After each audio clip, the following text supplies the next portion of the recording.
everyone, we're live!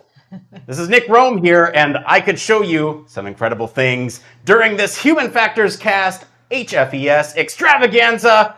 By my side, I have Heidi Mehrzad, who just shakes it off every time a new challenge arises, and way over across the seas, I can do this alone, we couldn't do this alone, is Mr. Barry Kirby. All right, I know I'm using a lot of Taylor Swift references. We got to hit that SEO because the new album drops at midnight. Let's talk about what you can expect today.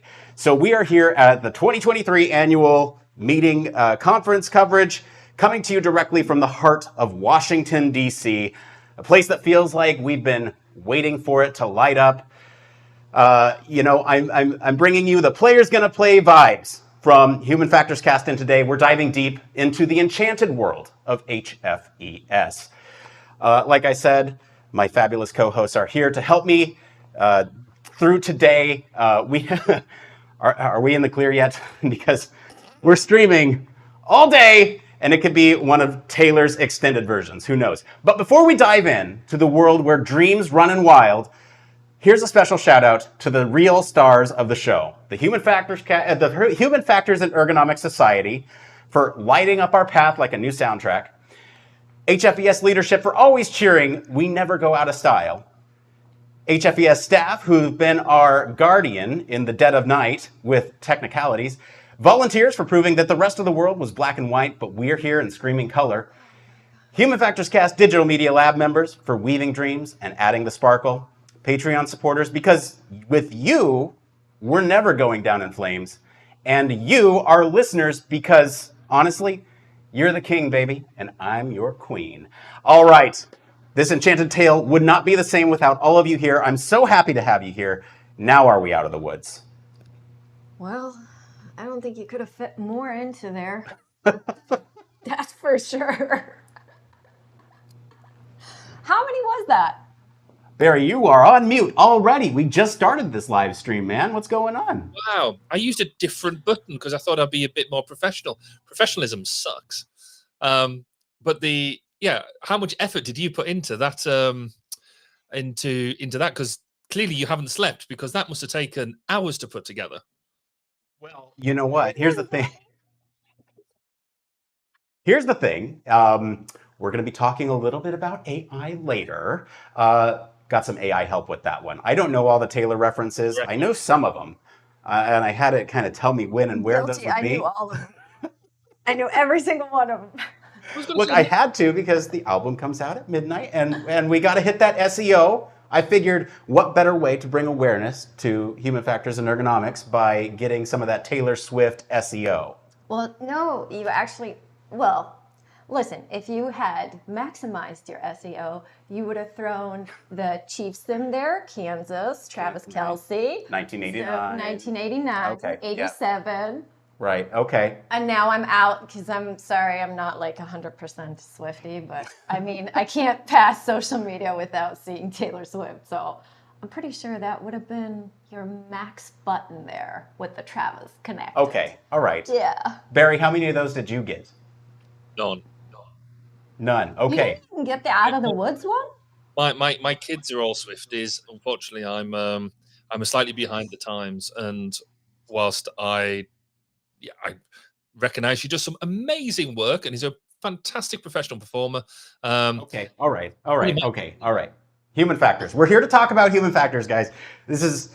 I'm excited for today. As there's been some allusion to already, I've been up since midnight. Okay. Continuing with the Taylor Swift references. There's a lot going on today, folks. We have a lot of great conversations to get to. A lot of folks will be stopping by. We're going to talk to all of them about a lot of different things. But right now, I just want to get everybody hyped up. If you're watching this live, we are now broadcasting across all the Human Factors Cast channels, all the official HFES channels.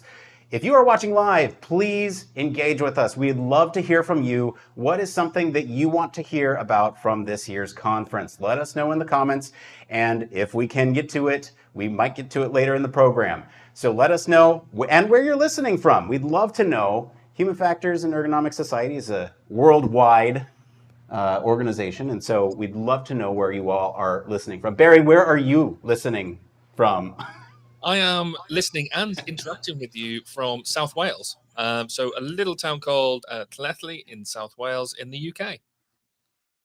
And how's the conference been from over there? Amazing. It's been Yeah. really, really, yeah. I can't wait to see some of this stuff coming up. Um, I've got to be honest. I'm slightly gutted because I'm slightly annoyed because this was the conference I was hoping to be there in person.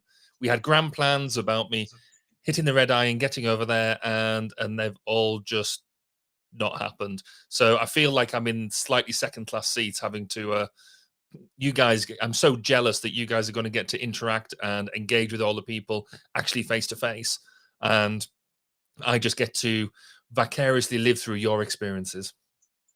Well, what's funny is that you say that we get to engage in face to face, but right now we are in a closet. Storage closet. We're breaking down barriers here. Fourth wall. There's literally a wall right behind us. Maybe we'll do a behind the scenes tour a little later. But no, we actually have a booth out on the floor. And if you are out on the floor, please stop by. We have some of our lab members over there. You can talk to them and learn more about the podcast, learn more about who stopped by this week. And if you have any other questions for our guests, be sure to leave them there and we can always follow up. I don't know. I guess, Barry, I want to ask you, what is something that you're excited about today from your perspective? You're coming in pretty blind, not to rub it in, but you're not here. You haven't seen what's going on. What are you looking forward to? I think just seeing, obviously with my role at the moment being as president of the Chandler Institute of Ergonomics and Human Factors, I'm really keen to see what your next leadership is going to be all about. So what's the vision? What's the future look like? And how can we collaborate across the pond? So I'm really excited to see how HFES is going to step up to some of the international challenges that we've got. So I'm quite excited to hear bits about that, but also just about what does the annual meeting mean to other attendees?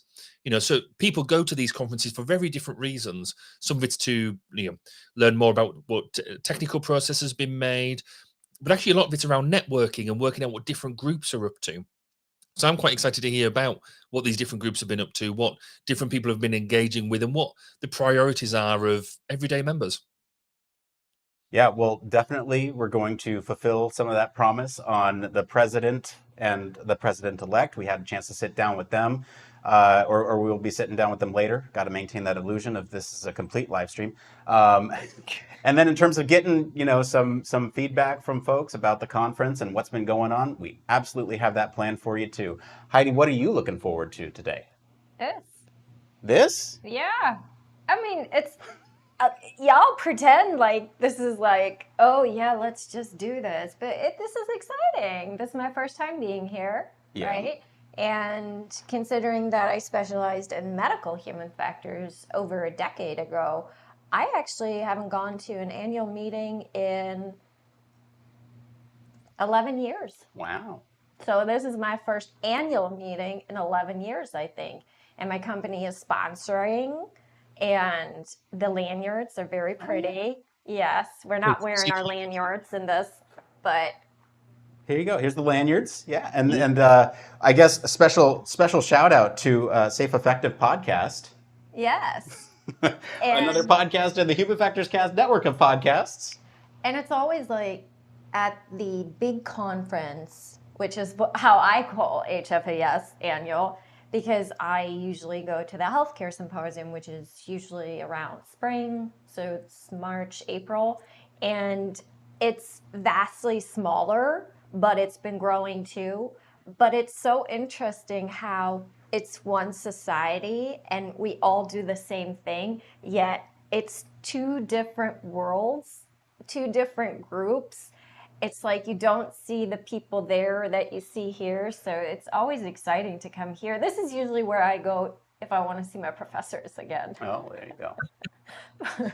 And Nick, what is this? What does HFES annual meeting mean to you? What are you hoping to get out of this?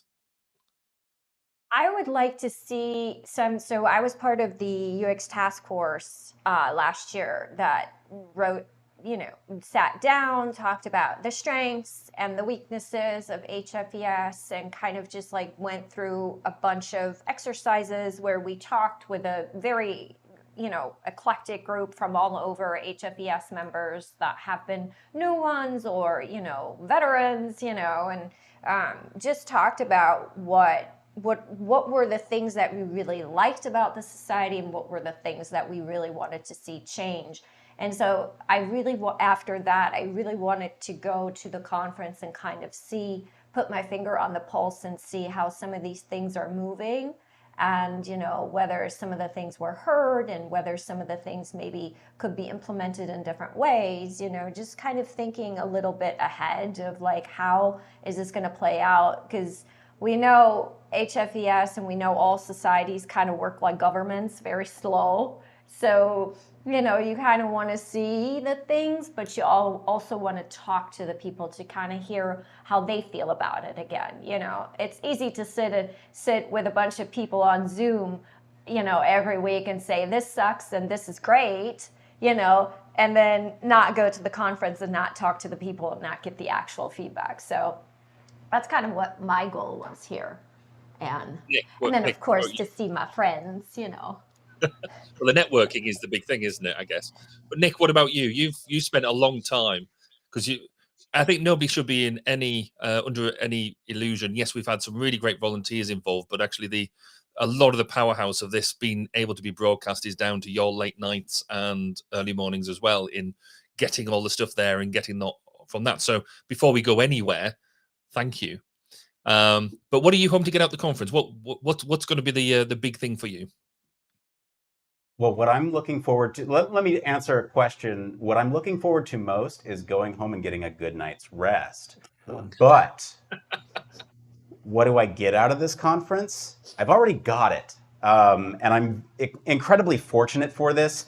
We talk about this, during our normal live stream, pre-show, post-show type of thing. But really for me, it's almost like speed networking, where people come to the podcast booth and I get to talk to these amazing people working on some really incredible challenges, some global, some really niche, but all really important. The work that we do in human factors and ergonomics is all really important. And getting to talk to folks who have different slices of life, who can enrich me with their experiences and with their expertise in those slices of life that I don't necessarily get to see all the time. That, for me, is the part of the conference that just means the most to me. Yes, I've spent a lot of nights this week awake when I probably shouldn't have been. I've spent a lot of nights this week making sure that the stuff that you're about to see today is like something that we're proud of. And so because of that, because I want to share this with the world, I want the people who are unable to be here to experience the conference. And I'm excited to see what that is like for folks who are unable to be here, or perhaps folks that are here that maybe didn't get to sit down with some of these other people. So that's it for me. I mean, cool. For Barry, what about you? Like, it's a little bit different for you being remote, but what are you looking forward to coming out of this whole thing? Well, like I said earlier, I think looking at future direction, but also, again, I'm really into what the differences and what the similarities between, we've got human factors and ergonomics organizations around the world. And I'm really into at the moment seeing, where do we align and where do we differ? And so this is a really great insight for me to see, what does HFES do well? And what is the stuff that, I think the technical term is, what could we build on?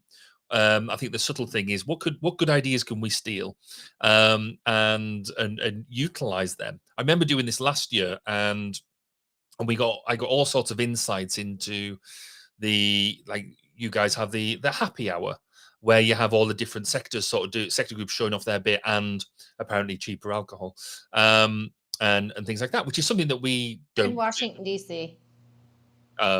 Is that bad? I think, what was it? The drink was $21. Yikes. Yeah. Oh, okay. Maybe I'm So, less upset about not being there then. Um, but for me, it's about seeing how different, how HFES runs the conference. What sort of things do they do to get members engaged and involved? And because I think we're all used to the basic idea of a conference where we all sit and listen to each other's papers and things like that. But I think people's appetites are changing. They want to do things differently. They want to engage in different ways, which is why I think what we're doing now is so good, because it's allowing different people to engage in a different way and hear things that perhaps you don't hear on the conference floor, that maybe you just wouldn't have them sort of conversations. I know some of the people we are going to talk to, some quite significant peoples in the HFES in hierarchy, and you wouldn't get this sort of one-on-one time with them in any other way, because with the best will in the world, they're one person or one people, individuals, trying to button them down for a good half-hour discussion or 15-minute discussion. Well, they're trying to engage with everybody, so there's going to be lots of value to be had, I think, and I'm really looking forward to all of it. and it's always interesting to see the intertwining. I was walking through the poster sessions last night, and I saw somebody put together, based on a task analysis, using I guess the method approach of using task analysis. They broke down the usage or the function of a medical device to turn it into like a training module, and so that people could be educated about what the medical device did, because it was such a complicated device. It's one that it's life-saving, so that some of the patients, some of the family members are always very hesitant to put people on devices like that because they don't really understand how they work and so on and so forth. So this person had done a poster session on it, and it's just fascinating for me to see it from the perspective of, this is not a medical human factors conference, right? This is just human factors, but this is how deep it dives, right? This is how deep it goes, so that you can go to a general conference and then see something like that and then think, oh, that should be at our conference, and that should be, kind of spread the word at our conference, because that would be interesting to manufacturers to see how they could improve their training or their brochures or their marketing materials, or their educational materials for the patients and family members and so forth. And it would make, ultimately, what it makes the devices more safe and effective. I mean, that's no pun intended, but that, that is what ultimately leads the patient, the family, to understand the device and take care of it better, right? So it's very interesting to see stuff like that then cross over, So I always love seeing stuff like that. So 100%. in terms of the overall conference, because this is not day one of the conference, you've had stuff going on already. What has been going on already? What have you had what's been engaging in the past few days? Well, let's talk about that, because there's been a big announcement. There's well, you know what? It's better if I don't talk about the big announcement. Maybe we just go to the big announcement. How about that? Let's do Let me put on my jacket, and I'm going to go interview somebody. I'll be right back. Bye, Nick. We've reached out to many of you through surveys, interviews, and focus groups to gather a whole lot of information. When we ask why you come to the meeting, we hear over and over and again that one of the main reasons is to network and engage. We've listened to your feedback. We're going to elevate what we offer at the meeting. New topics, new ways of presenting information, and more ways to interact with others. As part of our reimagining effort, we decided to rename and rebrand the annual meeting to bring a more modern and fresh feel to the conference. I am very excited to reveal what our annual meeting will now be called. Where does it come from? It's always been there. The fire that burns inside each of us. The passion to serve. To distill complexities into elegant solutions with precision and empathy. To study, design, build, test, and continue to improve systems that help people live better, safer, and more productive lives. Our work is not just a job, it's our calling to elevate lives and empower all humans. And it requires the background and perspective of academics, researchers, students, scientists, engineers, and all human factors and ergonomics practitioners from every industry and in every corner of the globe. We gather to foster collaboration and unlock exponential possibilities. We aspire to inspire others. We are the Human Factors in Ergonomics Society. Together, we are advancing systems and practice through innovation, research, and education.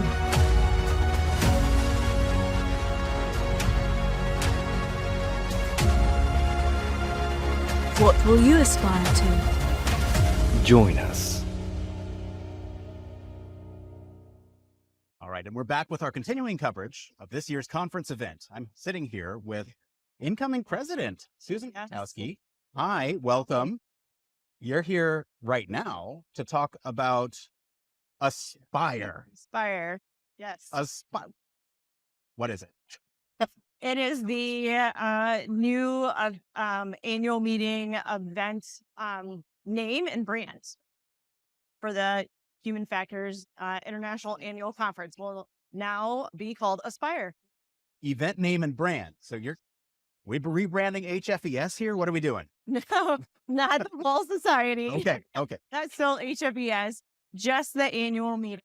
Okay, so society stays. Society stays. The annual meeting changes. Yeah. It's no longer going to be the number, international human factors and everything. I like it. Kind of rolls off the tongue. It does. It's an acronym. What does it stand for? So it's going to stand for advancing systems and practices through research, through innovation, research, and education. There we go. Sorry, we still need to It's okay. We're all getting used to the new branding. So I guess my first question for you is going to be, why did we need this rebrand? So our demographics are changing. If you look at the meeting this year, we have about 1,500 attendees and about 400 of them are students. So our demographics now look a lot different than they have in the past. And times have changed. What people want from a conference, what they hope to see, what they hope to do looks different than it has in the past. So we're trying to be really responsive to that and modernize, provide, different things to meet those needs and wants. Okay, so that's the why. How did you all come up with Aspire? And why is it this acronym and why is it catchy? Why? And this has been a 10-month process. So we committed to this endeavor a year ago at last year's annual meeting. And I kicked off the process in about February. And there have been many different things. It's not just the name and the brand, but that was a part. And there were many, many things we considered, sourced ideas from other places, from other people, from our members, from all different things. And really just thought through what resonated with us, what will resonate with our members and other people in the HFE world. So you mentioned it's more than just a name. It sounds like there's more to this. Can you talk a little bit about what some of those changes are going to be? Yeah, absolutely. I'm super excited for these. So at the meeting, we're going to have a lot more opportunity to engage and network. We know that is the top reason, or one of the top reasons why people come to the conference. They want to see those people that they don't see often. They want to see people that they haven't seen and meet new people. So they want time to network and engage with people. And we're going to try some new things in terms of sessions. So we're going to modernize a little bit and we're still going to keep our some of our traditional lectures and panels and posters and things like that. But some sessions where we're still going to have science be presented, but in different ways. So like some lightning posters where you might talk for a couple minutes, but you're going to rotate through to hear a little snippet, and then you'll have time to discuss the whole. Some things where we hope to bring industry in with a problem, and we will collectively, as academics and researchers and scientists and practitioners, work to solve their problem together. So everybody can see the value of working together and bounce ideas off each other and things like that. So lots of different types of opportunities to present in a way that, again, gets that science across, but also lets us interact while we're doing so. So you keep mentioning science. Yep. This is still a critical part of the meeting? Okay. It will be the basis for what we do. It's what we were founded upon. It's what we pride ourselves in. It's critical that the science stays. Gotcha. Yeah. Is this more about sort of bridging the science and practice together as one? We do. We really want to make that connection stronger. It only does so much good if the science is there, but it's not making it into practice. So we need to do a better job at that. And it's one of the things we hope this will help do. Yeah. And so is this sort of messaging targeted at any sort of particular demographic for the future? So we hope to expand our audience. We hope that they'll be a little intrigued by the name and the acronym, and they'll say, hey, who are they? Maybe I need to engage with them a little bit more and find out who the Human Factors and Ergonomics Society is, and that they need to be a part of it. Oh, that's awesome. I'm really excited about the rebrand.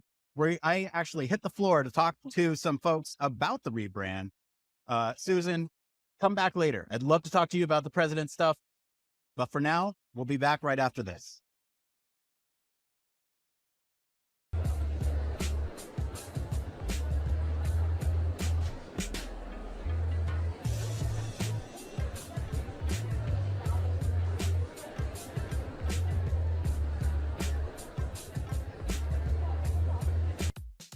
Human Factors Cast brings you the best in human factors news, interviews, conference coverage, and overall fun conversations into each and every episode we produce.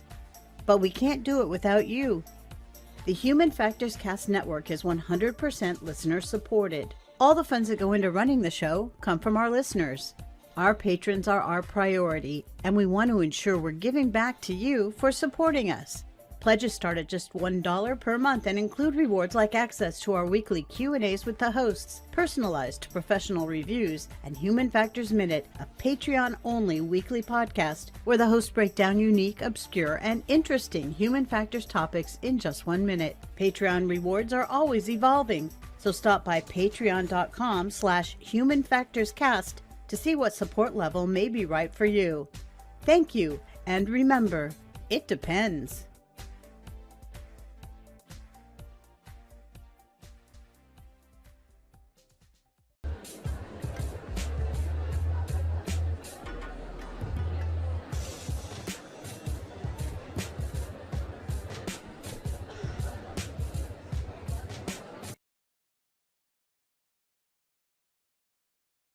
Well, are we back? Well, we're back. Hello. So, Barry, what did you think about that? Aspire. That's a new word. It is. Aspire brings, it's such an evocative word. There is obviously been a real drive to move away from perhaps a conference that is, just the annual meeting, which clearly just talks around it being an annual meeting, to maybe giving it a level of ambition of what it's going to be. I thought there was a thing coupled with that, which I was really intrigued by what she said, which was, it's not just a name change. It's a changing, it feels like it's a changing culture and changing the way they're going to do things. So it's not just a rebrand. It feels like it's going to be a bit more systematic and bottom up. What about you? What did you take away from it? I'm always weary about the brand changing thing when something is so established. So for me, I'm very intrigued to see how that actually plays out. I think I think this is where maybe even a little ageism comes in, because I think when you've had a society around for your whole academic career and then your whole professional career afterwards, and you're so ingrained with the HFES,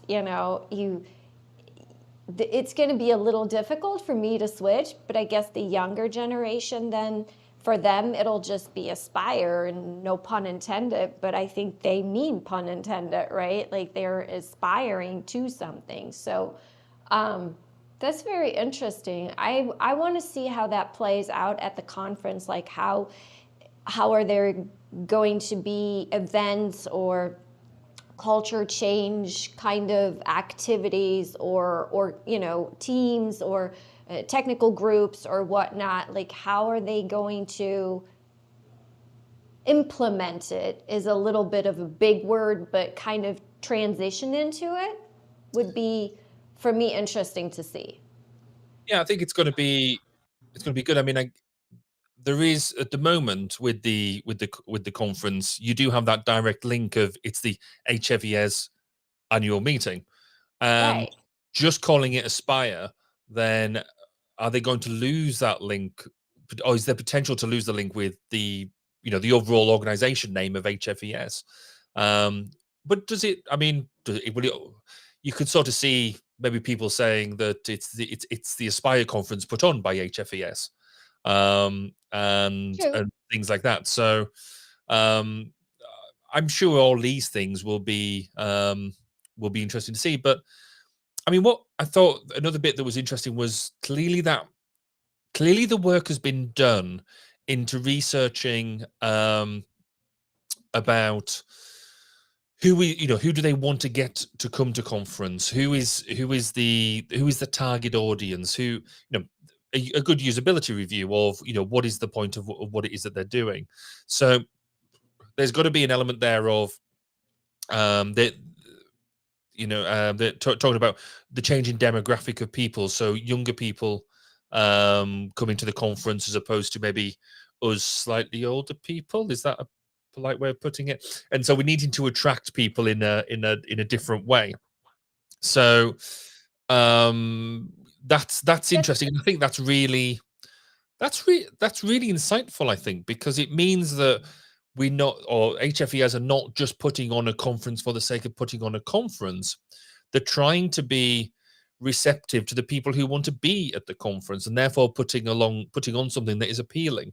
Which I thought. What do you feel that there is a change of demographic going to the conference from what you've seen so far? I think sorry, I have to crack up on that one, because in my head, that's exactly what I thought. As I just mentioned earlier, it's been 11 years since I've been to an annual meeting. And so for me, the demographic just plain out changed anyway, because I was so used to going to it as a student, whether it was undergrad, whether it was graduate school, right? Or whether it was early career and I was still involved in all of the alums and all the chapters, and, still, doing president duties here or doing this or doing that, whatever was still on the list. And so for me, the first professional one was about 11 years ago, and I was still, I would say mid-career. And now I look at it, and I always felt this way, but I do think it is more of a student conference. I think it is more for students, and I like that about it. It's their opportunity to network with the people who they want to aspire to work for, right? So I think that's the play in my head that I think is going on with that Aspire. And so I would like to see it, though, be more geared towards students. So if we're going to call it Aspire, and if we're going to try to do this culture change, then I want to see it more catered to the students. Because right now it is still very much a professional society, and it should stay that, of course. But I think that it needs to be it needs to have the aspiration of a little bit of a cultural change towards the student, right? And I think that's important to kind of get also the students' feedback and the students' perspective. And, you know, Nick is running around right now on the floor getting student perspectives. So I think it'll be interesting to hear from them what they see right now works for them or what they want to see in the future. I think that'll be a big thing. What do you think about the student factor, Barry? Is that what you always felt? It's how I always felt about the conference. It's interesting because, again, that the point I think was well made that normally these conferences, you know, and they're all largely the same, are so historically academically driven that yes, it does end up having that, and the student, as you've exemplified really well, you go along as a student, then you come back later on in your career, and you almost dip check through your career. What I was really motivated by, I think, was this drive to engage industry or the practice of human factors. So maybe moving away from it just being a slightly academic endeavor, and you know the science and the research just being focused around academic prowess, rather than just looking at as well as looking at now, how do people do this stuff in the field? What are people doing on a day-to-day basis, that how they're applying human factors and the different elements of it. So I'm quite keen to see how that's done in practice, because that's something I think we can all learn from when we're putting on like these types of conferences. It's all very well, you know, a lot of students and a lot of early years practitioners and academics go along because it's your opportunity to get a paper published and get your research published, which is seen as a key part of it. But as a practitioner, I'm more interested in working out, right, what's the modern method that people are using? What is it that people are engaging with that is working for them or in different environments and things like that? So I think for me, that leads me nicely into, they've talked about the name Aspire, but it isn't just the word. It is an acronym, which I'd be keen and interested to know which came first, the word or the acronym, because the I'm going to go with the word. Well, possibly, but the way that they pulled the two together. So the Aspire actually stands for Advancing Systems and Practice through Innovation, Research, and Education. Now, is anyone going to remember that? No. 10 minutes after we've just said that, I don't know. So we'll we shall see. But do you think that whole description, do you think that captures the essence of what the whole conference should be about? Well, that's a big question. Do you think? I don't know. Can it aspire to be Aspire? I mean, I don't know. I think it's a big goal. I think such a big transition is going to be difficult, but I think it's also very exciting to see new things, right? I think when it comes to this type of conference, you do have to consider what the students use it for the most and what their value out of it is the most. And I think one of the biggest things, thinking back to my early career, I had one of my very first interviews for a human factors career on site at a conference, right? The job fair. That's a real thing at this conference. I've been to other conferences where it isn't. It's just mentioned, and here it's a real thing. So I think I want to see that built out a lot bigger, so that when a student comes here, they can come with a stack of resumes, prepared and ready to go, and sign themselves up for a bunch of speed interview. I almost said speed dating, but I mean, your career is like a date. I mean, you better pick it carefully, right? Or you end up with the wrong one. So I think there'll be a real cool thing to see how they transition and how they transform that over and cater it more to be aspirational, for sure. So I guess the last bit before we go and get some other perspectives, this isn't just a name change, as we've already said. They're actually going to engage with some new formats of event within the conference. So more practical question and answer sessions, shorter presentations, and more focus on application. And that not only, I think, fits with this idea that we need to engage in different ways and bringing in, looking at the changing way that people use human factors and bringing in the practice of human factors into it, but that also, I think, reflects the cultural element as well, because the way that younger generations engage with information is very different now. We know the social media is absorbed in different ways. We know that the short form video, live streaming events like what we're doing now, podcasts and things like that, are much more applicable than sitting watching somebody giving a PowerPoint presentation or just reading somebody's research paper. Which is not to denigrate the work that they do, because we all know a lot of hard work and effort needs to go into that, and we know that putting them papers together is a craft in amongst itself. But the way that we are delivering that information now is changing, the way that we're engaging with it. So I think if this new format, this Aspire, there is a change in culture, a changing methodology, that sounds like it could be really engaging and really useful. What do you think? Do you like this changing approach? You know what? It's always interesting when you talk. I always because the ADHD, and so when you talk, I always focus so much. I hone in, and your accent helps me a lot with it. So I always think that's funny. And you always trigger these thoughts. So as you were talking about that, and as you were saying like how they engage differently, I thought it was so interesting to see yesterday in the poster session. So some of the posters were like huge, right? They were massive, so you could read them like old folks like me don't need to get out their glasses and stand there and feel so old, right? But then next to it, you had this QR code just on a board, and there was just somebody standing, and I'm like, okay, what is this presentation, right? And it was somebody with VR goggles, so you could put the goggles on, and then you could watch their paper, like interact with it, right? That's cool.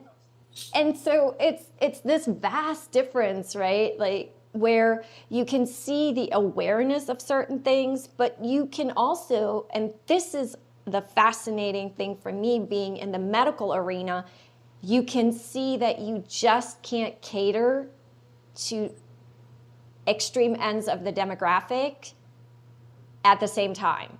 Like you have to have things for each to still engage them, keep them interested, right?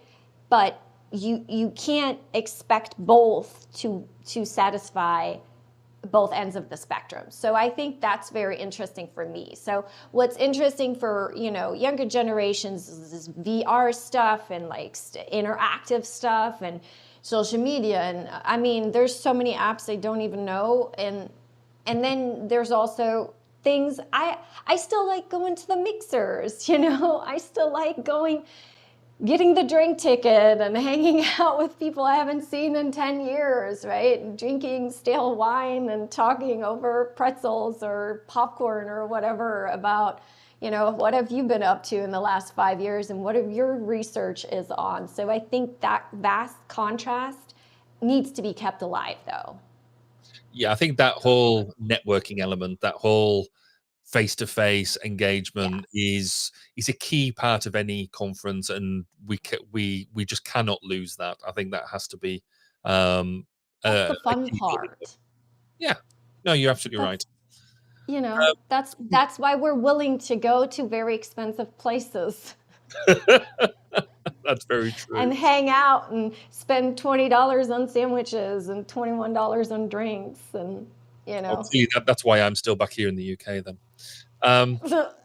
So you mentioned earlier that Nick has gone out onto the floor to get student perspective. Yes. So we're going to take a bit of a break, and when we come back, Nick is going to be talking to Liam Kettle about the HFES Emergent Leaders Program. So we'll be right back after this.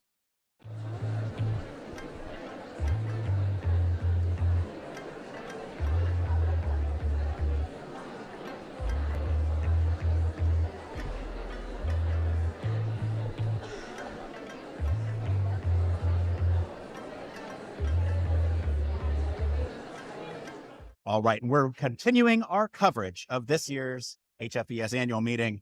I'm sitting here with Liam Kettle, PhD from George Mason, part of the Emerging Leaders Program. Now, Liam, you and I have a history.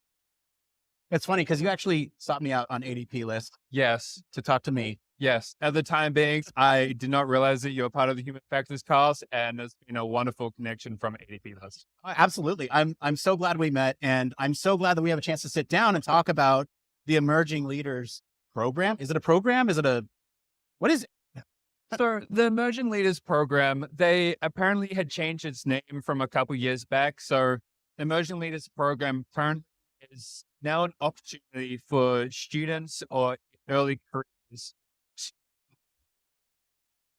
discuss and participate on the executive council. It allows them the opportunity to understand the higher level strategic decisions that the HFES organization is making.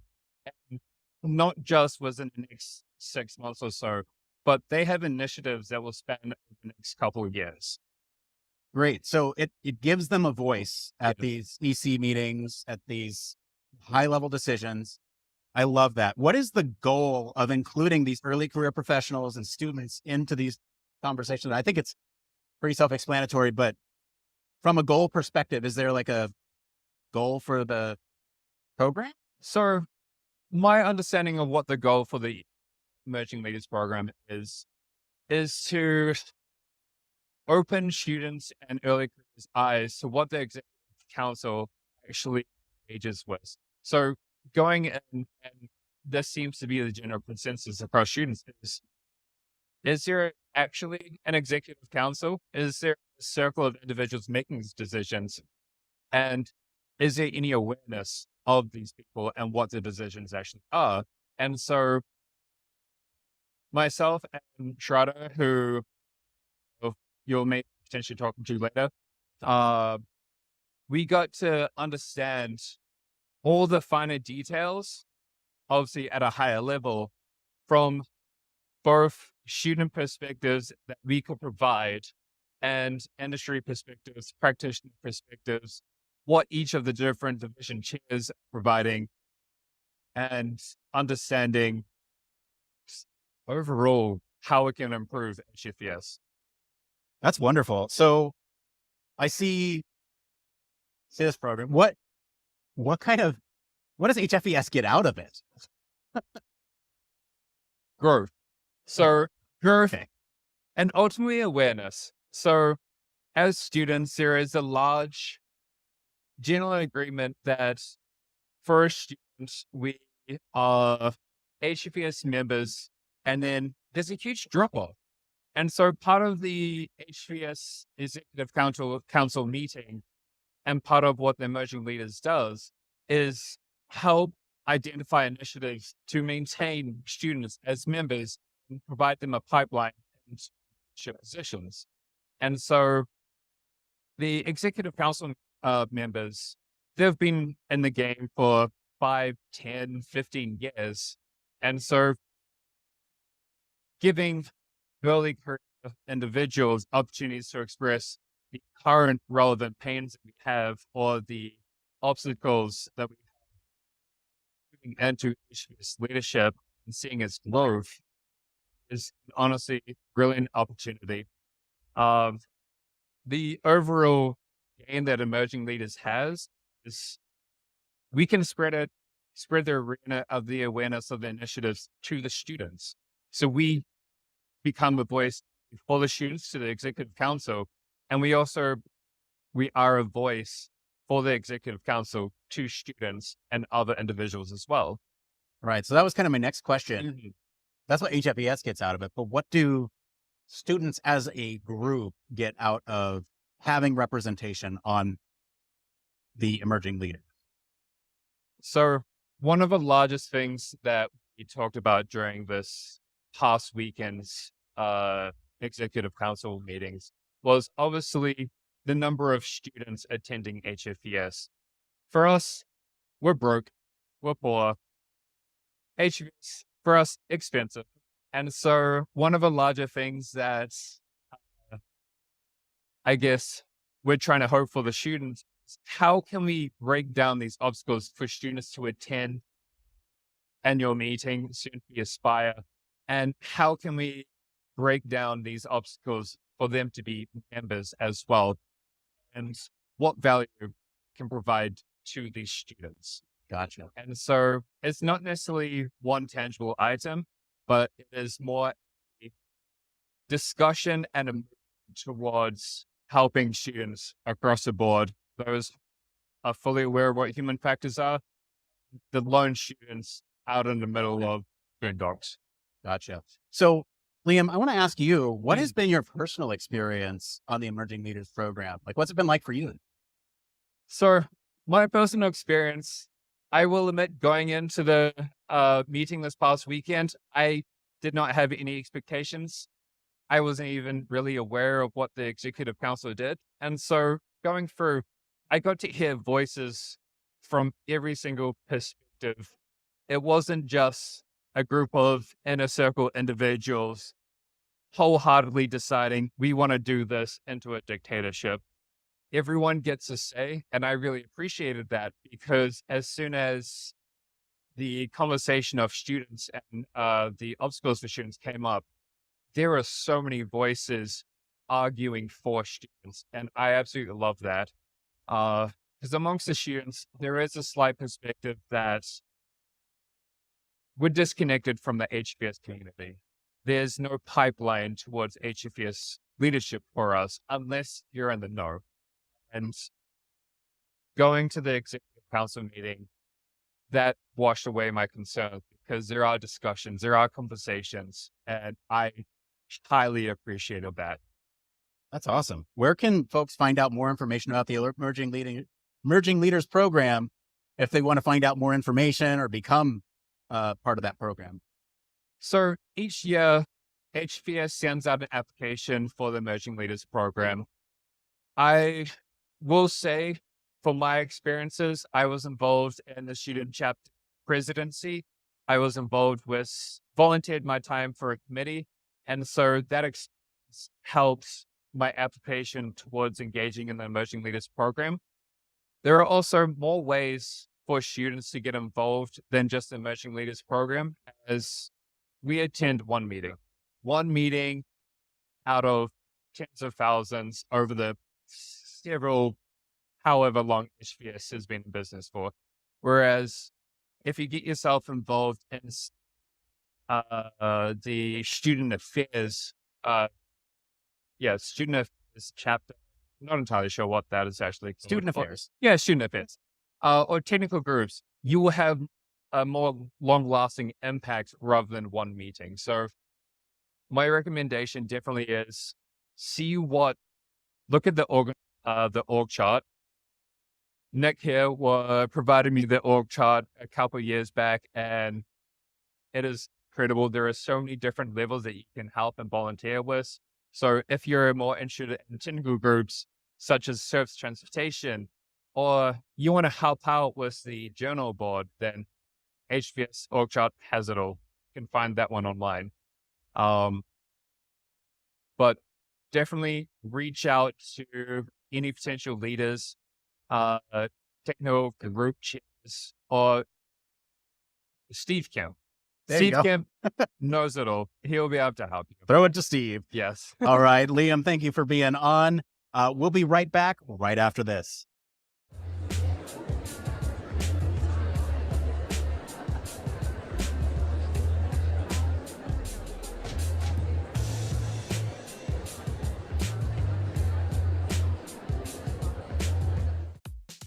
Are you tired of boring lectures and textbooks on human factors and UX? Well, grab your headphones and get ready for a wild ride with the Human Factors Minute podcast. Each minute is like a mini crash course packed with valuable insights and information on various organizations, conferences, usability methods, theories, models, certifications, tools, and much more. We'll take you on a journey through the fascinating world of human factors, from the ancient history to the latest trends and developments. Listen in as we explore the field and discover new ways to enhance the user experience. From the Think Aloud protocol to the critical incident technique, focus groups, iterative design, we'll make sure that you're the smartest person in the room.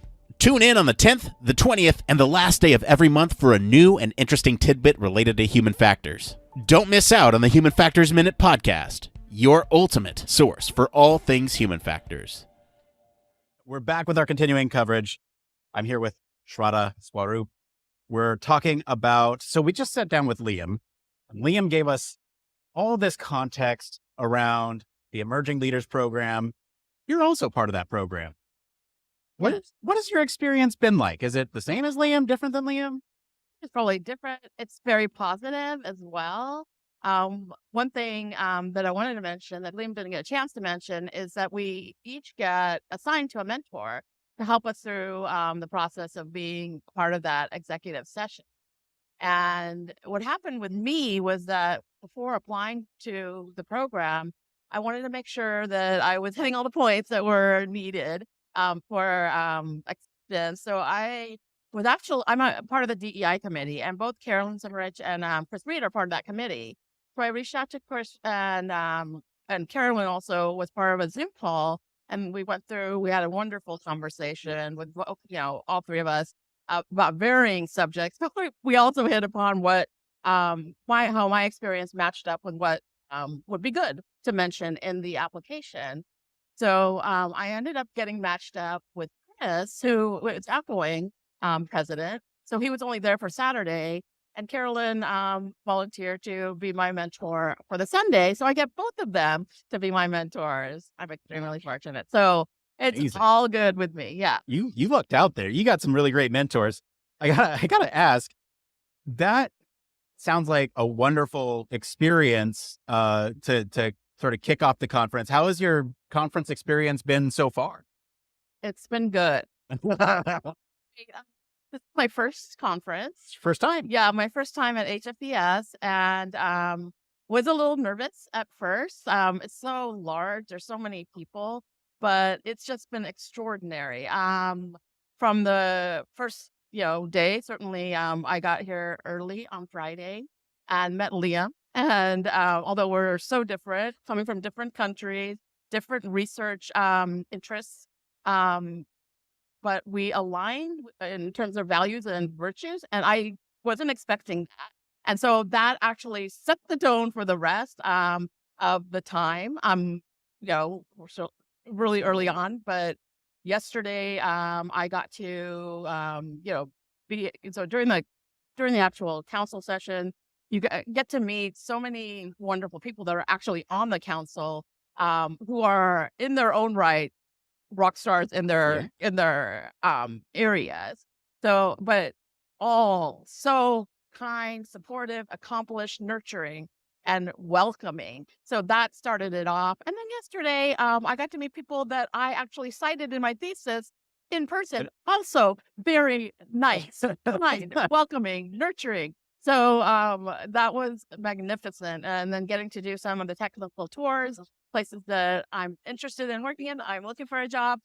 So it's just been a great, really wonderful experience so far. HFES is the place where it's like, you mentioned that you and Liam come from very different backgrounds. Yes. This is where your people are at, man. Like everyone's speaking the same language. Like it's not literally, but metaphorically, we're all speaking the human factors language. Now, I really want to press on this, and if you don't want to answer, that's fine, but I heard you had a funny experience with one of the technical tours? Yes. I was very excited to do one of the technical tours going out to Manassas in Virginia for Aurora Flight Science. Since my area is urban air mobility, and that's what they do. So I met where on the terrace level where I was supposed to, there was a little sign that said technical tour. So I got on a bus that actually took me to the Nuclear Regulatory Commission, which was not in Virginia, actually was in Maryland. So once I got there, it seemed like a little bit of a short trip. So I asked the person that was the representative there, and he said, "No, you're totally in the wrong place." And actually, it was someone from the host committee that contacted the person that was coordinating the Aurora portion, and we found out that I could still do it. It was 8:30. They were about to leave the hotel. So it probably wouldn't have been wise. I would have missed it altogether if I had come back to the hotel. So I went from there, Maryland, to Virginia, and actually got to do the tour, which was fantastic. Okay. And wonderful. And so very accommodating. So I really have to give a shout out to the host committee, not just this experience, but overall, the level of detail and caring that they put in for this wonderful, grand event with the many details that they've had to take care of. It's phenomenal, and they really deserve it. That's awesome. So sounds like you've had a great conference experience. Yeah. What types of things have been really helpful for you coming here? Types of resources.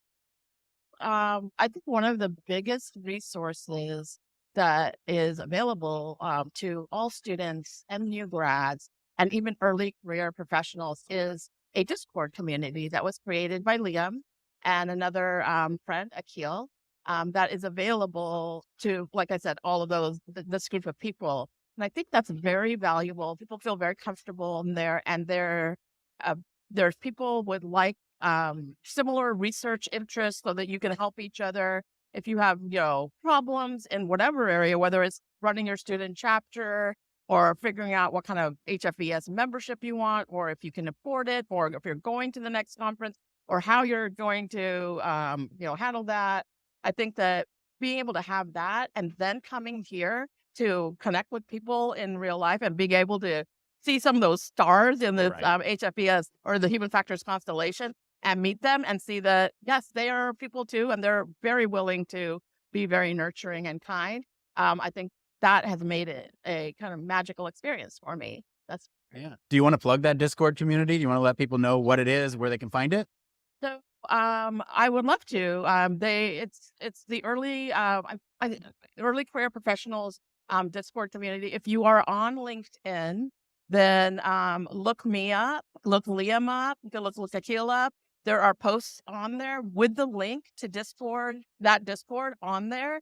And I actually have been going through the conference wherever there's groups of students at the job fair, at the various student events that we have, and just letting people know about the Discord community so that everyone has access to it and everyone gets the benefit of it. But if you don't, feel free to reach out on LinkedIn so that we can get that information to you. Excellent. Shraddha, thank you for coming on the show. Really appreciate you being here. Thank you. It's been a pleasure. All right. Well, we'll be back with more right after this.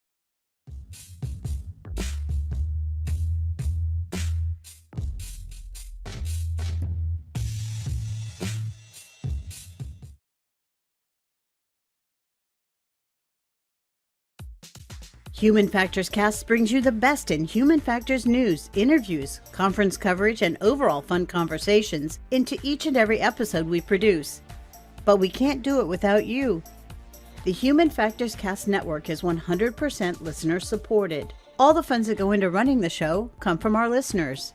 Our patrons are our priority, and we want to ensure we're giving back to you for supporting us. Pledges start at just $1 per month and include rewards like access to our weekly Q&As with the hosts, personalized professional reviews, and Human Factors Minute, a Patreon-only weekly podcast where the hosts break down unique, obscure, and interesting human factors topics in just 1 minute. Patreon rewards are always evolving, so stop by patreon.com/humanfactorscast to see what support level may be right for you. Thank you, and remember, it depends.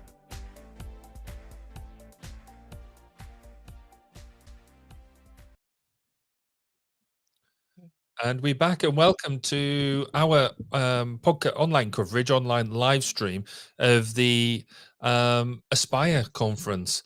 Because I was about to go and say it's Human Factors and Ergonomics annual meeting, but it's not. It's the Aspire conference with their new branding and new drive, which is great to see. That was a really interesting couple of interviews that we saw there and listened to there around the Future Leadership Program and the communities that are involved.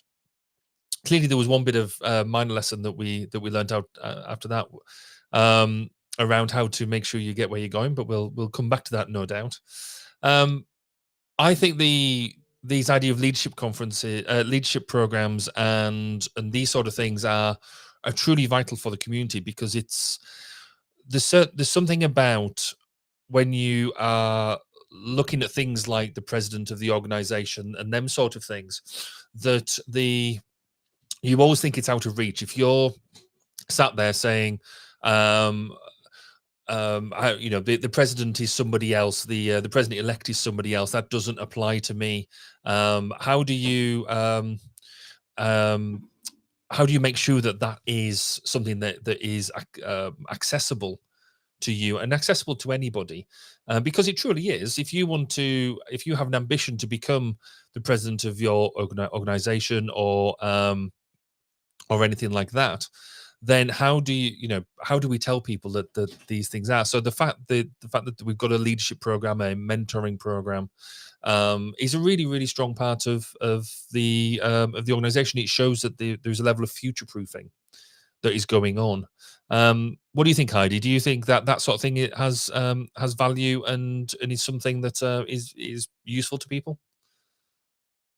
Yeah, I mean, when I think of leadership, leadership is a very multifaceted kind of way of thinking at something where a person takes on a role and leads kind of a group to a common goal or to a common, mission, creativity, whatever it is that you're trying to aspire to. Oh, I'm going to get good at the puns on aspire here today. But when you think of it that way, you do have to kind of consider leadership programs, because leadership is such a multifaceted thing where a lot of people even have different definitions and perceptions of it, right? So a lot of people consider it one person. It's like a hierarchy, right? I personally look at leadership as something more where you are the person in charge, maybe, yes, okay, and you can take that title and you can carry it with all its responsibilities. But what is interesting to me is like, the best leaders do understand that it is about surrounding themselves with the smartest people in the room, right? With the most creative ideas, with the ones that have aspirations, with the ones that have ambitions, ideas, and big missions, right? Like impossible missions, right? I don't like this whole attitude of, break things. What's the Silicon Valley mission they have? Break it to whatever it is, right? Destruction or whatever it is, right? I don't like that kind of thing. That's not how I like to change things. I like to bring people along with me while we're changing things, right? So a good leader can actually surround themselves with people who support their mission, right? So who support the thing that you're striving for, the thing that you're aspiring for. So for me, what'll be interesting to see in this leadership program is not just about leadership, but how do you form a team? How do you pick the second, in command, the third in command? How do you pick your individual little group leaders? How do you lead them, and what kind of mission do you follow there, and how do you bring them along with you? Because if you don't bring people along with you on your journey or on the way, on the transition, then you're going to lose them real quick. And then aspiring to aspire will be very difficult. Yeah, I think you're right. And I think basically volunteer organizations, which is what we're all a part of, always had that extra little bit of challenge, because you don't necessarily get to choose who you play with. Because of the nature of democracy, that a lot of them are voted in positions. So a lot of people volunteer for these things, put themselves up for election, and you have the team around you that is elected by the membership. I think certainly one of the challenges I've faced is, as being a president over here in the UK, has been around how do we try and make sure that we are engaging people? Because you're right, there is so many good people doing good things, and actually the higher up in leadership you go, the less of it you do. I think if you're doing it well, then you're actually just facilitating people, and it's something that comes a lot out of agile. agile leadership. It shows that you're, this idea of a servant leader, if you're doing it well, should be about facilitating people and making sure that people have everything they need in order for them to be successful in the ideas and the tasks that they do. So certainly them two interviews, I thought, really brought that out and sort of showed that there is an opportunity there for you to learn about what leadership means in the human factors community, both in the in the wider realm and also specific for HFES. The other bit that it went on, that the two interviews went on to talk about, was around communities in general. And I think that all the communities of which we are a part are quite vital. So when we come and engage with some of this stuff, there are a whole number of different communities around, and different communities that we engage with on a regular basis. And really what I think we will do is go through some of the different types of communities that are there, and talk through them. But fundamentally, communities exist for like-minded people to get together and not only share best practice and have a natter and have an engagement, but being able to share pain. When you get on and do things, doing things in, like, we all might be running like sort of different companies and things like that, but in the grand scheme of things, we all work. We're all working in the same domain, and therefore, if I can help somebody else, if I can help somebody else, then that's a good thing. We show, so this for us is one type of community that is really powerful. So we have our engagements. That's fantastic. So there was talked about on that interview, there is growing Discord communities, of which we have our own, the Human Factors Cast community. We do have our own Discord. If you're regular listeners to the podcast, then you know that we have our Human Factors Lab, and a lot of that is hosted by Discord. As we found out, the early human factors professionals have their own Discord community, and therefore really worth seeing that Discord community grow as being a sort of a chat and broader ability to engage with people. We've been using it throughout this live stream so far, so we have it running alongside and been able to do some engagements in planning, and it's turning into quite a valuable resource. Podcasts themselves, we all know that obviously Human Factors Cast and 1202, the Human Factors podcast, and Safe and Effective, all three hosts of this show, host this live stream. We're all hosting our own podcasts, and there is lots more podcasts coming out now, that as more and more people see the value of different media for not only just talking at people, but actually sharing some of the best practice and some of the engagement. There is also loads of support groups out there. We've seen things like around Reddit, different online activities like that where we can engage. And then with HFES and CIHF is very similar. The idea of local chapters, local events, but then the final thing I'll bring out is this need for one-on-one support, so mentor-mentee relationships, but also just broader than that, just being out there as an ability to engage with people, and being able to reach out and say, I'm having a problem, or I'm having something like that. Moving forward. Heidi, you're back with us. How much of that did you actually hear, or have you just been furiously dealing with technical problems in the background?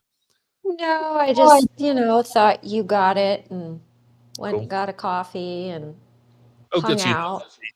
Chilled and relaxed then. Just before really we thought you had it, Cool. Happy with that. Just before we move into the next break, then, obviously you've just launched your, well, I say just launched. You recently launched your podcast, Safe and Effective. How have you found being a podcast host, and basically now starting to culminate your own little community? It's very Yes, new. It's interesting.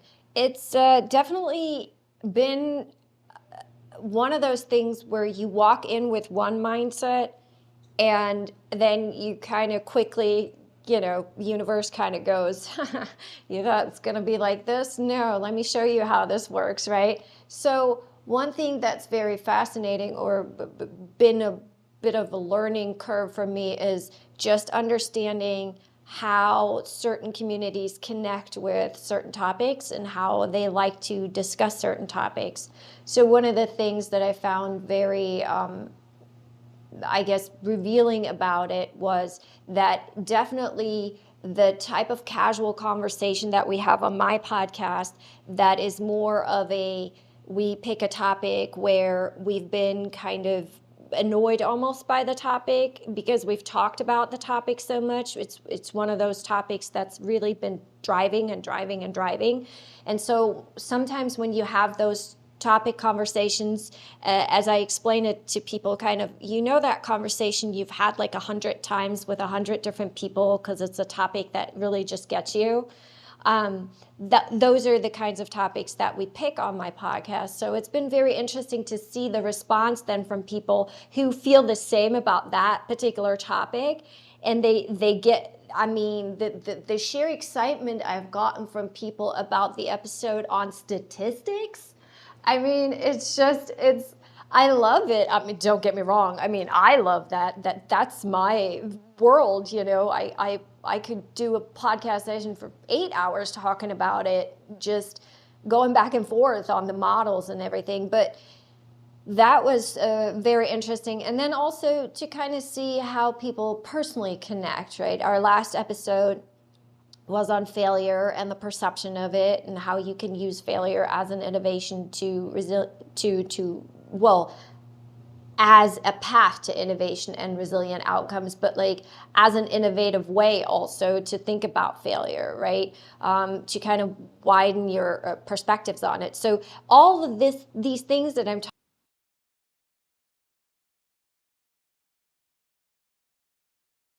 And clearly, everything that Heidi's been talking about has blown her mind because she's now without that podcast. Cool. Just before we take a quick break, I think I'll just do a quick shout out to people who've commented and engaged with us online. So Alan from the Philippines has said hello. So has Yusuf from Malaysia and Marla in Portugal. So great to have such a broad range of people engaging with the live stream. If you're listening or watching live on the live stream, drop us a message in whatever social media platform you're listening through, because we get it here. We'd love to hear your input, what you think of the of what you're seeing and hearing so far. What do you think of the new name Aspire? Is something that you think works for you and will be really successful going forward? Let us know. Drop us a message. We're going to take a quick break, and when we come back, Nick's going to be talking to Neil Gainey about the Government Relations Committee. So we'll be right back after this.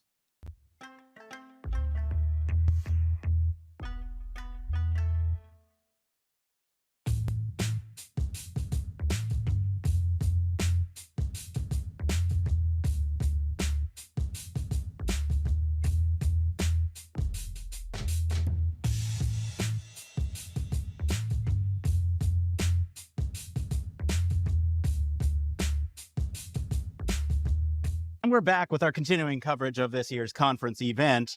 I'm sitting here with a familiar name for those of you who listen to the show on a regular basis.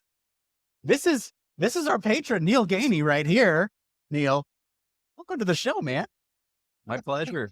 Happy to be here. Well, thank you for being on the show. You're actually here to talk about a really cool topic, and I'm super glad that you're here. So you are currently a member of the GRC, right?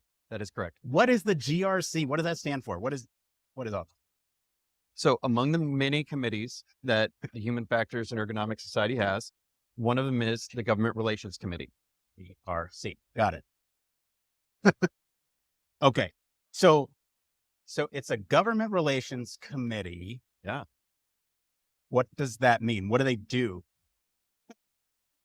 So the Government Relations Committee is tasked with advocating for the science and practice of human factors and ergonomics to government, and more specifically, as it applies to policy. Okay. So they're taking human factors principles and they're talking about this amongst Congress people? Amongst Congress, as well as state, local governments. Okay. Wherever it's really needed.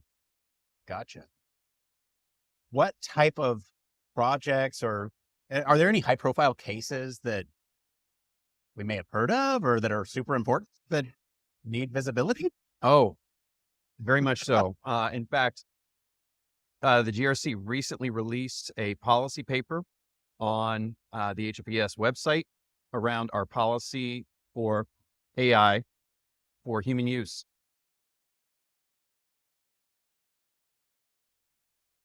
Okay, so what does that mean? So AI, human use. What does that mean in terms of policy long term? So this is the Human Factors and Ergonomics Society's stance on what we recommend lawmakers should consider when looking into developing, defining, funding policy around AI for human use. Around AI. Can you give us any sort of like high level examples of what some of these guardrails might be? Well, I would say, for instance, autonomous surface vehicles. We have folks like Dr. Missy Cummings, who are really strong champions for the design as well as verification and validation of those systems and doing it the right way. And we as HFES, we feel strongly about it too. And so we want to let our lawmakers know, because they don't always know. So we as the experts, we as the subject matter resources, want to help provide them with the information that will help them make better decisions. Yeah. And I guess that kind of leads to for the next question, which is, what is some of the ROI or the importance for why human factors should in fact be involved with some of the, policymakers? Oh, golly. Well, ultimately, the policymakers, it matters to them because human factors impacts every one of their constituents. And that's where the rubber meets the road for them. That's their ROI. And whether it's on the defense side and it's getting those daughters, sons, sisters, brothers, mothers, fathers, significant others home safely, or just the users of any other products. That's where it's key. And more so if they're on the receiving end of any of those products. It's important. Yeah. And I mean, it feels like, there's, from what you're saying, sounds like some defense, but it could go as far as like transportation or aviation and just anything that has to deal with something that affects people's lives. The GRC is there. There's actually a very robust team within the GRC and the Science Policy Fellows around healthcare, for instance, and around science and technology advocacy. That's great. So these politicians, their jobs are on the line with their constituents. That's kind of the ROI, but it also affects us as sort of the end users, right? Like every day. It's amazing. So I know you and Kelly, who we'll have on in just a minute, have some exciting news to share about an ongoing effort. We'll be back with Kelly in just a minute, but Neil, thank you for being on the show. And I'm glad our listeners can finally meet the man behind the patron. Neil, thank you. All right, we'll be right back with Kelly right after this.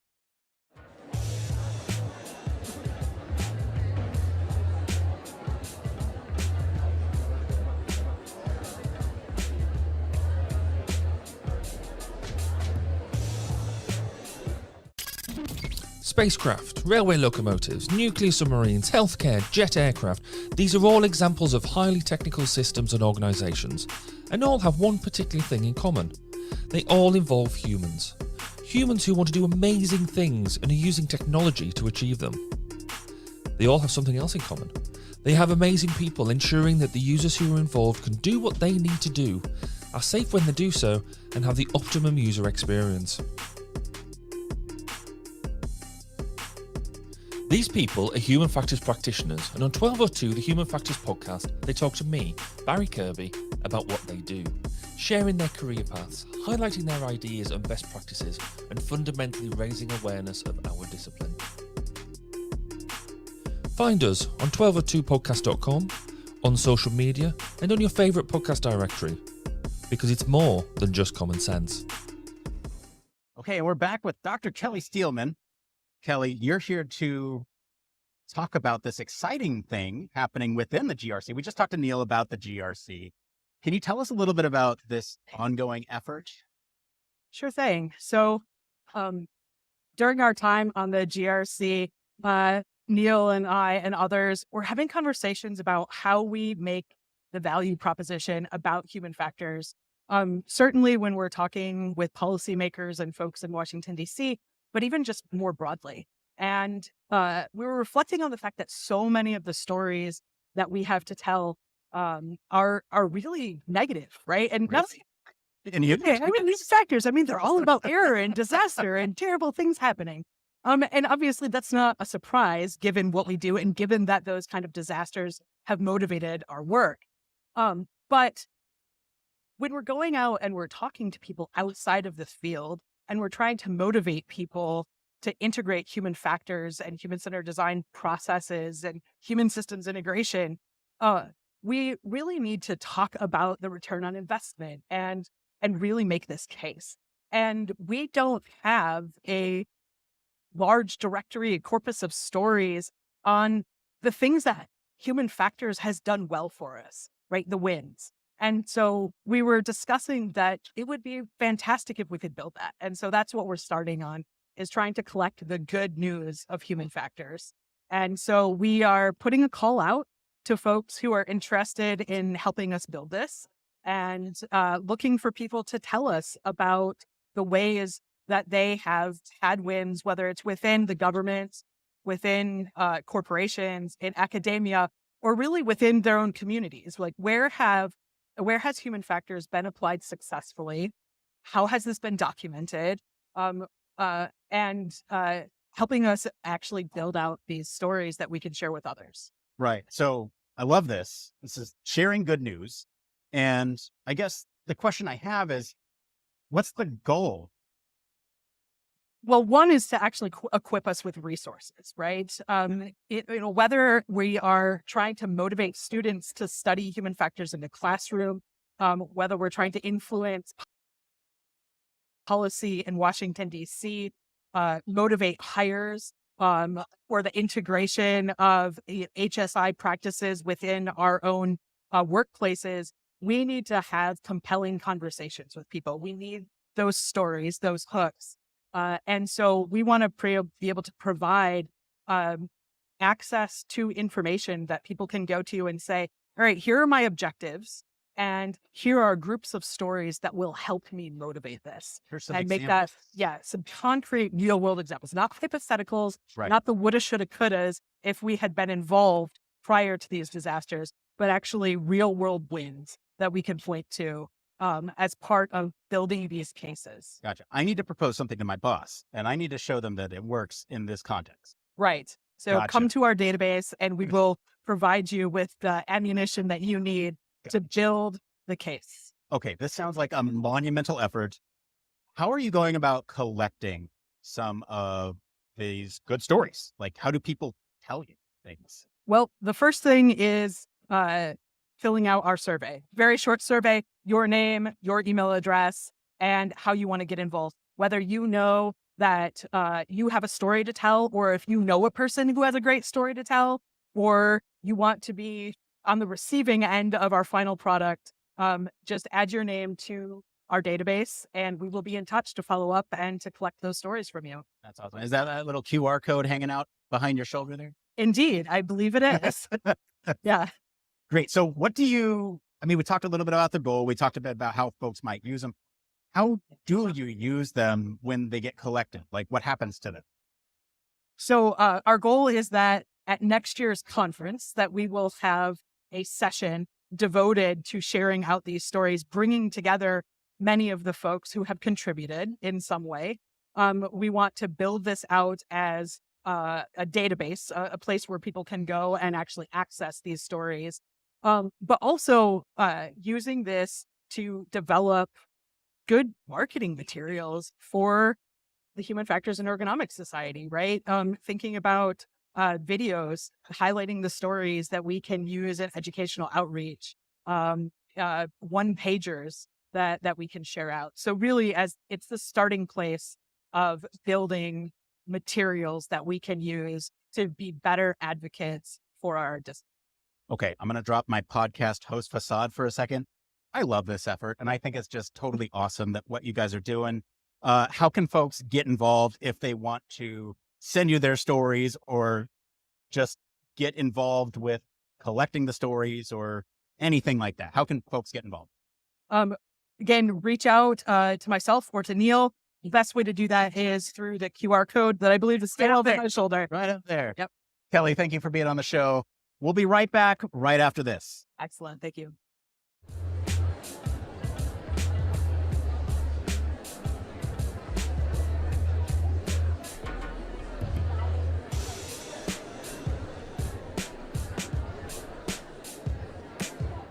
Where does it come from? It's always been there. The fire that burns inside each of us. The passion to serve. To distill complexities into elegant solutions with precision and empathy. To study, design, build, test, and continue to improve systems that help people live better, safer, and more productive lives. Our work is not just a job, it's our calling to elevate lives and empower all humans. And it requires the background and perspective of academics, researchers, students, scientists, engineers, and all human factors and ergonomics practitioners from every industry and in every corner of the globe. We gather to foster collaboration and unlock exponential possibilities. We aspire to inspire others. We are the Human Factors and Ergonomics Society. Together, we are advancing systems and practice through innovation, research, and education.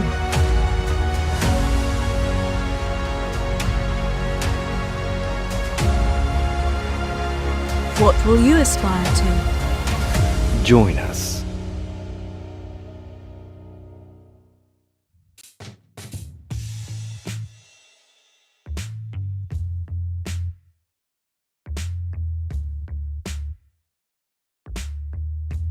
You shouldn't have told me that.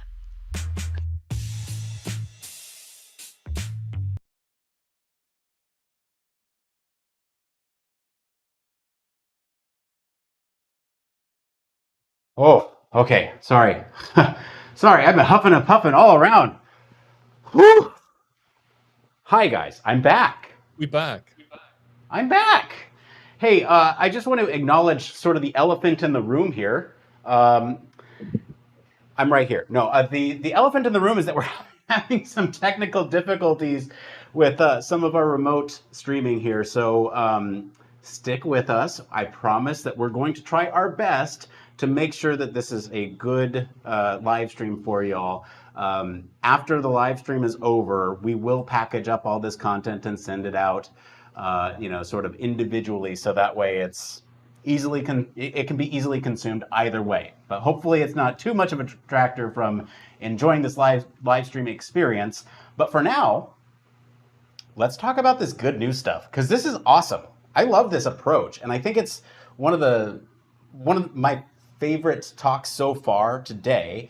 I've candidly, I've had a conversation with Neil and Kelly separate from just now, where we were talking about, well, how can we package up these stories and tell them? Because it is, Human factors, it's what we do every day where we make this good news happen and we don't share it. Why? It's interesting, isn't it? Because if human factors is done well, it's invisible. You don't notice it's there, and this is the big part of the problem. And we're acknowledging that quite strongly here in the UK as well, because how often do people come along and say, well, what value does it give? Where's, how much is it going to save me? And then trying to quantify the value and the effort that goes into it is always a struggle. Notwithstanding as well, a lot of the historical good news stories have largely come from the defense industry, and a lot of that you just can't share because of security issues and all of that sort of good stuff. But there is so much more happening, like in the health domain, in the nuclear domain, in the space domain, in all these domains that don't have necessarily, they do have some, but not the same level of restrictions across the piece. And we just sort of, I think, take it for granted that we all know what we do, but that's just so not true. So this idea about sharing good news stories, identifying the good news stories is a good news story in of itself, if I can be so cheesy, because the fact that we're acknowledging that there are stories to tell, that there are things to do, is brilliant. But I think the point that you made, Nick, is a really good one about, yes, we can gather these stories and hopefully people engage and we can perhaps discuss about that. But then how do we tell the story? How do we get them stories out there? That I've seen booklets and things that, maybe 2 or 3, 4 page long. Is that really the most consumable way of sharing this? I don't know. But what was your gut reaction, Nick, to what you heard? To what I heard? Mm-hmm. What I talked about with them? Yeah. I mean, my gut reaction, so I guess I'll go. So I've been sitting with this for a while. And what I'll do is I'll kind of go back to my initial conversation with them. They actually approached me to talk about a way to deliver this news. And when I had heard about that, I thought, this is good. Let's do this. Let's spread the word. Would you mind talking with me at HFES about this? And therefore, that's what you just saw. Heidi, what do you think about this good news effort? Well, so for me, the instant problem that I heard in it, kind of not problem, but the instant kind of barrier that I heard to it was, it's not just that, like, not spreading the good news. It's the problem really more comes from a place where people just don't know what human factors is, right? As Barry said, it's invisible when it's done right. People aren't aware what human factors actually is. So how do you see the ROI, Barry? Like in med device development, you see the ROI when the V2 has to come out right after V1 because V1 is garnering too many problems, right? So there's your ROI right away. We have models in med device development where we can predict ROI of human factors engineering based on how early in the process have you kind of incorporated it. But to the average person, human factors is more all around them in everything they use daily, right?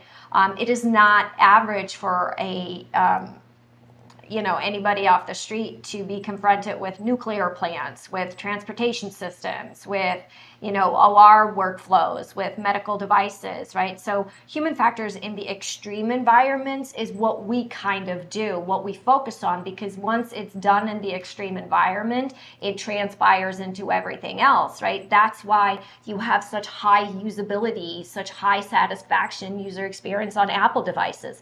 All that stuff comes from extreme environments, applications, right? Like it comes from the DoD, it comes from transportation, it comes from aviation, it comes from nuclear, it comes from emergency medicine, right? Automotive, like all these things where we learned what works, what doesn't, how does the human perception kind of evolve, as they use something. So I think the problem I more see when I hear those things, it's not that we're not spreading the good news on human factors, because we are. I mean, most of us know all the big hits, you know, that we've accomplished, and what human factors is based on, where it comes from, how it evolved, and all those things. I think it's more that outside of us, people don't really know what human factors is.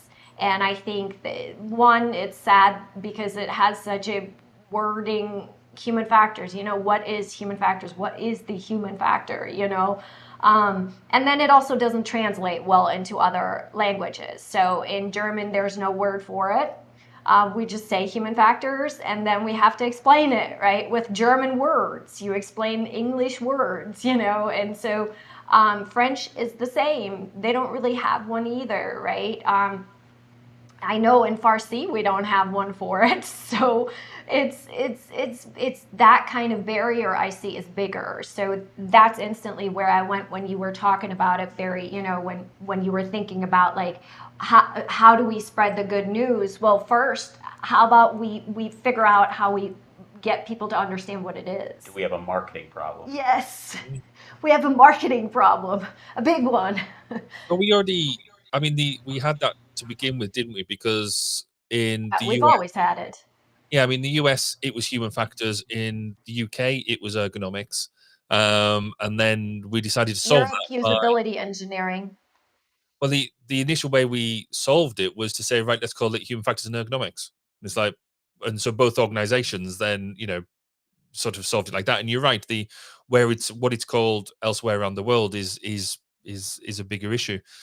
I mean, I think, notwithstanding that, and I think there is that whole issue around right, how I'm just putting together a talk at the moment that I'm giving in a couple of weeks, and my first slide is what is human factors, and you look at the IEA definitions, you look at the HFES definitions, you look at the CIHF definitions, etc., and they're all like half a page long, or a good chunky paragraph of what it involves, whereas we need, as Nick says, we need that marketing friendly, pithy phrase that encapsulates what we do. And so that's number one. But I think fundamentally, this whole idea about developing good news stories, of where it's been practically engaged and successfully engaged, I mean, that's brilliant. It is something that, going back to the discussion around the GRC, the Government Relations Committee, all these policymakers, all these lawmakers are short on time, and potentially have got many different things that they're trying to crowbar into what they're doing. The fact that you have a committee there dedicated to engaging with these stakeholders is great.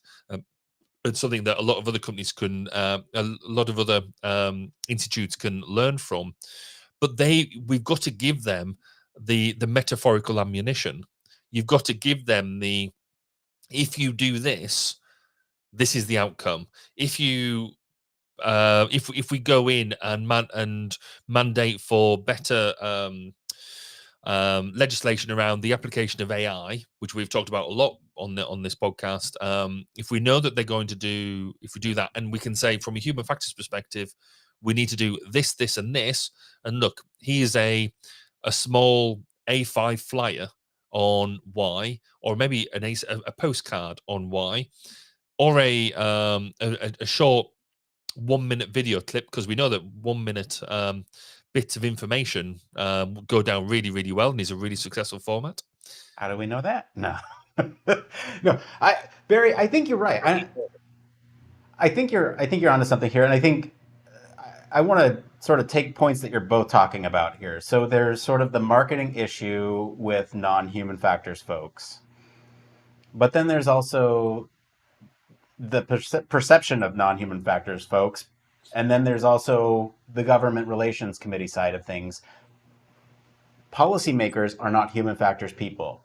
If we can somehow capture these good stories, communicate them in a way that is effective for folks to understand the message, the importance of what it does, I think this could really reach policymakers, especially in the GRC, for some of these, like some of the policy. Neil talked about the guardrails, the bumpers on AI, and I think that's a good example where we can point to the things that AI does wrong, but what if we talked about all the good things that AI does? It's solving issues with detecting breast cancer in X-rays or scans that humans can't detect. So let's talk about the good news there when it comes to AI, and let's make sure that those documents or the policy that enforces sort of the use of AI or other technologies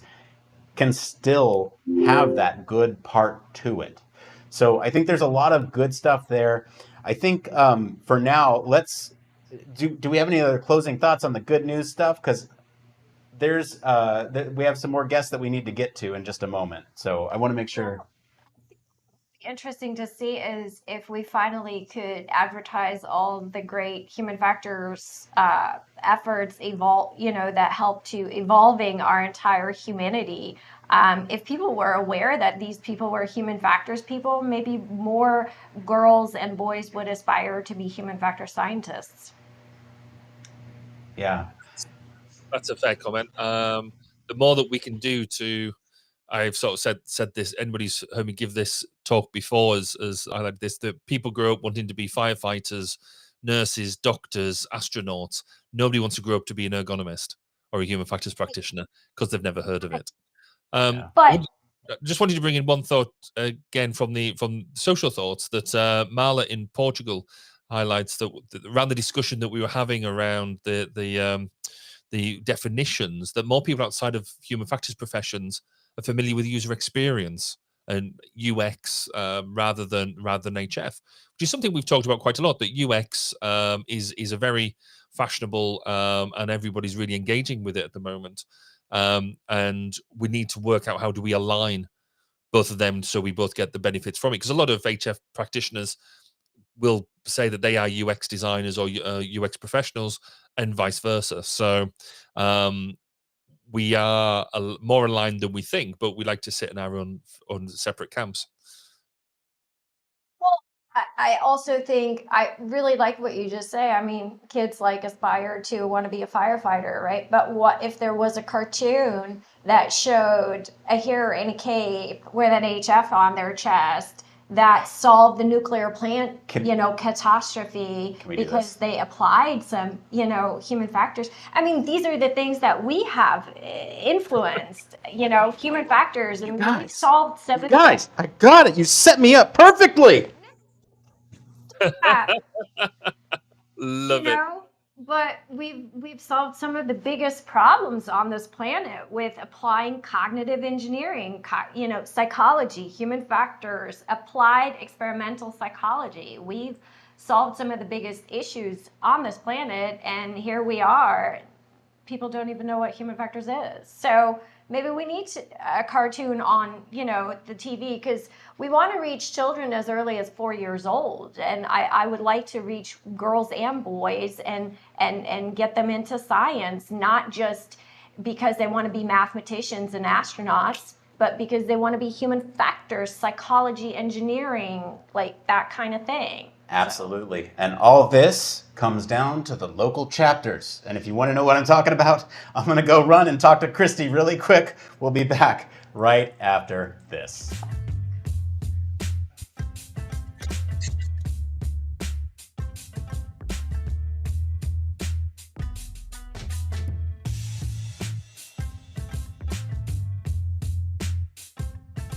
And we're back continuing our coverage of this year's conference event. I'm sitting here, good friend of the show, Christy Harper. Welcome back. Thank you. Thank you. I'm happy to be back. I'm so glad to see you here. So we're having you here because you are the chairperson for local chapters. What does that mean? Okay, so there are lots of local chapters, and as chairperson, my job is to find out what's going on with them, how I can help them, and especially if a chapter is struggling, I want to know how I can help them revive and come back. And, we had COVID took a toll a bit, as you can imagine. So we want to be able to help chapters be vital again. Yeah. So let's talk about the current state of chapters. You mentioned COVID. I'm assuming that COVID made a big impact on the way that local chapters operate. What's going on with local chapters now? Yeah, so I think it definitely had an impact, and sometimes for the better, because during COVID, for the chapters that continued to remain active, they were able to bring in people, bring in speakers from all over the place instead of just from their region, right? So, and they were also able to open up and allow more people to attend their talks and their webinars. So it was good in that sense. But what people were missing was the interaction of getting together and networking in person. And this conference is great for that, of course, but this is only once a year, and people want that in-person contact more frequently. And that's what we hope to provide with local chapters. So some of them didn't make that transition to being a remote type of webinar structure very well. And they kind of just stagnated as people, moved on, got different jobs, went into different roles. So a lot of them just are sort of in this flat tire holding pattern now. Gotcha. Yeah, it's a weird place to be in, kind of with the post-COVID recovery. I guess there's this want and need for human connection in person, and that's hopefully solved by local chapters. What are some ideas for maybe solving some of these issues with revitalizing some of these local chapters that have been suffering over the last couple of years here? We do have several ideas, and I come from the Houston chapter. The Houston chapter is pretty strong, and I know what works for us, but that may not work for every chapter. But I do think there are things that other chapters can learn from strong existing chapters. So we've talked about a few things. We've talked about being able to have a strong chapter sort of adopt a new revitalizing chapter and help them get started, share resources, just give them a plan and say, this is what's worked for us. Why don't you try this? And in another sense, you can also share events. So if we're having a really good speaker come to Houston and we're doing an event in person, we can also stream that, which is something that happened to us during COVID, but encourage people to get together in person to watch that in satellite locations. And so that way we still have the in-person connection, and that'll help get things going for the chapters. Yeah, I love that. So it's almost like a in-person watch party for one of these speakers. I love that. And then, yeah, that could be great if you have like, discussion afterwards or something. I'll kind of talk about what was said. So I'm curious. You mentioned sort of these, what's the word for it? Larger chapters, adopting smaller chapters. And I guess what's the right level of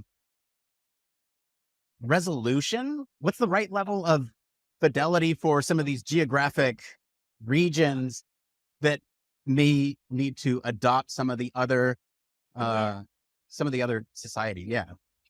I think it's something, so it's a balance, right? Because I think adopting may be a strong word, because I don't mean to say that we want a strong chapter to sort of take over. If somebody wants to have a vital chapter in their region, whatever that is, whether it's a city or a state or even a larger geographical area, that's great. But if they just feel like, there is a chapter, it's not that far away, but it's too far for us, and we have enough interest in this area, we want to get one going here, that's something we also want to support. So we want to support people whichever direction they want to go, wherever there is a need to develop that in-person local network, we want to do that. So some chapters, I've been talking to people a little bit, during the conference, we always have a lunch with other local chapter presidents. And I've been talking to the current president, incoming and past president of HFES.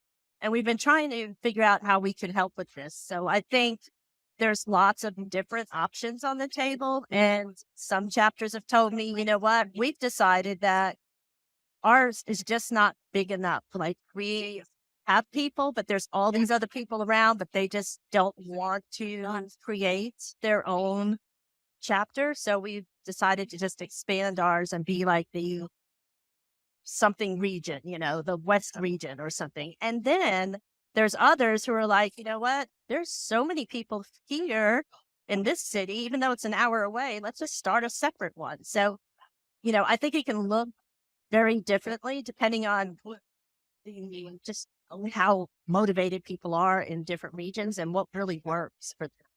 Yeah. It'd be cool if at some point we could have almost like a local chapter conference where, everybody gets together and has these different sessions that they could go to in person at their own chapter without needing to come to these, Well, wider. it's nice that you mentioned that too, because some chapters are already doing that. Like the Houston chapter has its own conference. I think up in the Northeast, Washington has a, that's Northwest geography. Let's see. Okay. Anyway,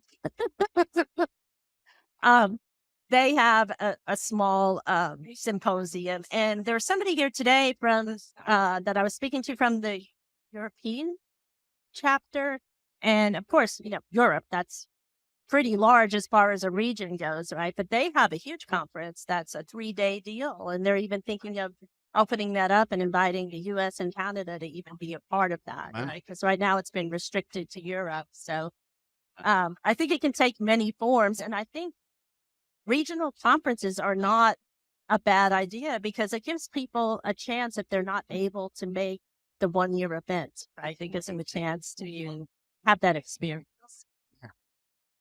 Okay. So I'm going to ask you, this is a lot of talk. Yeah. What can people do if they want to get involved with their local chapter, if they want to get themselves involved in this revitalization effort? Like, what can they do? Well, I would say, number one, contact me because I am trying to connect people. So that is something that I'm trying to do right now. We have a LinkedIn group for chapter presidents. Not everybody knows about it. And part of that has been me trying to track down who's in charge or who wants to be in charge or, and get people hooked up there. But I also want to create a list, a committee sort of, and just have the chapter presidents meet quarterly or monthly or something and just be able to continue the conversations that we start here. And hopefully that'll be more helpful to the chapters as we continue to help them revitalize and grow. And it'll be nice for the bigger chapters to be able to reach out and help smaller chapters. Gotcha. Well, Christy, thanks for being on the show again. Always a pleasure to have you here. We're going to continue our coverage and we'll be right back right after this.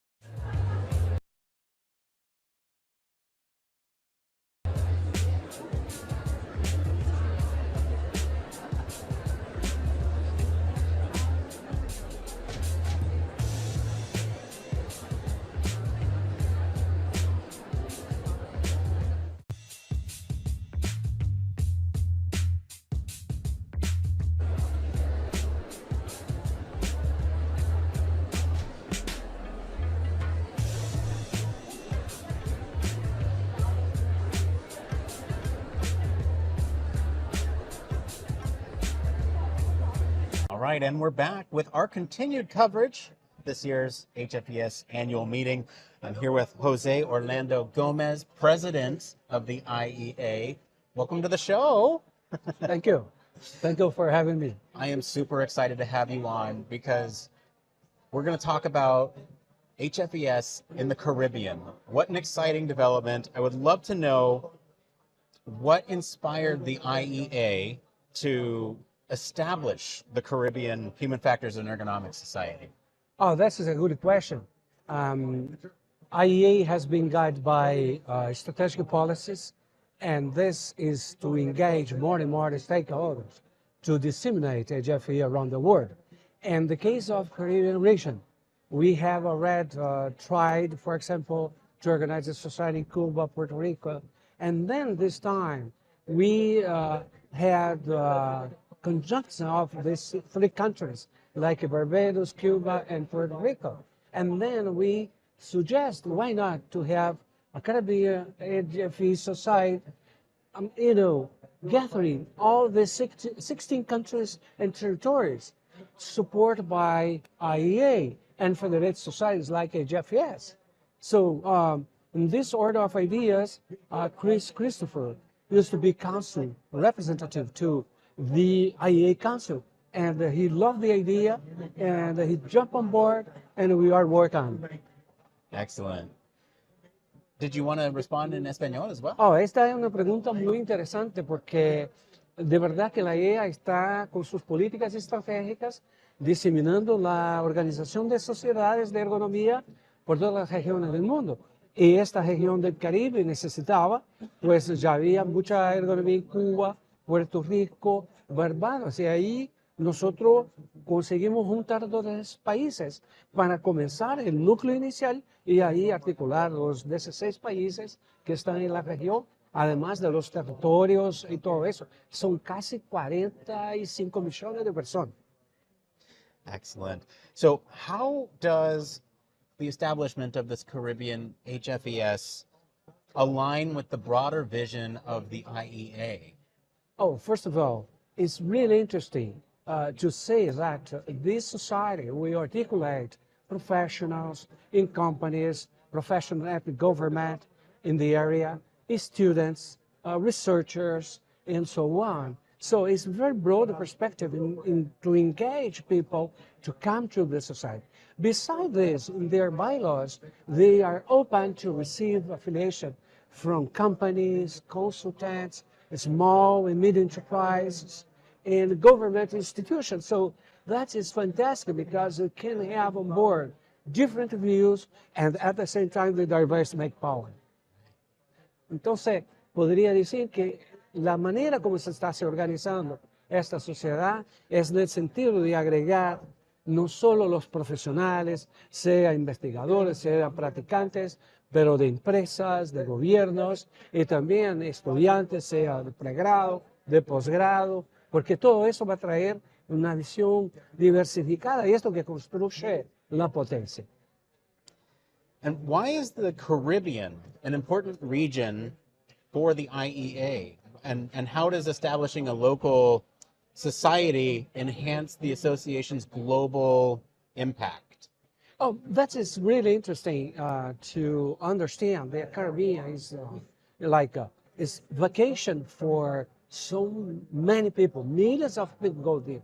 So they needed to give good services in tourism. They need to have also to prepare their workforce to respond to this demand industrially. And at the same time, as you know, you have such kind of issues related to HFE in tourism industry, not only in transportation, not only in the hotel, lodging, etc. But also this region, also HFE can contribute, is like in disaster prevention, how to develop emergency response and how HFE can help them not only design the emergency response, but train people and make the system awareness working very well. Entonces, por ejemplo, la industria del turismo en la región del Caribe es muy desarrollada, recibe millones de turistas de muchas partes del mundo, de Estados Unidos, de Norteamérica, de Europa, de América Latina. Entonces, la industria de los hoteles, de transporte, las industrias relacionadas a toda la provisión de comida y todo eso, de restauración, por ejemplo, todo eso demanda ergonomía para ser más eficiente, con mejores condiciones de trabajo. Y además es una área que tiene que trabajar con los sistemas de prevención de desastres. Y ahí, por ejemplo, hay todo un aporte de ergonomía en factores humanos para diseñar e entrenar las personas que van a responder a los desastres. Entonces, todo esto conforma una área importante de la economía caribeña y nosotros estamos para aportar, para ayudar en este proceso. How or what immediate long-term impacts do you foresee the Caribbean Human Factors and Ergonomics Society having on both local communities and the broader field of ergonomics? If you know, the first is to establish this society with chapters, you know, in each country and articulate the training, you know, like you have already developed, for example, in Cuba, Puerto Rico, and in some extent in Barbados, but also to train in other countries, for other countries, like Jamaica, like Dominican Republic, but it's small islands like Bahamas, like San Vicente, Grenadines, Grenada, Santa Lucia, Dominica, for example. And this is fantastic because this could help the local governments in terms to reduce, you know, like people to be sick in the workplace. And this is reduce the budget, you know, for public health. So it's the public spending can be reduced with good ergonomics, good programs, good public policy on HFE. So, pienso que la ergonomía puede ayudar en el sentido de la reducción de los accidentes, con la reducción de las enfermedades, tanto para los trabajadores del sector industrial, de los hoteles, de transporte, de restauración, también prevenir los incidentes y accidentes que son los desastres naturales, y a partir de ahí reducir, por ejemplo, el presupuesto público en el sentido de provocar más eficiencia de los sistemas productivos. Esto sería fantástico, y mejorar las condiciones de trabajo. And how will the Caribbean HFES integrate and benefit from the global network and resources of the IEA? This is great question, because we are already here in the HFES Congress, making contacts with professors, practitioners, the Foundation for Professional Ergonomists, along with HFES people, how to train these people there, how to develop collaborative projects. Because, for example, the American tourists, when they go there, they would like to be treated safely, to have a good service, and so on. So in this order of ideas, for example, the collaborative project is the main goal in terms of to train new generation of ergonomists there, and also to have to give new service and to have effective systems in terms of the industry they have there. You know what I mean? So that is a way in which IEA, along with the federated societies, the networks like EULA Ergo, Latin American Union of Federated Societies on HFE, can help this development. And this is like a solidarity, work with them, you know, developing collaborative projects and solutions based in their local needs. This is the beautiful. So, yo pienso que, por ejemplo, el apoyo de la sociedad americana, de la Fundación de Profesionales de Ergonomía, la FPI, y también las universidades, sea de Estados Unidos, de Norteamérica, como también de América Latina, trabajando en conjunto para formar los ergónomos ahí, los investigadores también, en colaboración con los programas ya existentes en los países como Cuba, Puerto Rico, Barbados, también Jamaica, Trinidad, Tobago. Esto va a llevar, va a avanzar, ¿no?, todo el proceso de ergonomía y también de formulación de políticas públicas en la área de ergonomía, factores humanos, salud ocupacional, todo eso. Entonces, veo que la guía puede facilitar todo este proceso de construcción, proyectos que no existían, porque estamos hablando la misma lengua de hecho. ¿Ves? And so where can folks find out more information if they want to find out more about the Caribbean HFES? Oh, right now, we are working to establish, we are finalizing the bylaws. We are looking for places and countries which offer better services and less bureaucracy to register the society. And I guess very soon we'll have a website, etc. But right now, we can be the point of contact, the Standing Committee of International Development. For example, you can contact Dr. Ganguly and can contact the IEA co-chairs, EULA Ergo presidency, the website, you can write to them. You can contact the IEA co-chairs, is listed in the IEA website. You can contact, for example, Christopher Reid in HFES. So we are on board developing this work, and we have also Rosa Figueroa from HFES working on this partnership. So our contact people and myself, so people are interested, okay, please, we have our email in the IEA website, write it to us, and we'll be, glad, happy to bring people on board to help us to concrete this dream. Entonces pienso que para responder objetivamente puede contactar a nosotros, tenemos los correos en la página de la IEA. Ahí tiene, por ejemplo, del presidente del Comité de Desarrollo Internacional, profesor Ganguly, tiene también de los co-chairs, y también el mío, Christopher Reid, que está en la HFES, puede accesarlo. Rosy Figueroa también, que trabaja ahí en el grupo de afinidad de los latinos, y también tiene su correo ahí en la página de la Sociedad de Ergonomía de Estados Unidos. Y todo eso, la gente que estuviera en contacto con esta emisión acá, puede contactar a nosotros, y ahí nosotros tenemos el placer de poder incluir de los países que hacen parte de la región y también de otros que quieran colaborar en este proyecto, desarrollando proyectos que van a responder a las necesidades de la región caribeña. Perfecto. Gracias. Muchísimas gracias. Jose. Thank you so much. Thank you. Thank you. Really appreciate you having on the show. Stay tuned. We'll be back with more right after this.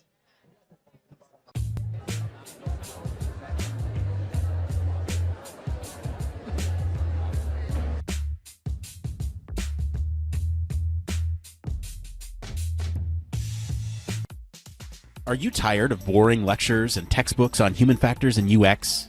Well, grab your headphones and get ready for a wild ride with the Human Factors Minute podcast. Each minute is like a mini crash course packed with valuable insights and information on various organizations, conferences, usability methods, theories, models, certifications, tools, and much more. We'll take you on a journey through the fascinating world of human factors, from the ancient history to the latest trends and developments. Listen in as we explore the field and discover new ways to enhance the user experience. From the Think Aloud protocol to the critical incident technique, focus groups, iterative design, we'll make sure that you're the smartest person in the room. Tune in on the 10th, the 20th, and the last day of every month for a new and interesting tidbit related to human factors. Don't miss out on the Human Factors Minute podcast, your ultimate source for all things human factors.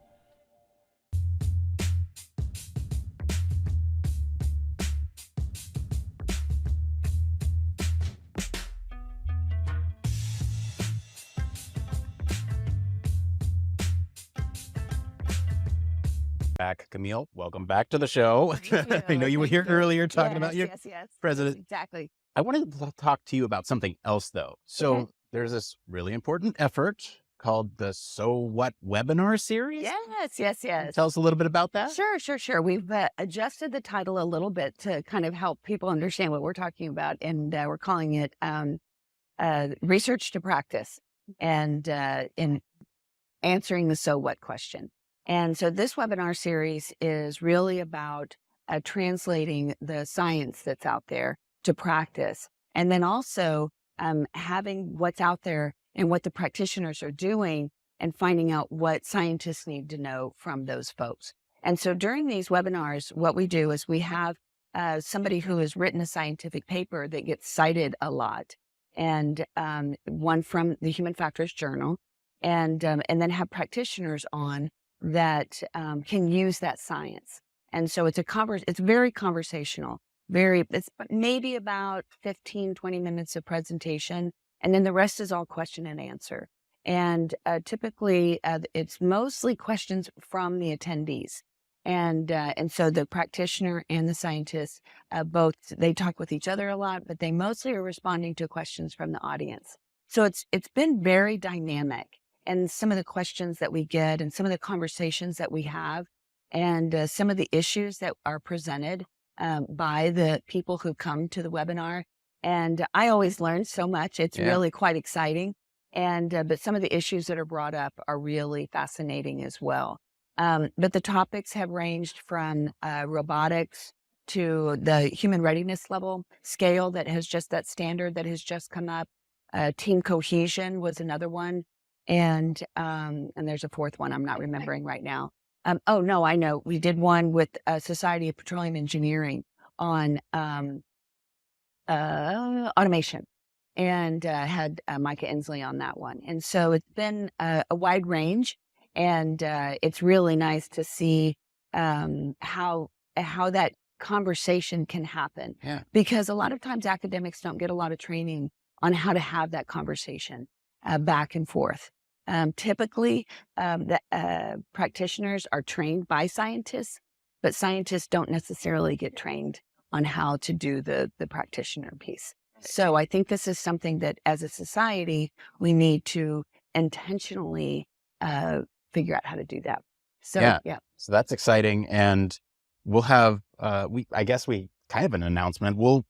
For listeners of the show, you will actually have these in our podcast feed for you all at some point. We're still figuring out a release schedule for that, but HFES has been generous enough to give us the rights to all those. So, yes, exactly. So awesome. That's exciting. Stay tuned. Stay tuned for more. Camille, thank you again for being on. Absolutely. Always love having you here. It's a pleasure. Thank you so much. I always love being on. All right. Great. Okay. We'll be back right after this. Okay.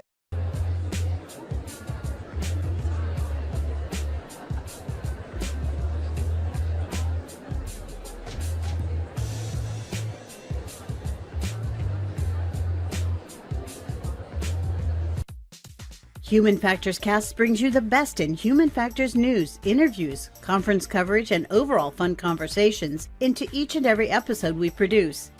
But we can't do it without you. The Human Factors Cast network is 100% listener supported. All the funds that go into running the show come from our listeners. Our patrons are our priority, and we want to ensure we're giving back to you for supporting us. Pledges start at just $1 per month and include rewards like access to our weekly Q&As with the hosts, personalized professional reviews, and Human Factors Minute, a Patreon-only weekly podcast where the hosts break down unique, obscure, and interesting human factors topics in just 1 minute. Patreon rewards are always evolving, so stop by patreon.com/humanfactorscast to see what support level may be right for you. Thank you, and remember, it depends.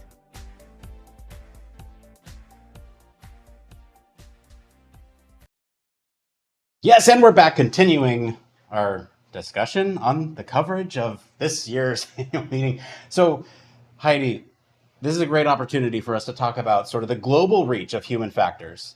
And this is a really good time, especially as we're getting a comment in one of our social media channels says, oh my God, this is a godsend for those of us outside the States. So I'm really glad this is helpful for you. I'm sincerely helpful. This is why we do this. It's to help folks who are unable to make it to the conference, to engage with these discussions, to come to a community, to feel part of the process. And that's exactly, you put this out there at just the right time. I cannot tell you how perfect timing that was. So let's talk about the global scale of human factors and ergonomics.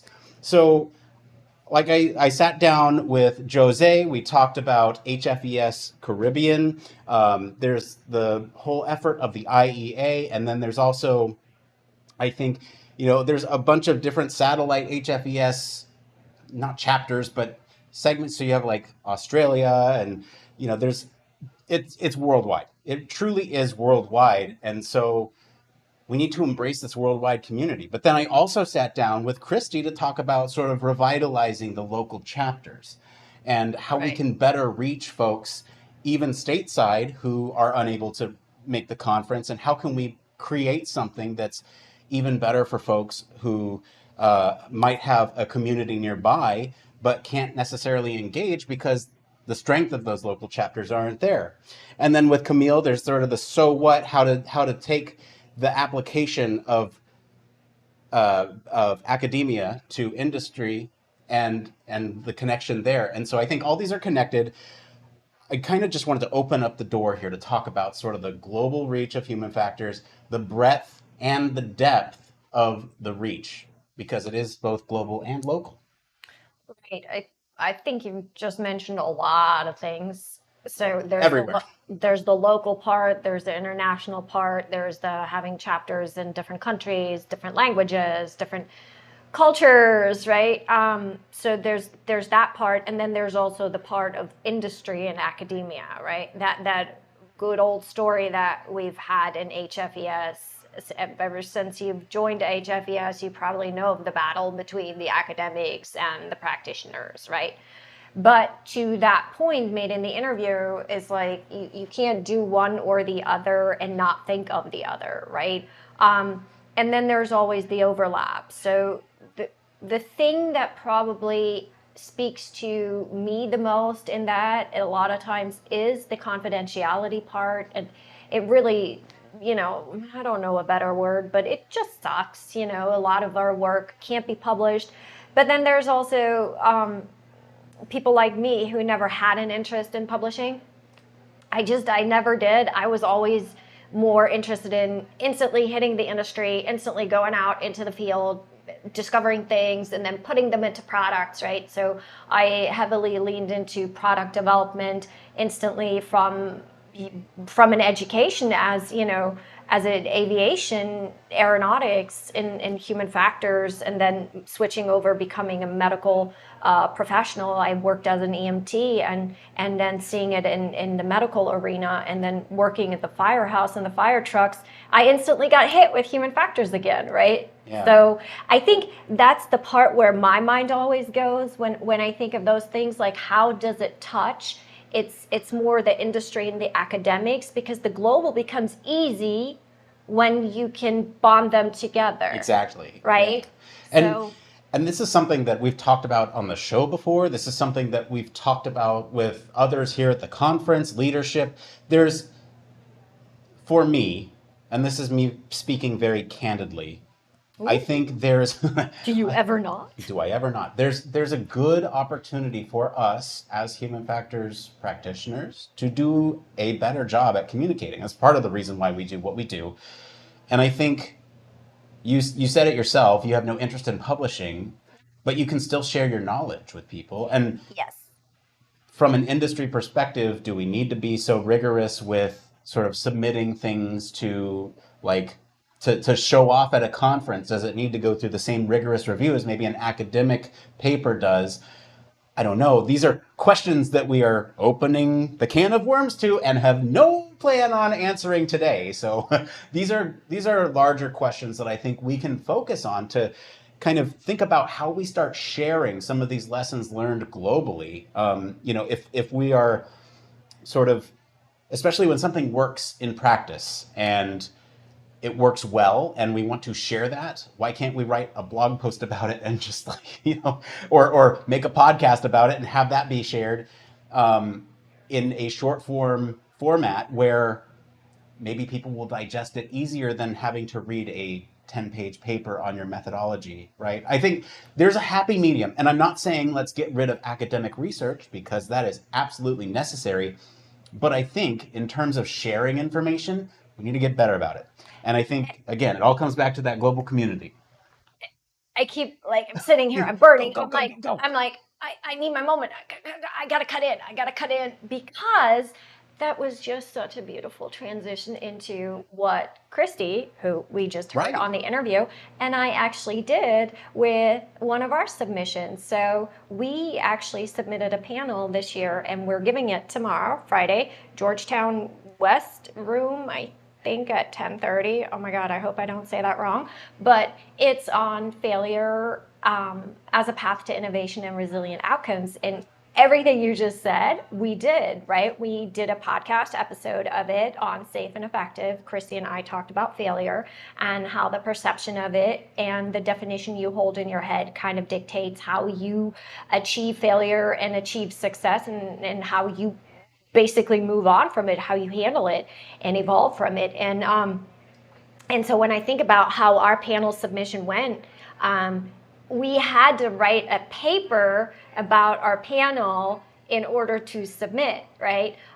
Which, don't get me wrong, in the end ended up being neat, because now we have kind of this paper proof together that we collaborated and stuff like that. But it's ultimately, it's gonna be a panel. We're not going up there and presenting and going, all right, and here is this, and then we found out this, and then we did that.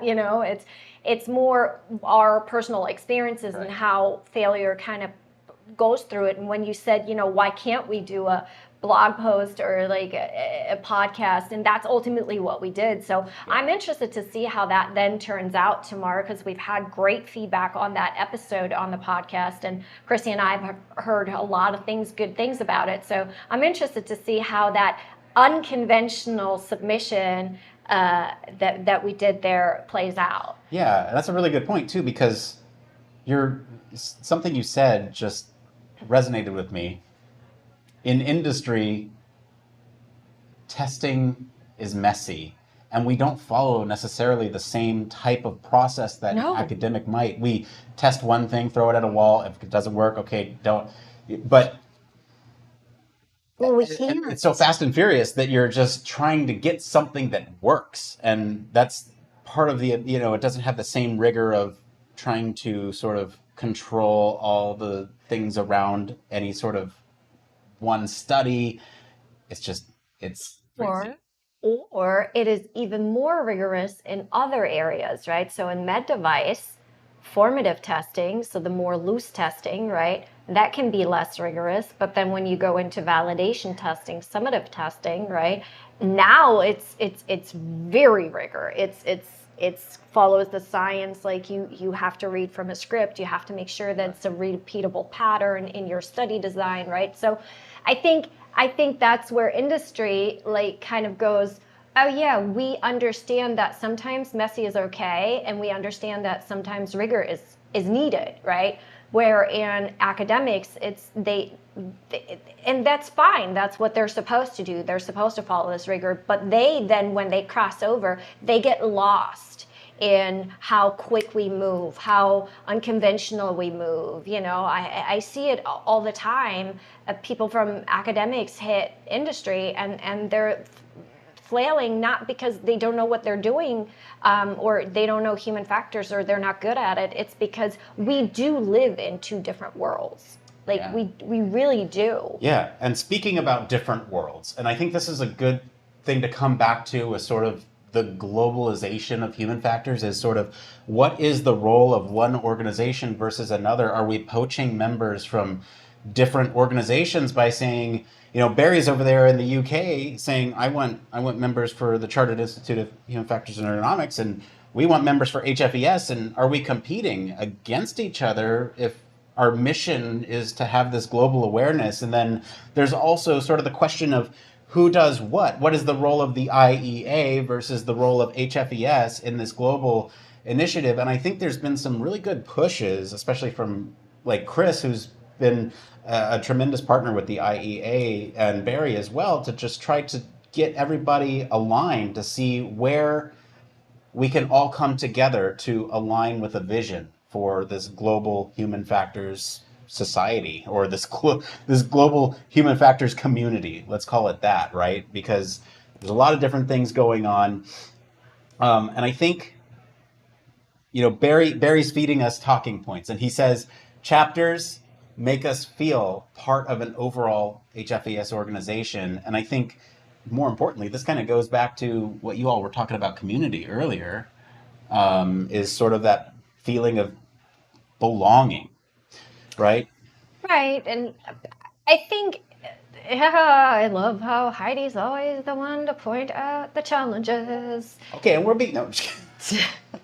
But I think when you said, like, are we poaching people from other societies? I think, to be fair, let's be very frank, I think it happens. I think it's okay, because you have to, as you go through your career, as you go through your evolving of your human factors knowledge, of how you apply it, whether you work industry, academics, all these things, right?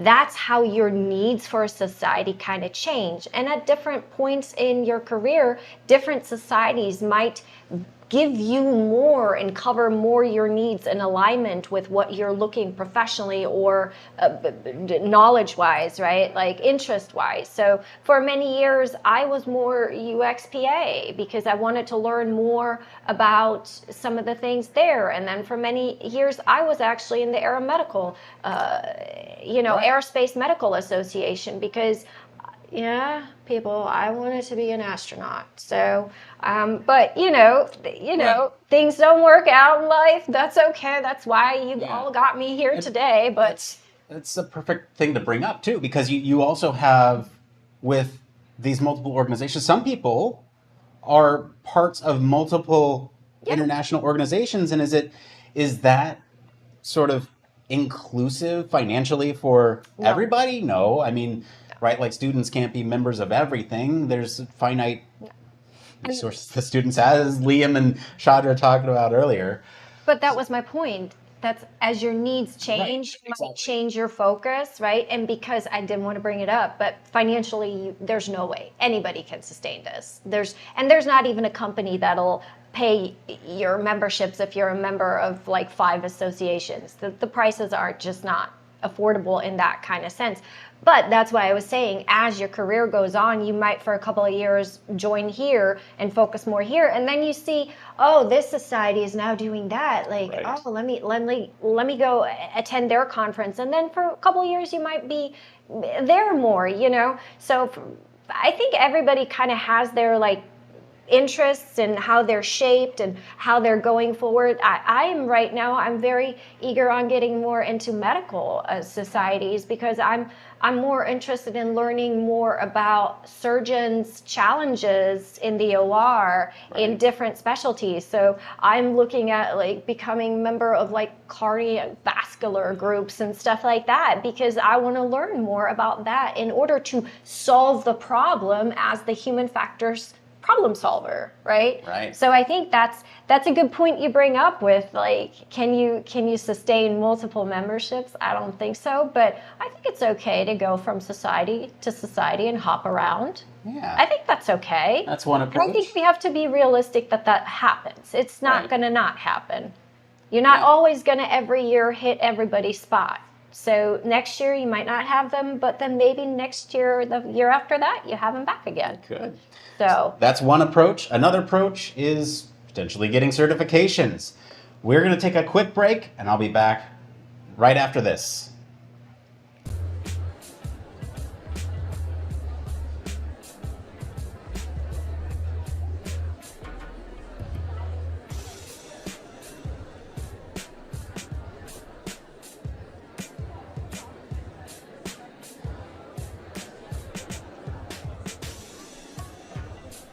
All right, and we're back with our continuing coverage of this year's HFES annual meeting. I'm sitting here with Jean Kay, who is the director of the BCPE.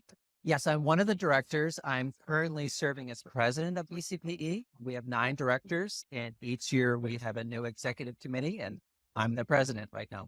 Well, welcome to the show. Thank you. Happy to have you here. So I would love to talk to you about BCPE. And the first question is, what is it? What does it stand for? BCPE stands for Board Certification in Professional Ergonomics. We also certify people in human factors and user experience, but BCPE is our name. So it's a board certification. So it's some sort of certification. What is the benefit of getting certified? Well, ergonomics is not a licensed profession. Anyone can call themselves an ergonomist or a human factors person and can do it. So you don't really know what you're getting. A lot of people do have lesser credentials. They don't have the same training. So we are board certification in professional ergonomics. It's equivalent to a professional engineer type certification.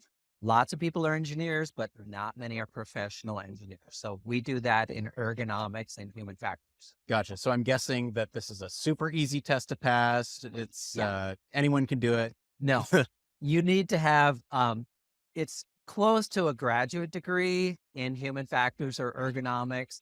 You need to have at least 3 years experience. You need to submit detailed work samples, and then you have to pass the exam.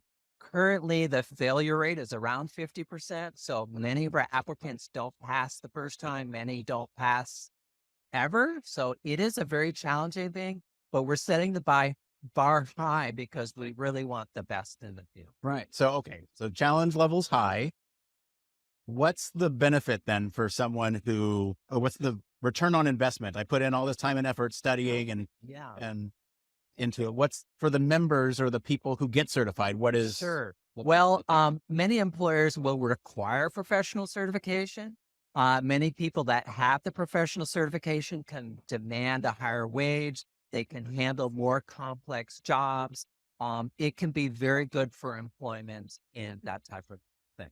And that also from like an employer perspective, that's got to be some sort of peace of mind that you're hiring the best. It is, yeah, because again, there are many people that call themselves ergonomists or human factors, but you know that these people have been vetted. They've got the educational requirements. They've shown the work and they've passed the exam. So you can be pretty assured that they're pretty good and they know what they're talking about. Right. You might pay a little bit more of a premium, but you know what you're getting. Exactly.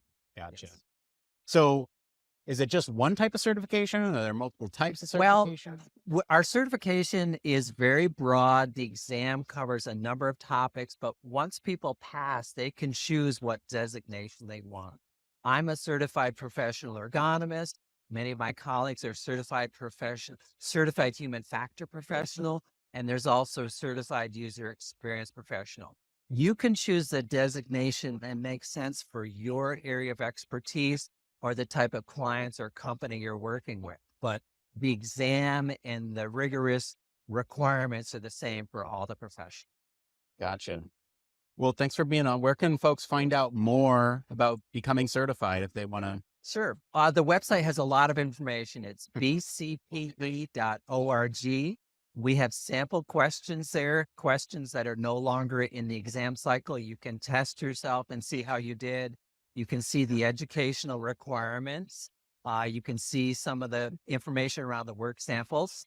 One thing I'll say about the educational requirements, HFES has a list of programs, educational programs. If you're on one of those listed programs, you meet our educational requirements, and so you're a third of the way through the application process. Also, for the new students, if you completed an HFE degree, you can apply to become an associate professional right away without the work samples and the exam. So that gives you a step up in trying to be in a competitive job environment. Excellent. Gene, thanks for coming on the show. Thank you. All right. We'll be back with more right after this. Stay tuned.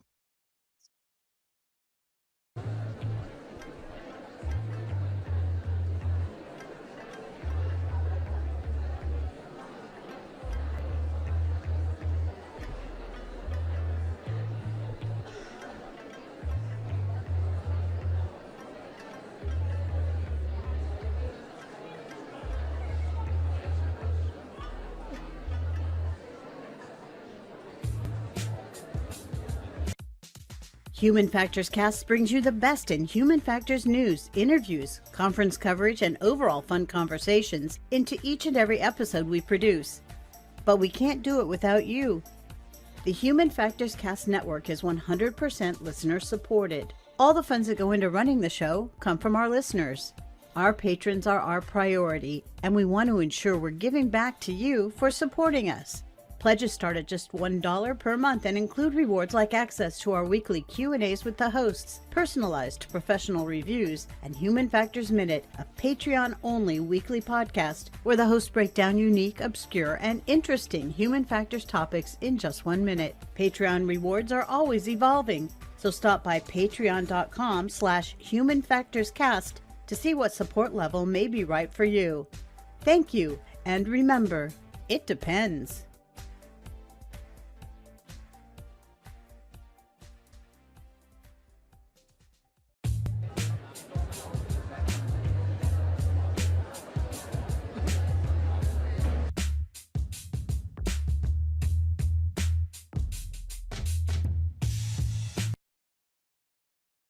And we're back with our continuing coverage. I'm sitting here with Bob Cargill, member of ASTM and part of the Acceleration Task Group.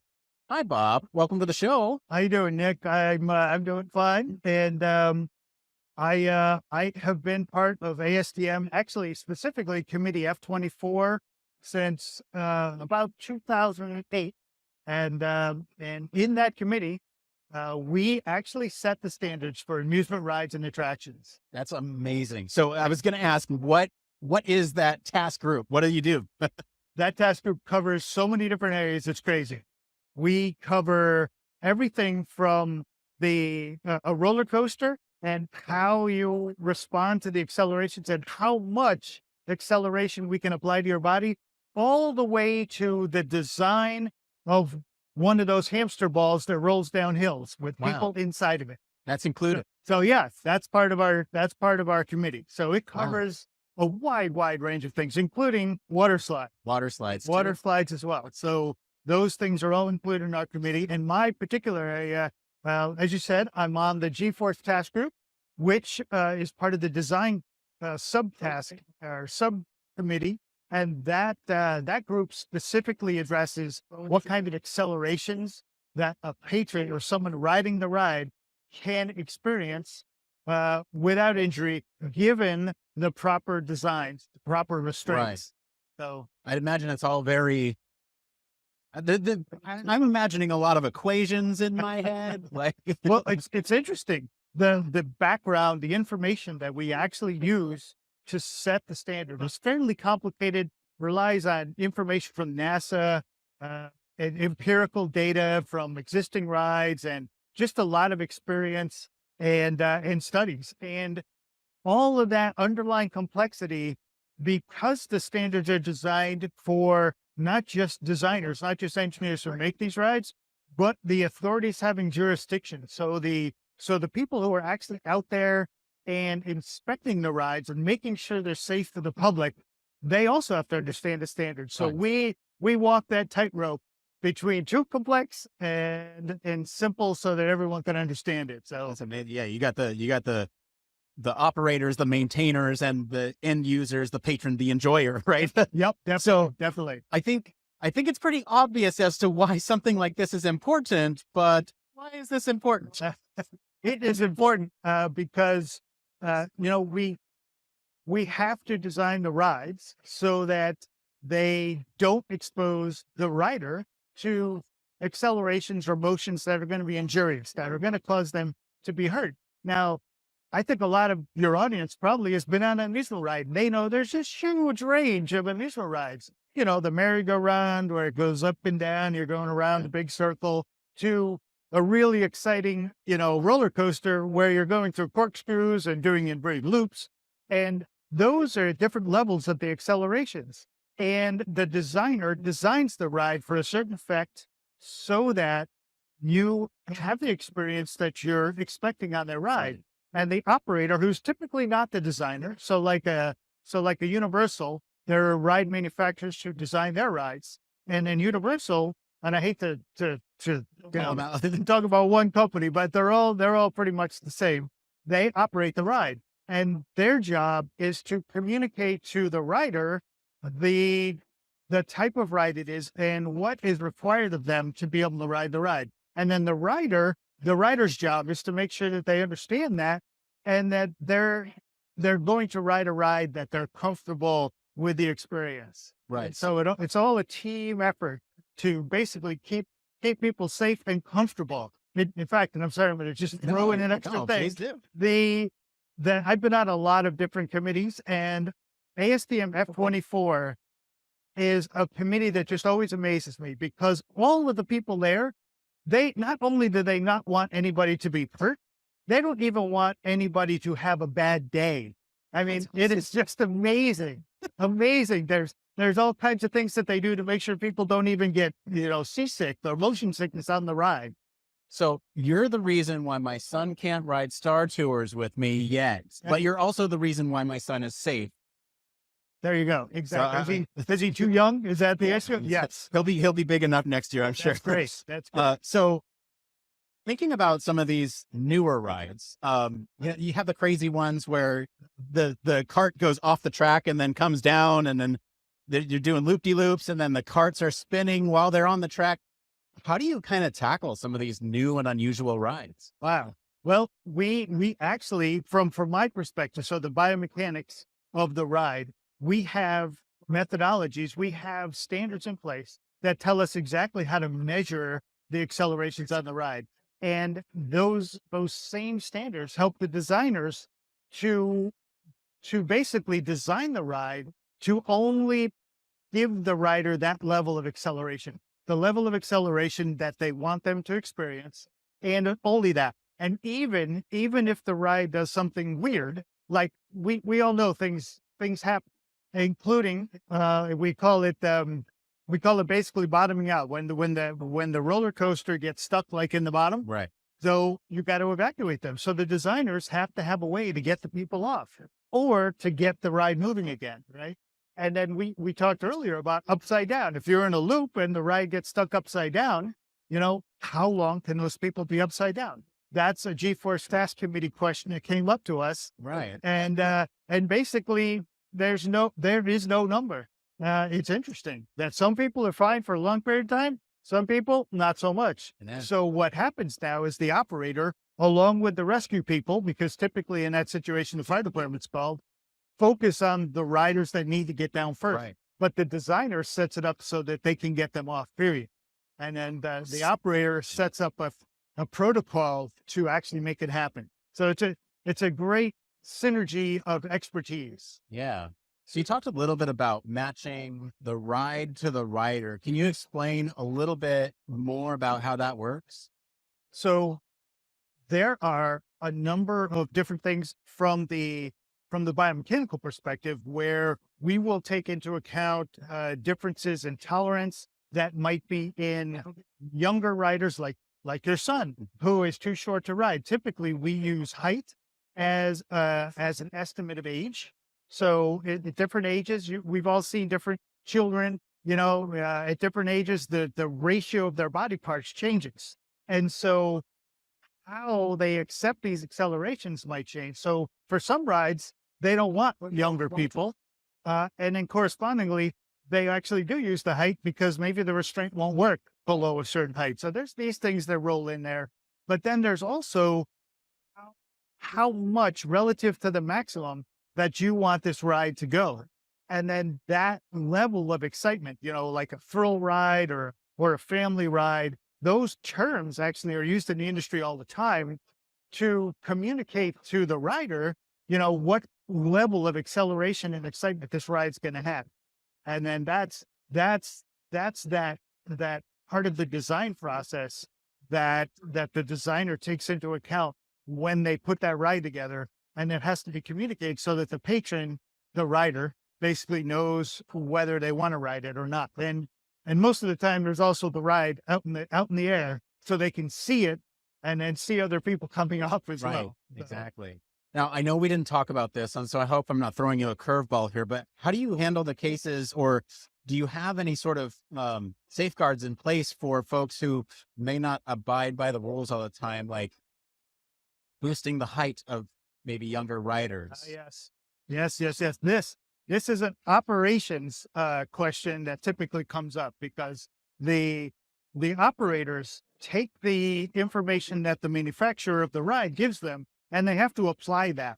And so the operator is the one that basically has to say, okay, what do we do in our part when somebody's got, big high shoes on? Right. Do we call a manager over and say, hey, take those shoes off? Where are they in that big scheme of things? And those are questions that the operator sometimes talks back to the manufacturer and says, hey, what do we do in these situations? Or they have an overall park rule that basically says you have to take your shoes off. And then in terms of gross, fist behavior, where, for instance, someone's standing up on a roller coaster, very bad, very, very bad. There are a couple of things. The designer, if it could be very, very bad, they will design it so you can't. If it's obvious that this is going to be a problem, they will sign it. They'll basically say, don't do that. And then the operators, believe it or not, when the operators are interacting with the patrons, they will be looking for telltale signs. Like, for instance, a drunk rider, and they'll say, I'm sorry, you can't get on. Or if there's a ride, specifically talking about ADA or disabled, we call them limb different people. So if somebody doesn't have hands and the ride requires you to hold onto a handle, then the operator is going to say, I'm sorry, you can't ride. And so that kind of comes into it. Yeah. This is spawning so many more questions. I don't want to keep you forever, No. but I do want to kind of end with, where can folks get involved if they want to learn more about this task group, or just even learn more about some of the standards that are out there? I think the best place is the ASTM website. So it's ASTM International. So I believe it's ASTM.org, O-R-G. And in there are a bunch of committees. ASTM does a lot of work, but F24, capital F is in Fred, 24 is the committee that you would be interested in. And you can join. Matter of fact, I just renewed. So you can join on the website. It's reasonably cheap, depending on, 1 year of this is probably less than you pay for cell phone every month. And you get access to the committee. So you can actually go to the committee meetings, because ASTM and F24 is 3 different members. There are producers who produce rides. There are users like the operators, the parks, who use the standards. And then there are general interests. And those people are just people who are just generally interested. So we have on this committee people who are not engineers, who are just people who like amusement rides, and they're on the committee participating in the standards process, along with engineers from Disney, engineers from Universal, and crazy people like me. So, so that's how you can get involved, and you can do it at any level you want. Excellent. Bob, thank you so much for being on the show. You're very welcome, Nick. It's great talking to you. It was great learning from you.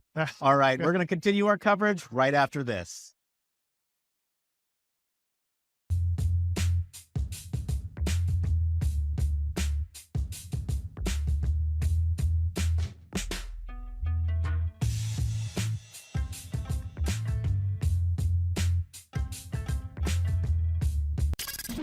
Spacecraft, railway locomotives, nuclear submarines, healthcare, jet aircraft, these are all examples of highly technical systems and organisations, and all have one particular thing in common. They all involve humans. Humans who want to do amazing things and are using technology to achieve them. They all have something else in common. They have amazing people ensuring that the users who are involved can do what they need to do, are safe when they do so, and have the optimum user experience. These people are human factors practitioners, and on 1202, the Human Factors podcast, they talk to me, Barry Kirby, about what they do, sharing their career paths, highlighting their ideas and best practices, and fundamentally raising awareness of our discipline. Find us on 1202podcast.com, on social media, and on your favourite podcast directory, because it's more than just common sense. Where does it come from? It's always been there. The fire that burns inside each of us. The passion to serve. To distill complexities into elegant solutions with precision and empathy. To study, design, build, test, and continue to improve systems that help people live better, safer, and more productive lives. Our work is not just a job. It's our calling to elevate lives and empower all humans. And it requires the background and perspective of academics, researchers, students, scientists, engineers, and all human factors and ergonomics practitioners from every industry and in every corner of the globe. We gather to foster collaboration and unlock exponential possibilities. We aspire to inspire others. We are the Human Factors and Ergonomics Society.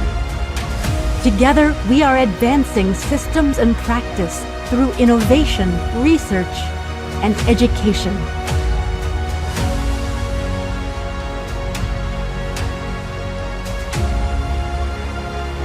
What will you aspire to? Join us.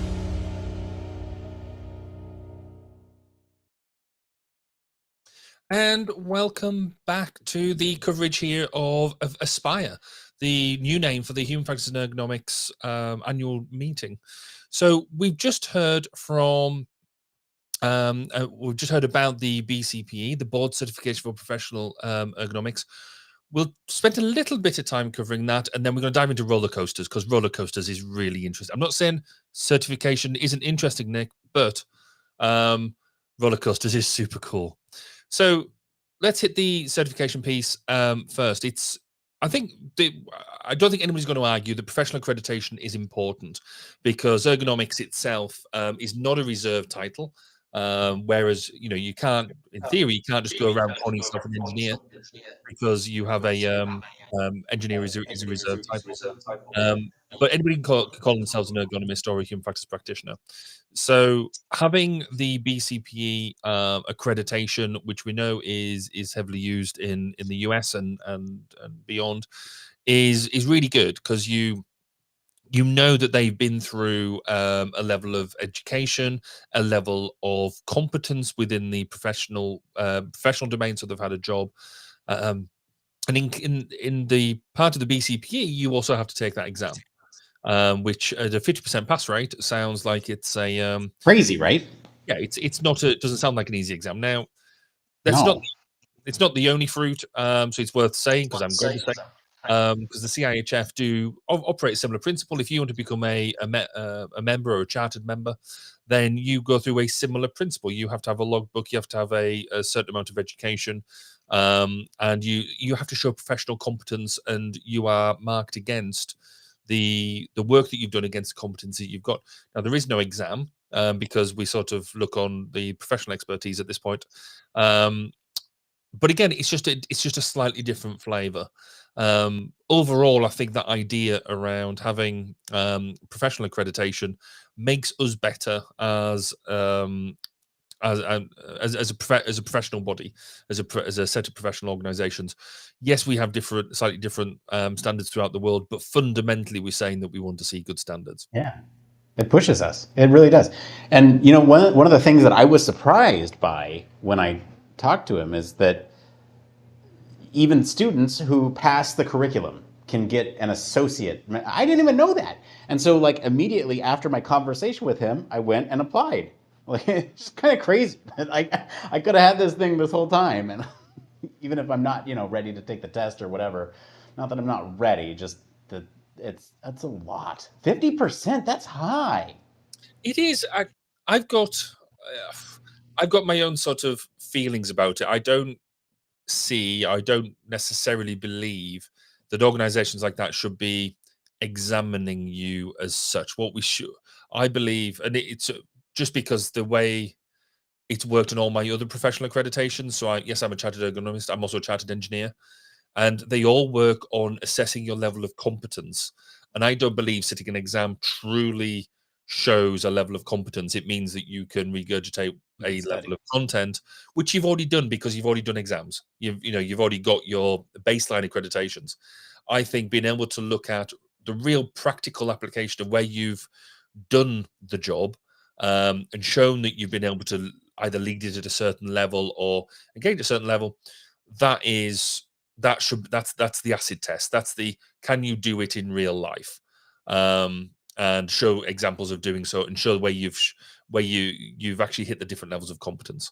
So, but it's the fundamental principle here is, if somebody has got a BCP accreditation or a CIHF accreditation or whatever, you can go back to the organization that give it and said, right, and you should be able to see on their website, what does it mean?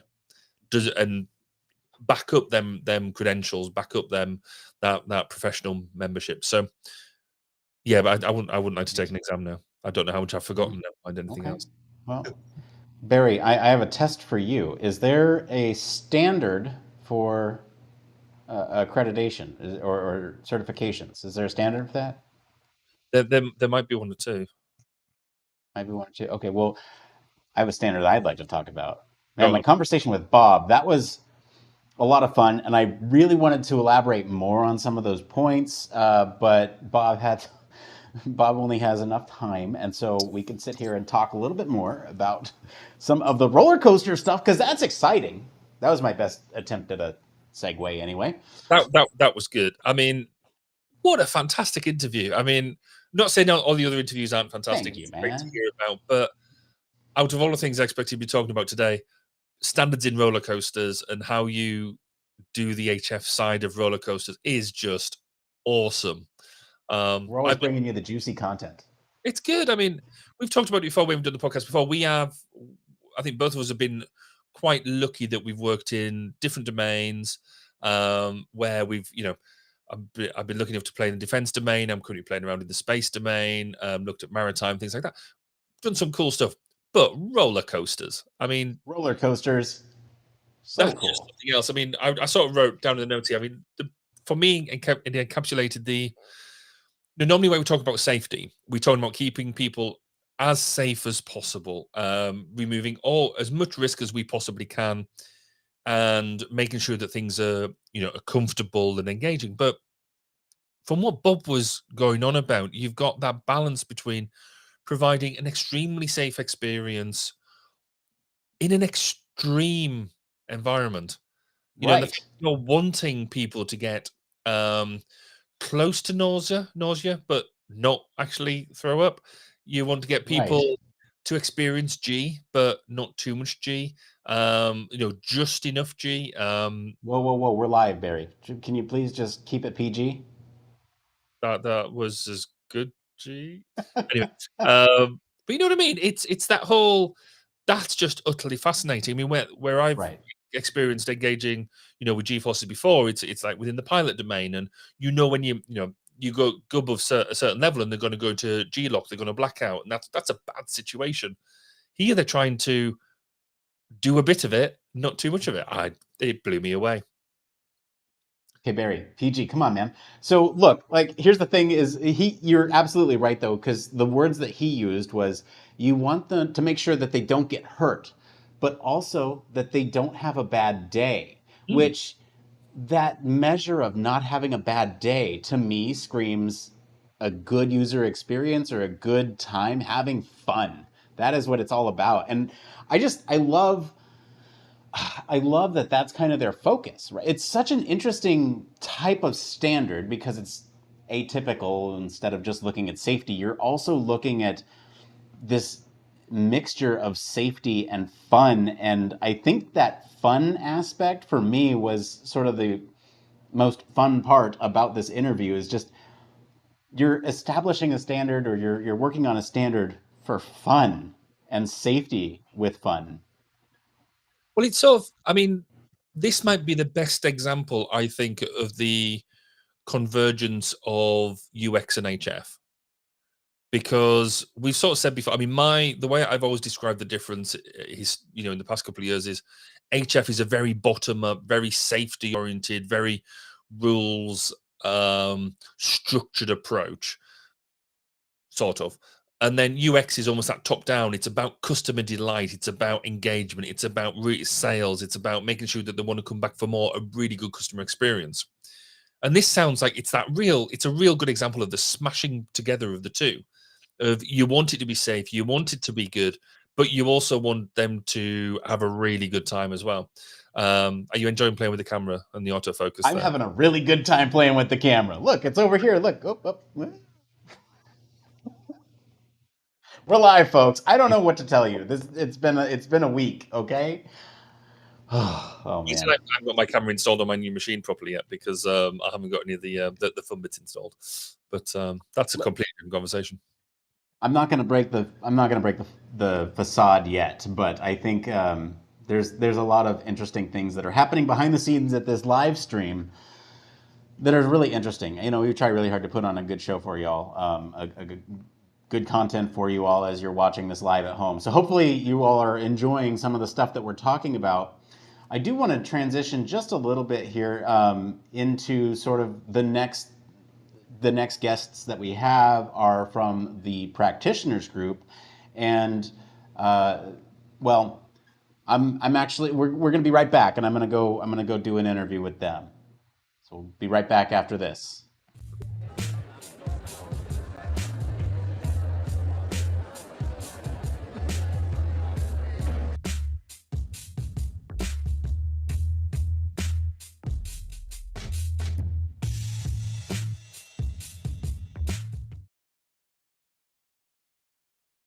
All right, and we're continuing our coverage here at this year's conference. I'm sitting here with Melissa Afterman, who's the co-chair of the practitioners group. Yes, I am. Hello, Melissa. Welcome to the show. So, Melissa, my first question for you, what is the practitioners group? I'm so glad you asked. The practitioners group is a subset of the general membership. We are not a technical group, but we're more of like an affinity group. And we are just what the name sounds. We are people that practice ergonomics as opposed to research ergonomics and human factors. So we take the research and we apply it into our day-to-day work. How do you do that? That's a great question. And I feel like there's many different ways that it, you know, that it happens, and that it looks very different depending on what type of a practitioner you are. When I first started being part of this group, which by the way, the group is relatively new. It's been around this is the third year as far as an official group. I mean, there's been practitioners in HFES forever, but we finally have this group where we can get together. And I remember coming into this group thinking, everyone is going to be just like me, and we all must work in occupational ergonomics and do evaluations with people and groups and evaluate products and this and that. And then I realized that that's not what a lot of the practitioners in the group do, that some practitioners work in cognitive ergonomics, and a lot work in UX and product design and usability. And so it's really as varied as HFES is in and of itself with the research that happens. There's practitioners out there, people doing, taking the research and applying it to the real world in the workplace. I love that. And I guess this one's not on my notes here, but where can people go find the research, right? Mm-hmm. Like there's all these practitioners out there. Where can they find the research to help them apply that to their work? Well, I mean, most of the research that we talk about comes from the HFES members and the researchers that are here presenting at the conference, at the annual meeting. But there's also, there's a number of other ergonomics and human factors journals with published papers. And so we find our papers where we find them. But the cool thing about the practitioners group as part of HFES is we can be here together at the annual meeting and sit in a talk with a researcher and learn about the latest and greatest, way of doing something, and ask a question and say, well, how would I apply this in my own practice? And so we can have those conversations right then and there with the researcher. Gotcha. So what kind of activities do you do as a group? Well, the membership, we asked the membership what they wanted. So we sent out an interest survey recently. We got what I think was a good turnout. About 61 people responded to that over a month's time. The vast majority did not know there was a practitioners group anyway. So what we're doing right now is promoting, within and just trying to get the word out that if you're a practitioner, you, number one, belong here at HFES, and we can all be together and help raise us up together. And so what, in that interest survey, a lot of folks are interested in technical webinars. So ways to learn more about how the research has been applied and different, maybe there's research that is useful for me, but I haven't really seen that yet. So it's like practitioners talking about research and how it's been applied. So that's something that we do as a group, our webinars, technical webinars. We're trying to do at least 2 a year. So there's one coming up next month, actually, and then there'll be another, which would be November, and then another coming up early in 2024, and so on. So the main interest is technical networking and discussion.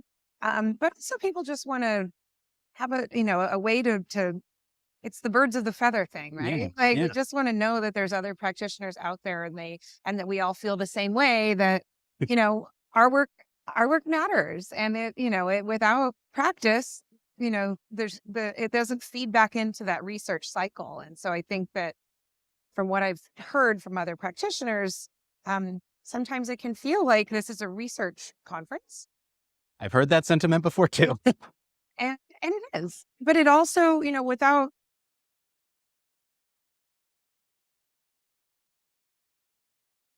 that with it, I'm hoping we can build out more practitioner track, more talks by practitioners, and really just sort of drive that cycle, that research to practice cycle a little bit.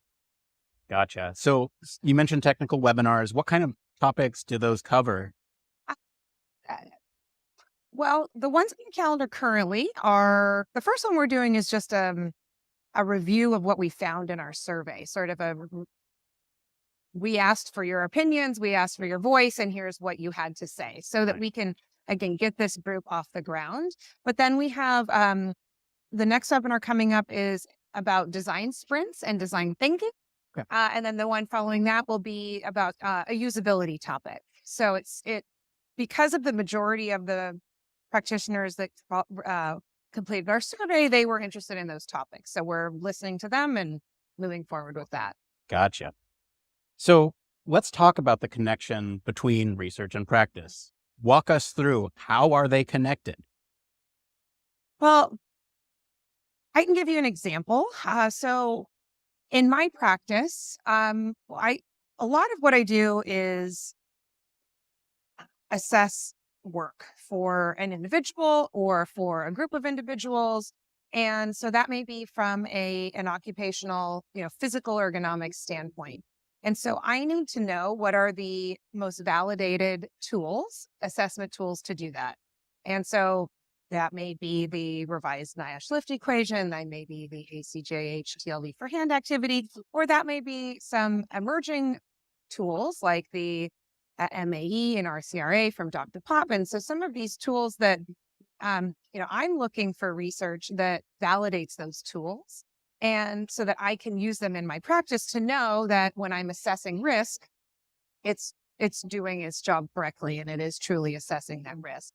And so that's a way that I can use research in my practice. And because some of these emerging tools maybe don't have as much validation yet, my practice can inform that research to say, hey, can we do some more validation studies? Can we, and so that sort of pushes that research back. So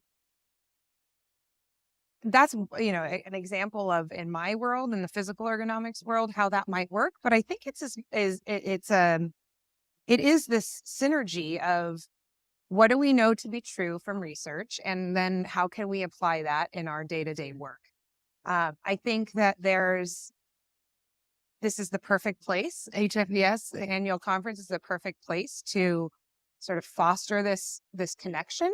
And if we had the opportunity for practitioners to give talks about how they've applied the research, because I think it looks different in all different corners of HFE. What I just described is probably not how it looks for other folks, right. Especially in cognitive or the UX realm. And so, imagine if you were sitting in a session at HFES and the first talk was about latest research on said topic, and then the next talk was about a practitioner, about how they applied that research. I would love that. What is cool, right? And then we so it would just, I don't know, it brings it all back together. And I think that I don't see why we couldn't have that. And so it's something we're working. So how can folks get involved or become a part of the practitioners group if they want to learn more or if they want to become a member? Well, the easiest way for us, so it's not like you have to sign up to be part of it. I mean, if you are a practitioner and you're in HFES, you're in our Welcome group. to the club. Welcome to the club. You're in. If you want to be part of the communication and the networking, the easiest thing to do is to be part of the HFES Connect community. So there's, this is something that we learned from our survey that most people don't know that exists either. But it's an opt-in and you can be part of the practitioners community, and it's just a discussion board. So you can ask questions, you can listen to other people having conversations. And so that's the best and fastest, easiest thing to do. And then to just, get involved. If there's volunteer requests for reviewing papers, which there always are, HFES is always looking for people to review abstract submissions. Volunteer as a practitioner, because that brings that voice to the review process. That's a way to get involved, and to just keep submitting your papers to one day. Well, we will be there. Well, Melissa, where can folks find you if they want to find out more information about the practitioners group or get in touch with you? You can find me through the member directory, Melissa Afterman, and I am at the University of California in San Francisco. And you can find my email address through the member directory. Excellent. Melissa, thank you for being on the show. We'll be right back with Tom Yen, who's actually a practitioner. More after this.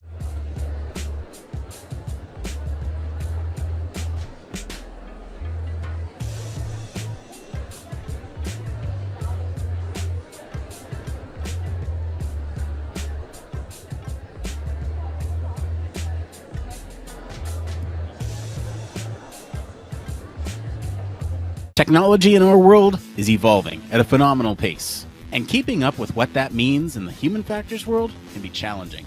That's where Human Factors Cast comes in. Human Factors Cast is a weekly podcast that highlights and breaks down stories that are chosen by you, the Human Factors community. Each week, a panel made up of human factors practitioners, UX specialists, and engineers sit down to discuss a weekly dose of knowledge that keeps you up to date with the latest areas of interest.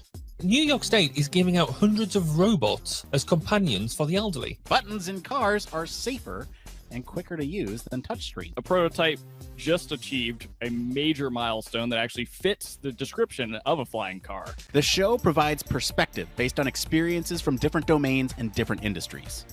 We even cover some of the hottest conferences in the field. On this episode, we're recapping EHF, Ergonomics and Human Factors Conference, Neuroergonomics Conference, Human Factors and Ergonomics Society, UXPA International, the International Symposium on Human Factors and Ergonomics in Healthcare, and we have the best guests. I'm joined today by Chris Reed, Micah Inslee, Farzan Sassin Gohar, Joe Keebler, Peter and Gabby Hancock. We have a dedicated community of listeners that engage with the show and contribute to the topics discussed. Join me, Nick Roome. And me, Barry Kirby. Every Friday morning when Human Factors Cast drops on YouTube and your favorite podcast directory. And remember, it depends.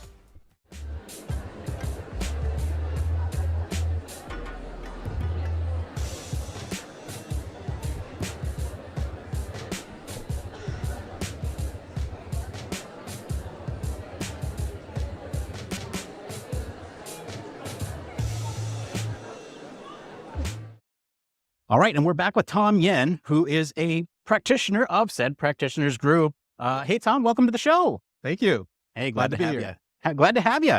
So I would love to know what your role is. What do you do?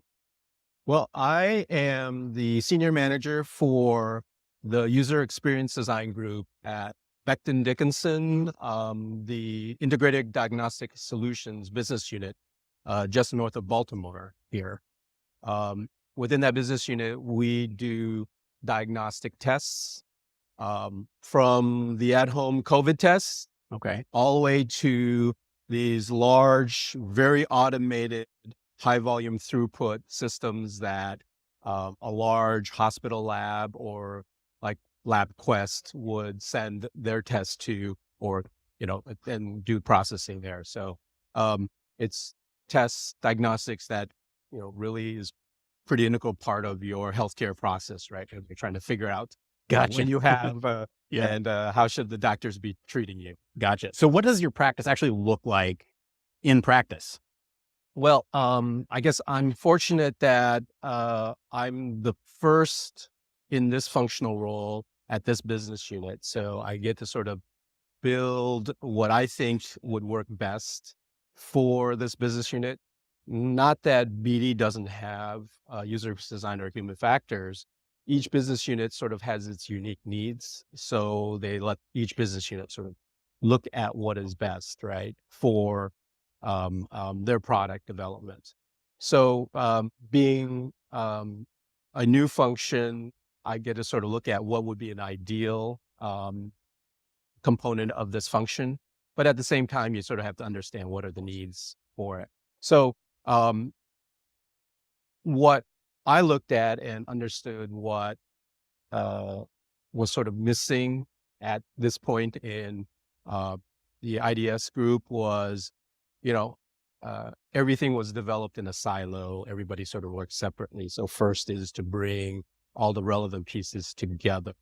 So if you ever get an email from me, you'll see there's a tagline at the bottom that says the fusion user experience design through the fusion of, and there is sort of user research.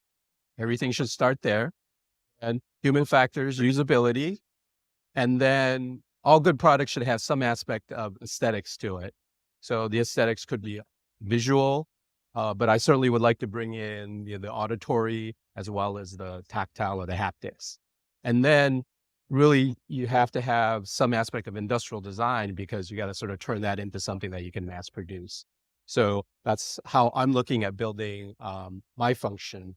And then if you look at it in terms of specific areas, then I would say you have sort of the hardware UXD, software UXD, user research being extremely important, a user research function, user testing.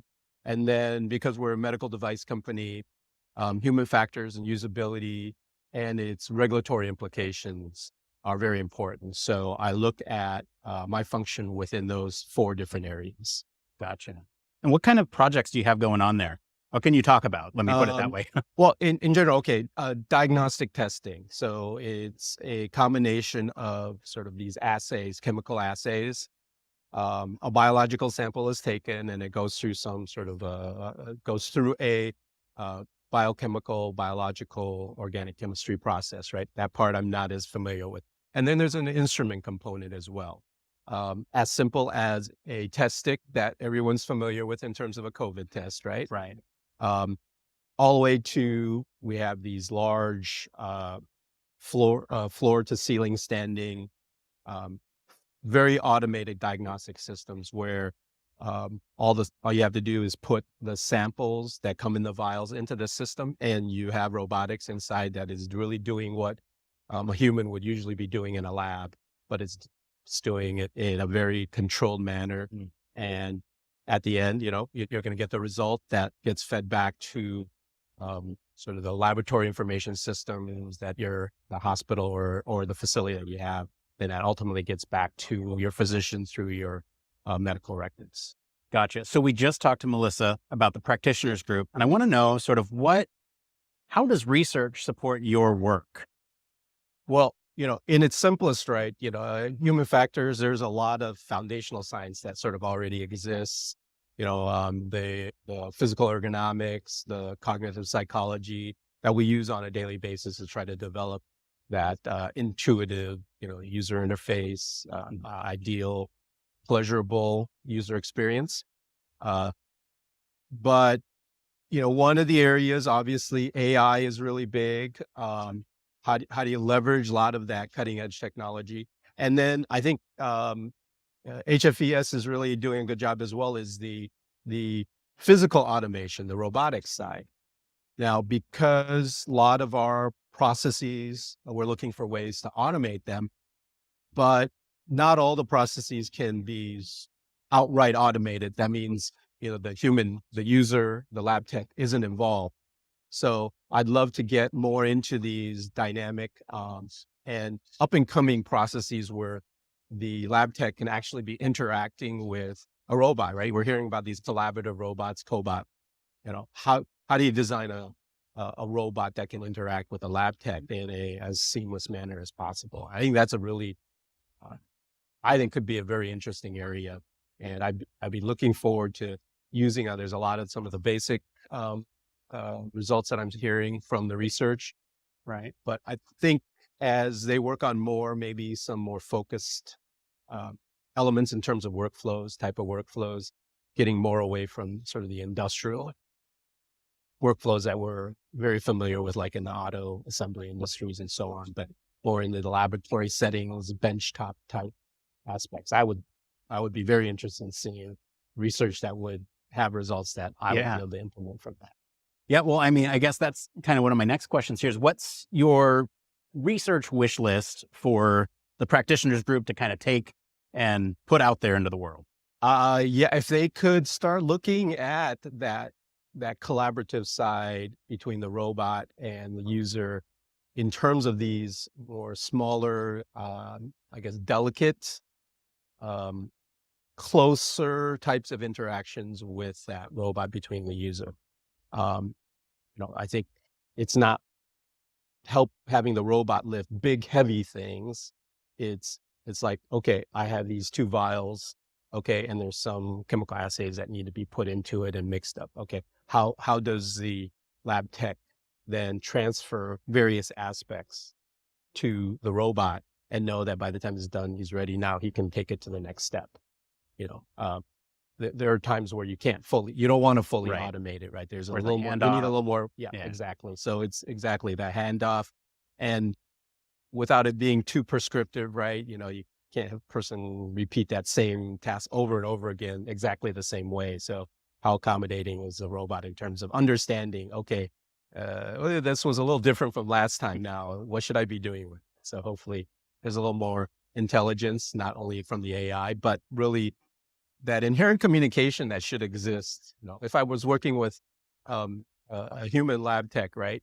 Either it's going to be a verbal communication or just the way the sample vial is passed over to you, or maybe gestures and stuff like that would indicate, okay, well, you're supposed to do this with this now. Right. So maybe something like that, very more, humanistic, I guess, approach in terms of that interaction. Gotcha. Tom, where can folks find you if they want to find out more about your work or get in touch with you? Becton Dickinson is the company I work at, IDS. You can certainly look me up in the HFES directory. You can reach out to me through the practitioners group, or my email address at my company. Very simple, thomas.yen@bd.com. Great. Tom, thanks for being on the show. Absolutely. Nice to be here. Thanks. We'll be back with more coverage right after this.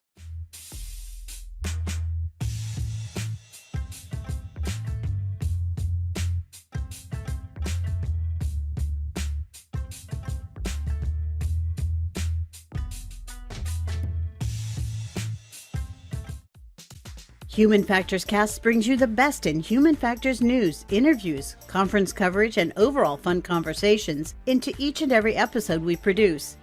But we can't do it without you. The Human Factors Cast network is 100% listener supported. All the funds that go into running the show come from our listeners.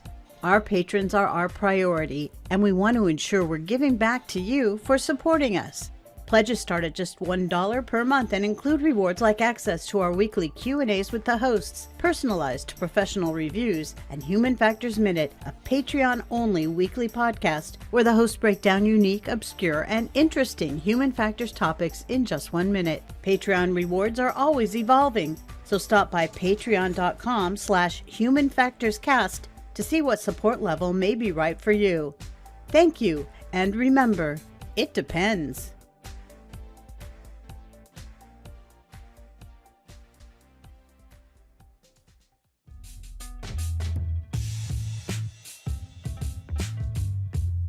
My cheesy smile. Ooh, I'm.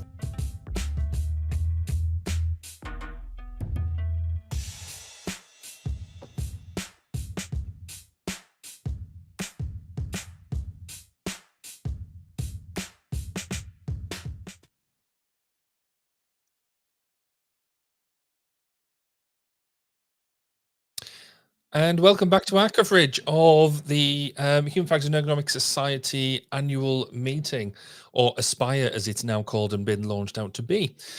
We just had 2 really great interviews there looking from the practitioner perspective.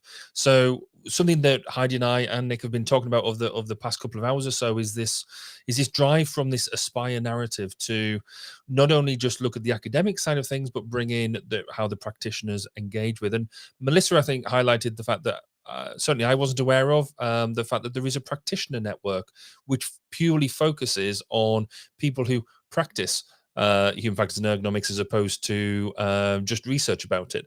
I don't know whether that's a fair thing to delineate between the two, but what were your first impressions, Heidi, of what Melissa had to say? You just caught my brain going completely different, because you just said with the human factors and the Aspire, so I'm trying to swerve back again here.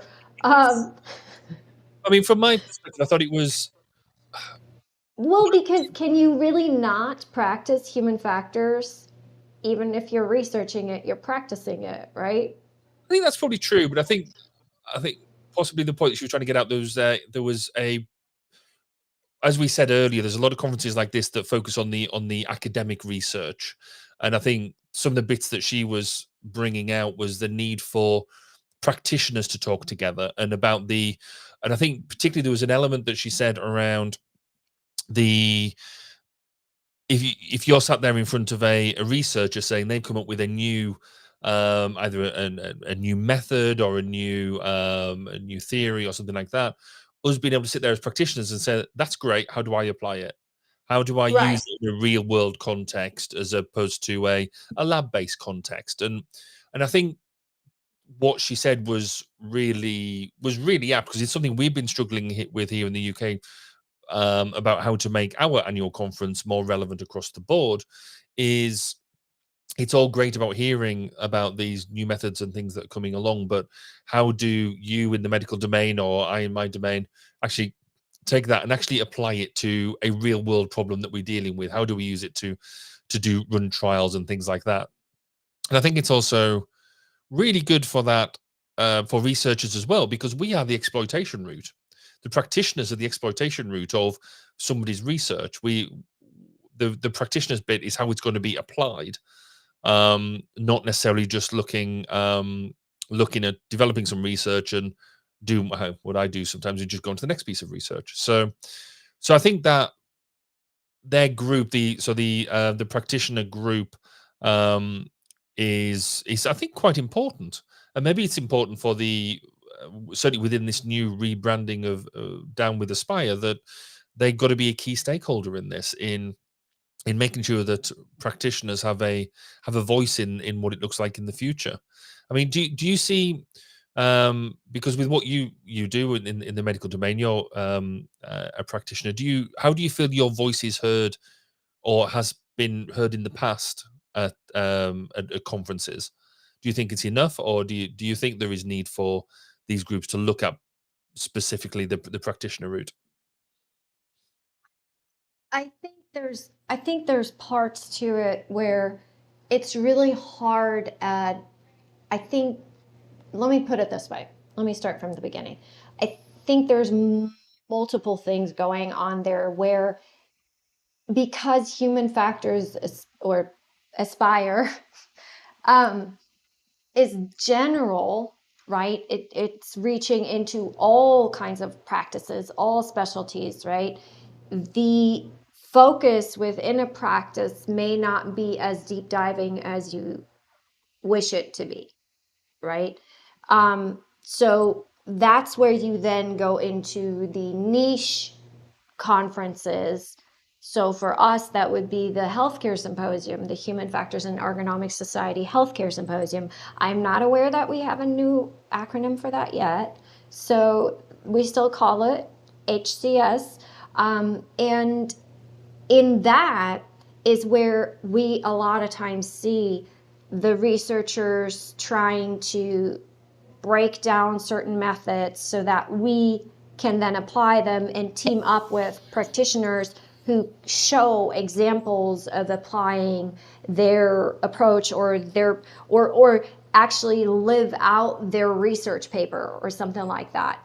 And that's definitely a thing I see in my domain. I think that would be interesting to see for topics who don't have their own conferences, right? Who don't have their own community. So that's where I think that would come in really handy to kind of have that kind of community grow, or have a spot to belong, as we earlier said, you know, because sometimes you do such niche things that it's hard to find a group even to belong to or feel like a part of, you know. It goes into like so many niches. If I just think of my own interests or what you do, Barry, or what Nick does, right? We all are human factors practitioners per se, but we do vastly different things, right? So I think that'll be interesting to see what they do with that. What do you think? how do you what would you prefer to play it out as? I think it would be. I think it has value. I think there is, as you say, that no matter what particular part of HF you're practicing in, the need to come together as a practitioner group, because there are unique challenges that we have in delivering human factors as opposed to just researching it. Because in the academic environment, and this is with the greatest respect to what they do, because I don't have their tenacity or anything like that to do the sort of research that they do. It's about being able to take what they do and apply it in a meaningful way. You've got a problem. You need to know the mental workload of an operator in this particular state. You need to be able to test a medical device in the field in a way that is going to give you meaningful results outside of a lab environment. So that being able to come together and sort of, I might be doing some future research into some sort of human wearable device, and I would love to be able to reach out to you in your domain and say, look, I'm really struggling with this. How have you done a similar thing in the past? Which would be covered by a research environment. So being able to share amongst practitioners is would have its own value, I think, there. I mean, Yeah. Sorry, go on. No, you just remind me of being able to share, right? So that's one of, again, I mean, that's sadly always what it comes down to, but like there's a lot of confidentiality issues in my industry, but that just reminds me of when we hit COVID and we had to figure out how to test certain things, and all of a sudden we are talking and exchanging with people who work, primarily HF and AR and AI, right? Like, how do you get the input that you need, face-to-face input, because we can't not do that. So how do you get that? And that was interesting when we were talking, when we were trying to make that transition, I guess, or the transfer of knowledge over to that arena. I really got a front row view of what are the challenges when you transfer that knowledge and when you communicate, right? It's not always as straightforward. So I would love to see more groups cross over also and talk to each other and see how could they work together so that we could have this forum, this platform worldwide with Aspire, where yes, we may all be in our own niche, but one time a year, at least at a minimum, we come together and we exchange on a level where we can walk away with having found maybe even a solution to one of our problems, or at least found the beginning to the solution with somebody. And I think that would really be something that I'd love to aspire for. Aspire. I like dropping Aspire all over the place. That's I told you. Didn't I say that this morning? I was going to be the queen of intertwining and threading that word throughout the day. More Taylor references. Damn, I can't think of one. I'll think of one. Just before, Tom's interview, where again, Tom being a practitioner and him having to deal with so he's a member of the practitioner group, but having to deal with basically this medical testing on using human factors in that domain on a day-to-day basis. The biggest fascination for me, and you mentioned it as well, was around COVID, because for me this was an unprecedented time where everybody kind of just dropped everything and focused on we've got a problem to fix. In terms of COVID testing, I got involved in some stuff around 3D printing face masks and things like that in making a usable product.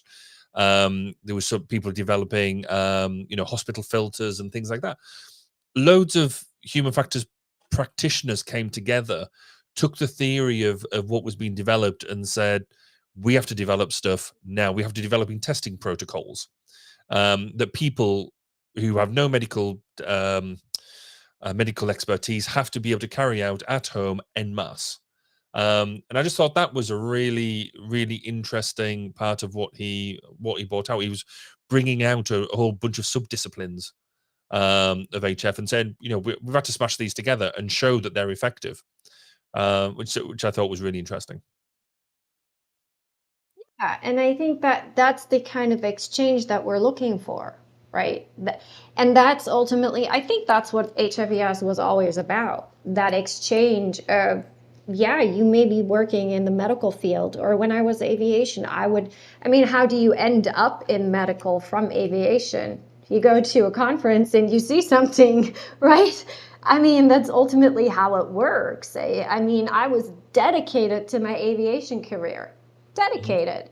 And then I see one thing and all of a sudden I'm like, oh, that looks so much more fascinating, and then you start following, you start talking to people and you're like, oh, how can I make this more interesting? So you find your groups and I think that's ultimately what it is. And I think if we keep striving for that, if we keep aspiring for that, then that'll be ultimately what'll drive the transition and the change in order to have more crossover. But I think that I would like to say that I hope that the silo mentality is slowly, completely vanishing. Don't you think? Yes and no. I think you're right. It's vanishing. I think that we've still got a way to go. I But did say slowly. yeah, you did. You were absolutely right. So yes, I completely agree with you. Just to bring in a couple of social thoughts here from Agent P on YouTube. They say that maybe the context that makes the HF practice practical is hindering us from sharing. The audience might be conservative about how well can it be applicable to my situation, which I think is fair. And then the second comment that they followed that up with is practitioners need to handle some aspects in the real world job that academics would not be concerned with. That might be an important thing to note. And you're absolutely right. And I think we've noted it. And yeah, I think that just reinforces the some of the points that we were making, that difference between academia and the practical world. The conferences in the past have focused more so on the academia side of things because it's easy to do, and there was a real drive to do it in order to become published. Maybe with the new drive around Aspire, we'll get more input from the practitioner world. Maybe this is where they've got to look about how these practitioners input. So Heidi, you're doing this panel tomorrow, which is a new and novel way of interacting. That's going to be a good thing to see. Maybe bringing in more case studies and examples of how things are done, as opposed to just the paper theory. And as much as I love putting a good PowerPoint together, maybe we doing different ways of doing PowerPoint now, or doing them sort of presentations are. We need to think a bit clever and a bit more engaging and a bit more ready to go. Well, also inclusive, right? The interesting thing about the panel is not just that we're talking about failure and that influences how your perception and definition of it influences how you consume, execute, and cope with it and learn from it. It's also a complete sharing of different backgrounds, right? So we're not all from the same field. We're not even from the same niche. We don't even necessarily do the same jobs, kind of. Yeah, we all function in human factors, but we're vastly different backgrounds. And so it's just that mix of such a diverse panel when it comes to opinions, backgrounds, experiences, and all that. And then those people come together and write a paper or give a panel on a topic that can be viewed at in so many different ways. That's the new approach, right? I would love to see, wouldn't it be fascinating if you had a panel where a bunch of researchers all kind of researched the same arena or topic and then just have a go at it and just like hear how they vastly think different of it and how they've applied and used methods and approaches, and then see how would they go about collaborating with each other. That's the kind of stuff I want to see as a practitioner. And I get it, I'm biased, I'm a practitioner, so I want to see practice. So, and on that point, I think the Aspire team for next year can take that. We want to see more practice. We want to see more engagement, and clearly the practitioner group is a way forward to that. So we're going to now take a quick break, and then we're going to go and check in with the presidents, past and present and future. So we got interviews with Camille Perez and Susan Katowalski. So really looking forward to that, and we'll do that after this.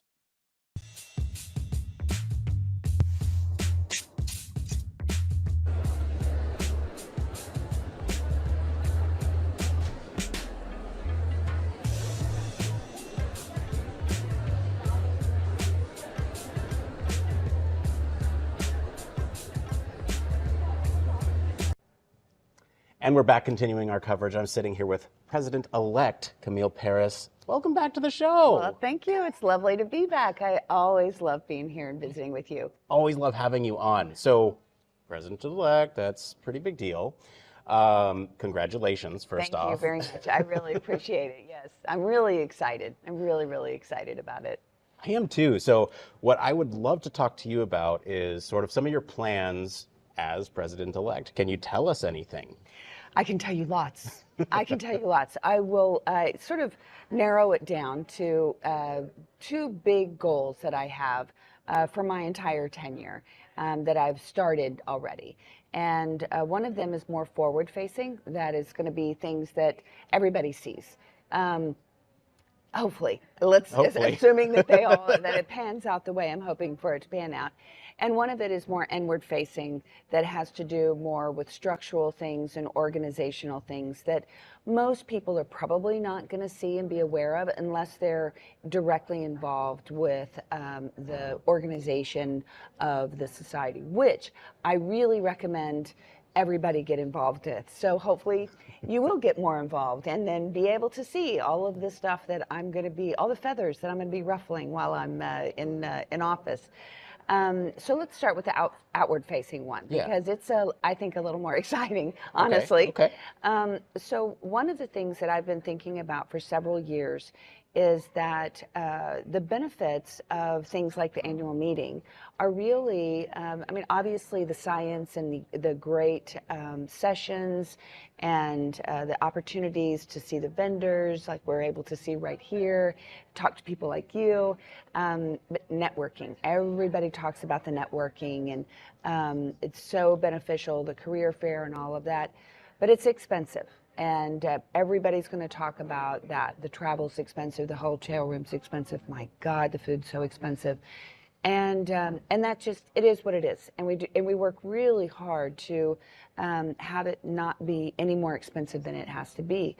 The challenge with that is we are unfortunately systematically eliminating people who are never going to be able to afford that. And their employers don't provide that kind of travel, or there's just a limited amount of travel, or they are self-employed or whatever, but it's a systematic thing that's happening, and that's not okay. We don't want to do that. And so what I'm looking to do is create another event that is more localized. And my current ideation around this, although it's evolving, is to have something that is more regional. And something, maybe have it during this spring semester. As an academic, I sort of tend to think of things as fall, spring, and summer, although the rest of the world doesn't necessarily do that.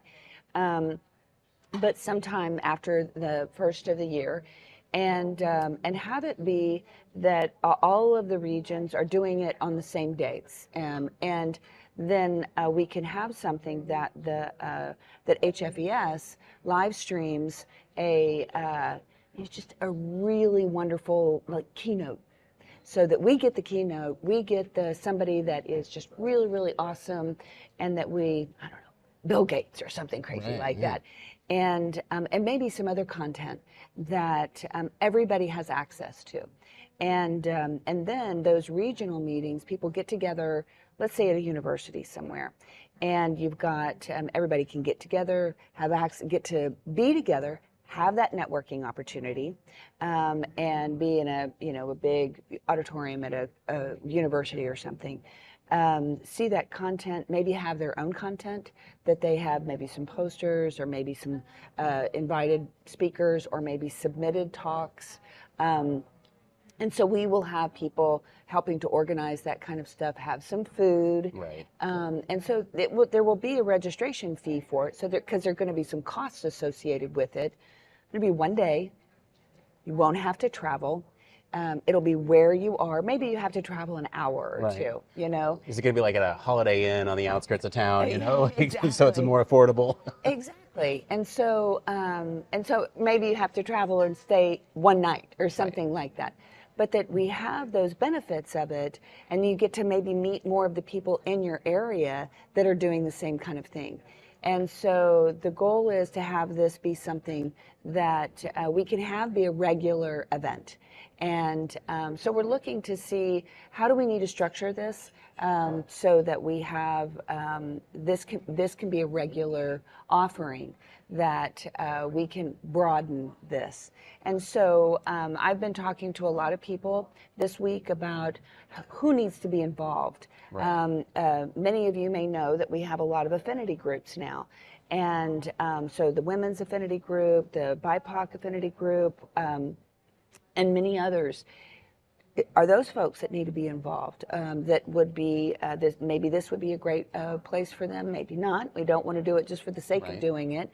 And maybe reaching out to junior colleges, maybe reaching out to high schoolers and things like that are in the area. So it could be a really exciting opportunity for outreach as well. Yeah. So that's something that could be, I just think could be a really exciting opportunity for us. I think so too. It could really revitalize some of the local chapters too. That's what I'm hoping. So, so I'm getting a lot of positive feedback. I'm doing a lot of play devil's advocate with me. How could this go wrong? And let's start resolving that now. And so that by the time we're starting to implement the first one, we've addressed a lot of those issues already. And because of course, I'm not the smartest person in the room, but there's a lot of smart people here.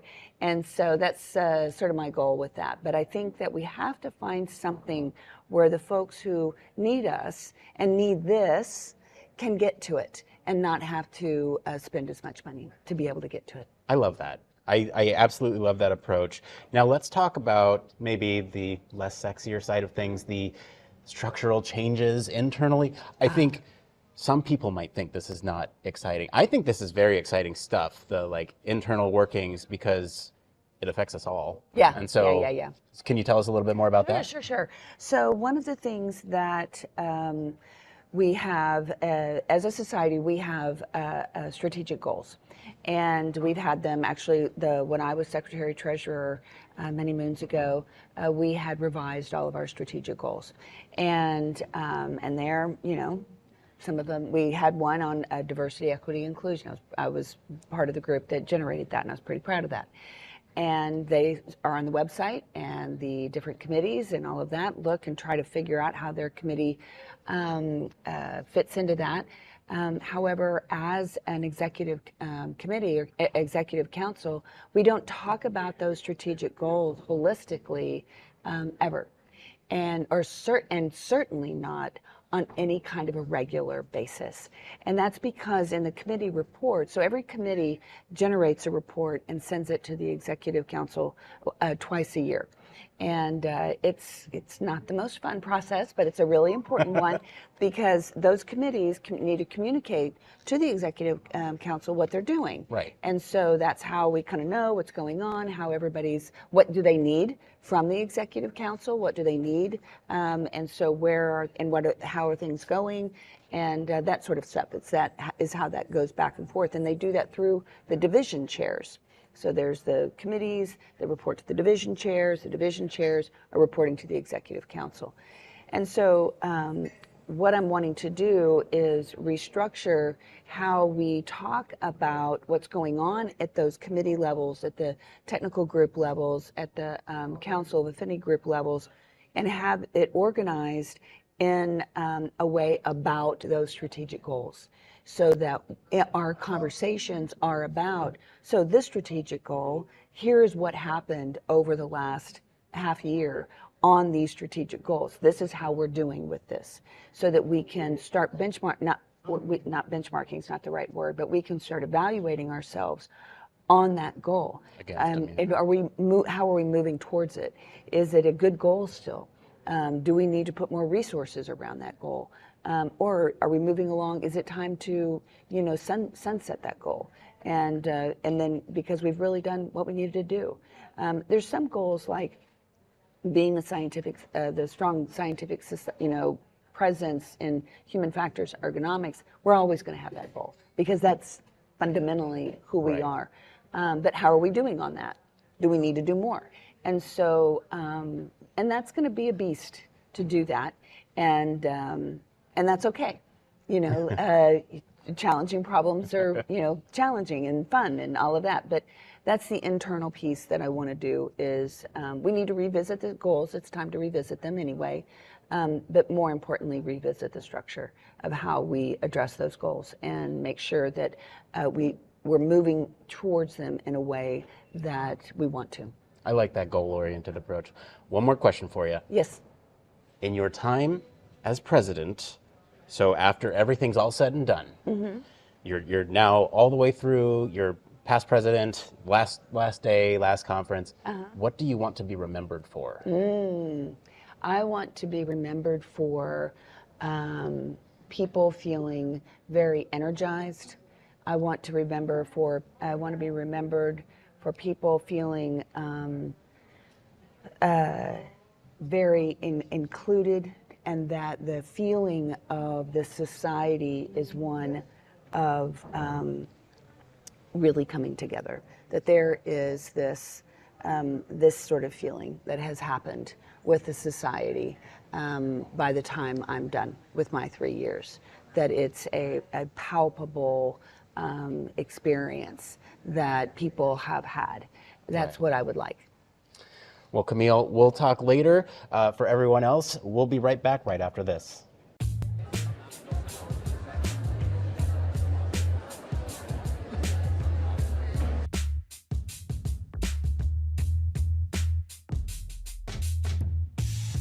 Technology in our world is evolving at a phenomenal pace, and keeping up with what that means in the human factors world can be challenging. That's where Human Factors Cast comes in. Human Factors Cast is a weekly podcast that highlights and breaks down stories that are chosen by you, the Human Factors community. Each week, a panel made up of human factors practitioners, UX specialists, and engineers sit down to discuss a weekly dose of knowledge that keeps you up to date with the latest areas of interest. New York State is giving out hundreds of robots as companions for the elderly. Buttons in cars are safer and quicker to use than touchscreen. A prototype just achieved a major milestone that actually fits the description of a flying car. The show provides perspective based on experiences from different domains and different industries.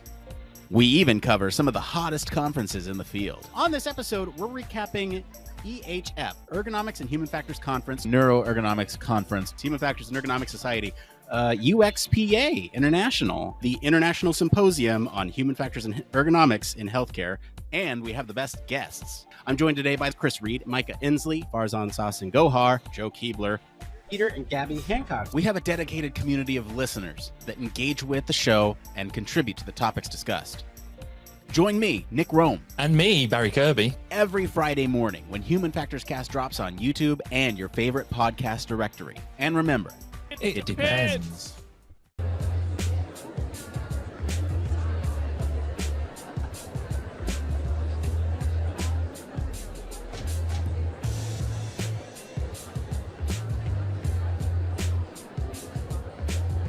All right, and we're back. I'm here sitting with current president, Susan Kotowski. Welcome back. Thanks. Good to be back. So we had you on the show earlier to talk about the rebrand effort, Aspire. And now we're going to be talking a little bit more about your tenure as president and what we can expect. I'd like to use Aspire as sort of a transition. So earlier we talked about the rebrand. What is the transition like from president-elect to president? So President-elect, you're really working towards setting your agenda and kind of diving into a couple of things that you want to start working on. And then this year will be a lot of execution from those endeavors. And then all the mandatory committees and things that naturally come with the position. But it's the year of executing what you hope to do. Well, let's talk about the plans. I'd love to hear a little bit about what that execution looks like for the plans. What are the plans? What are the plans? So obviously the big one is Aspire. And so that will come to fruition in Phoenix in 2024. And then the other exciting one that we've been working on is we started a program in August that's called the Circle of Excellence program for technical groups. What is that? Yeah. So we now have 27 technical groups. We gained a new one over the weekend. So that's very exciting. They encompass hundreds and thousands of our members, and they're, expertise focused groups, and they just have so much wealth of knowledge in those groups. And we really want to encourage them to share that more with the society, outside of the society. They do many things, webinars, white papers, all types of things. So it's a ranking system. It's a point system where they can achieve bronze, silver, or gold level recognition depending on what they do. So engage on social media, coordinate with other groups, other organizations, things like that. And then we'll recognize them for those efforts. So I think that's cool. Everybody likes to be recognized, and it gives us an opportunity to show off what they do. Yeah, so it's kind of like an incentive structure for. Yep. Okay. Yep. Very cool. So, speaking of structure, I know we had talked a little bit about this off camera. Can you talk a little bit about some changes to the structure of HFES? Yeah. So behind the scenes, there's a ton of volunteers that give a lot of time to HFES. And we all like to do things our own way and, on our own time and things like that. And that gets a little challenging sometimes. And so what I really hope to do is provide some alignment and organization of how we do things. So it'll make transitions in leadership easier. It'll make it easier for people to volunteer because they'll come in and they'll know exactly what to do, where to find information, who to contact, all those things. So it's a needed thing to do. It's not a glamorous thing to do, like come up with Aspire, but it's well needed, and it'll set us up great for the future. Can I ask, are you applying human factors principles to restructuring? Yeah, absolutely. Good. You mentioned volunteers. I want to talk about student engagement because that's another thing that you and I had talked about. Can you talk a little bit more about student engagement and what's going on from that perspective? Students are our future. They're the next generations. They're, they'll be sitting where I am, hopefully in a couple of years. And so we need to engage them, and we need to help them grow through our field and know more. So we're going to be rolling out an effort that's focused on them and helping them do that, and helping them find our field not by accident, but on purpose, which is, a lot of us kind of tripped into it one way or another. And we want them to know from early on, we're talking like middle school, that, you can be a doctor, you can be an engineer, you can be a human factors and ergonomics professional. We want them to know that it's a career choice, and it's a really great career choice. So yeah, so starting that young, and then what's the process, the education, where can they work, what can they do, how do you do that, get certified, all of those different things. So that's awesome. Yeah. That's really cool. Yeah, we're super excited. Okay. Last question I like to ask all the presidents. If there's one thing that you'd love to be remembered for in your time as president, what would that one thing be? Oh man, that's a hard one. I think being the one that was really willing to make the push to start some positive change.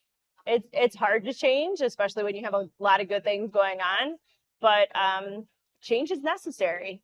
And, and willing to be that one to get people excited and show them, that we got to do this, and we can do it smart, and we can do it well, and it'll be great. Susan, thank you so much for coming on. Really appreciate you and your time and all the effort that you put into the society. We'll be back right after this.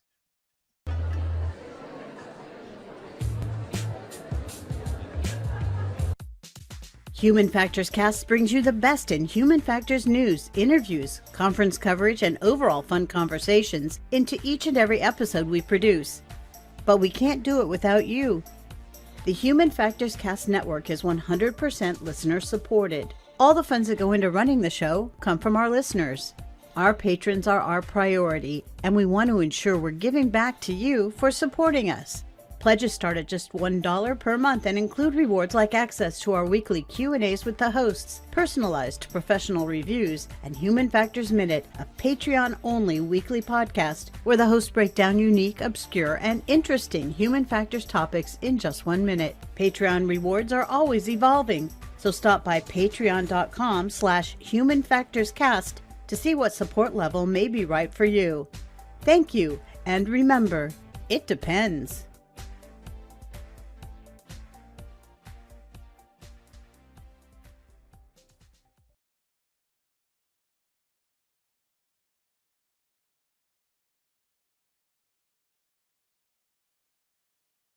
Oh, Barry, hey, we're back.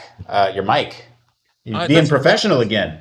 Twice I've done that. You'd have thought after like all these years I'd learned to unmute my microphone, but I was doing it a different way. That's why there's a usability issue with the way I've got my desk set up. But let's critique myself. But yeah, It's not just a Heidi issue. It's what? Sorry. It's not just a Heidi issue. No, we all get in a way that I'm encouraging all people to be open and honest with their muting issues. Then we can maybe we need to set up a mute support group. Mute support group. There you go. You just be very quiet. And see what I did there. Anyway, welcome back to the coverage. This is not just a bad gags place. This is all about the coverage of Aspire, this year's conference for Human Factors and Ergonomics Society. Used to be known as the annual meeting. No more. You're now attending Aspire. Isn't that amazing? We almost need. I feel like we need like stars or glittering across the screen every time we say it. Every time Heidi talks, it'd be there. You'd be on all the time. It'd be great. We've just heard. I should wave my sparkles. Oh, I should wave my sparkles across the screen every time you do that. Who doesn't need sparkles? There's got to be a smart. Nick, you've got to be able to pull sparkles out somehow. Can we get the sparkles? Sparkles? Hang on. Wow, I honestly wondered where we were going with that for a second, but I love the sparkles. Whoa, there's a boot there. The sparkles. So that's an intro to the discussion around what we think from the president-elect and president. Sparkles, boots, and future progression. But I don't Look, folks, we're what? We're 5 hours into this stream. We're kind of getting off the rails, but let's focus it. Please, It's a human factors conference. We're human. We entertain ourselves as our concentration levels decline and our insomnia and tiredness increases. We might see more sparkles across the screen. Well, hopefully we haven't lost you yet. So let's actually talk about the president's plans. Barry, what were your sort of first initial responses? Because this is something that you brought up earlier today when we asked you what you were looking forward to. You said, I want to know what the presidents are going to do. So what's your reaction? I think this is, I loved everything I heard. Firstly, what Susan is doing with her year as president, some of the things that she spoke about, we'd spoken about previously when I'd had some discussions with her when she was president-elect. I love this idea of the recognition, the effort recognition for the groups. I think, because there are so many groups, and I think this is not just HFES. We sort of have it with the CIHF, and others will as well. Some groups put in more effort than others, and it's normally commensurate to the number of members you've got and the type of engagement you have. But as an organization overall, you want to try and make sure everybody can access and get the benefit of. So to almost use a gamification technique to encourage the groups to do certain bits, I think that's really, really good. But then also listening to Camille's efforts about what she wants to do in the future. I think there's some really promising bits in there. But actually, the bit I meant to mention on Susan's as well is she's doing some stuff that I'm doing here in the UK, which is as you quite rightly pointed out, Nick, it's not sexy, but it's really important, which is underlying structures and the way that the institute works, because it's really easy, I think, to get just to roll and say, well, that's how it was done before, that's how it'll always be done. But as Susan quite rightly points out, the demographics are changing, the way people interact are changing, the institute, sorry, the profession as a whole changes over time. And to be able to react to that and actually say, actually, we need to do something different is bold, but I think it will pay dividends. So from both of them, I thought there was a lot of really, really good stuff in there. What about you two? Where were you at with all of this? Yeah, I mean, I'm right there with you. I'm curious though, Barry, who copied who? You said there's a lot of the same stuff going on. Who copied who? Oh no, I definitely nicked the ideas from her. Okay. No, I think as long as you're honest about it. Certainly with what Susan was talking about for the recognition, it's definitely something I put on our staff team's radar and the CIHF to sort of say, is this something that would work for us? We're not doing that yet, but certainly some sort of looking at the different ways people engage. So things like, if you get engaged with social media, then we encourage you to do all that sort of stuff. In terms of some of Camille's ideas around the remote conferences, remote keynotes, there's some elements of that we have been doing for a while already, but I'm fairly sure she didn't steal that idea. As ever since COVID, we've all been doing it. It's about maximizing the use of it. So I quite the focus on reducing costs was interesting, I thought, because it's a criticism I've had of the likes of IEA, and we've got the European Ergonomics Association as well, is they spend a fair bit of time going visiting places and doing things, but where's the benefit to the members? Yes, you've had a small group of people going to visit things and having a lovely visit and a lovely engagement. So what? And I actively refuse to go on some of these things because they're just junkets by any other by another name. They're a nice hobby horse, but so it's nice to see this idea on actually looking at the cost that you're spending on doing different things. Well, I don't know if you caught it, but we got an exclusive reveal here that Bill Gates will be the next keynote speaker. You heard that, right? That was that. Okay. I'm really looking forward to it. That's really going to encourage me to come next year and hopefully get an introduction, because that'd be brilliant. And presumably we will get him on. We'll get him in the studio. Yeah, he'll be on the show for sure. So you heard it here first. You think it's Wi-Fi? Barry, now I hate to you just dismantled this entire production with that one comment. I want to call a quick audible because there's something fun going on social media right now, and I have to call attention to this because Barry, you have the biggest fan. Your biggest fan is also your littlest fan. Did you see this? This has made my day. Amazing. Let's show this here. I'm going to pull this up on the screen here. So, I mean, what isn't a lot? I mean, the rapture, the engagement there. I mean, what more can we possibly want? Captivated. Yeah. I mean, see how she's staring at you, Barry? She is just enthralled with your stories. Well, she can't stop. Well, yeah, I could say things like, well, can you blame her and things like that, but I won't, because that would be trite and what everybody'd expect me to say. I'm just pleased we've got such a wide demographic of listenership, and and then we've got clearly we're encouraging somebody to be a future ergonomist. Well, you know what? This is the perfect tie-in to what Susan was saying. We need to start them young. We need to get folks into human factors and ergonomics young. We need to say, doctors, nurses, engineers, human factors. It's right there. She's right there. I love this. I love this so much. Start them young. I mean, but all jokes aside, she has a point, right? We need to have that kind of connection to it being a job, a career, or something to aspire to, or something you want to be when you grow up. The name drops. Right? The name drop. Aspire. Yes. It's going to be hard for me to stop. It's really going to be hard for me to stop. Does that mean it's sticking though? I mean, I think it is sticking. I keep forgetting. Yeah, I mean, maybe. It's also my favorite energy drink, so yeah. Okay. So Cross branding. I don't then know. Maybe there's a cross branding opportunity for HFES there. There you go. Oh, yeah. Whoa! Look at that. I mentioned we're kind of going off the rails. I mentioned to you, Barry, that we could have done, and I actually had this conversation with Susan too. That there were plenty of opportunities to poke fun at the name. We're not going to do that here. But yeah, good partnership in the future potentially. I have to run because I have to talk with the man, the myth, the legend, Mr. Chris Reed. So we're going to take a quick break, and I'll be back with Chris Reed right after this.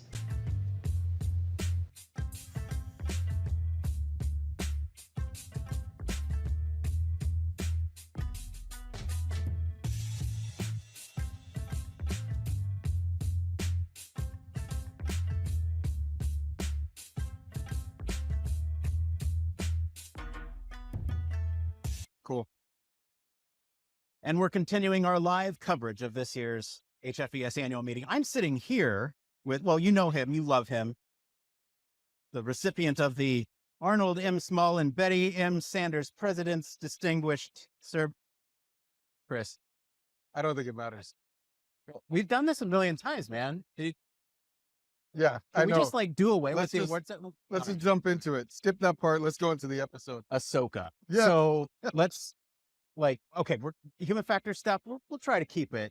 You Yeah. know, we'll try to talk human factor stuff. We're gonna but- switch to the Sci-Fi Channel. But dude, I've been wanting to talk to you about sci-fi and Star Wars and just everything since our first meeting at Ergonomics in 2018, I think it was. Yep. So what we've been kind of teasing it throughout the week. Ahsoka, you saw it. What'd you think? Anakin.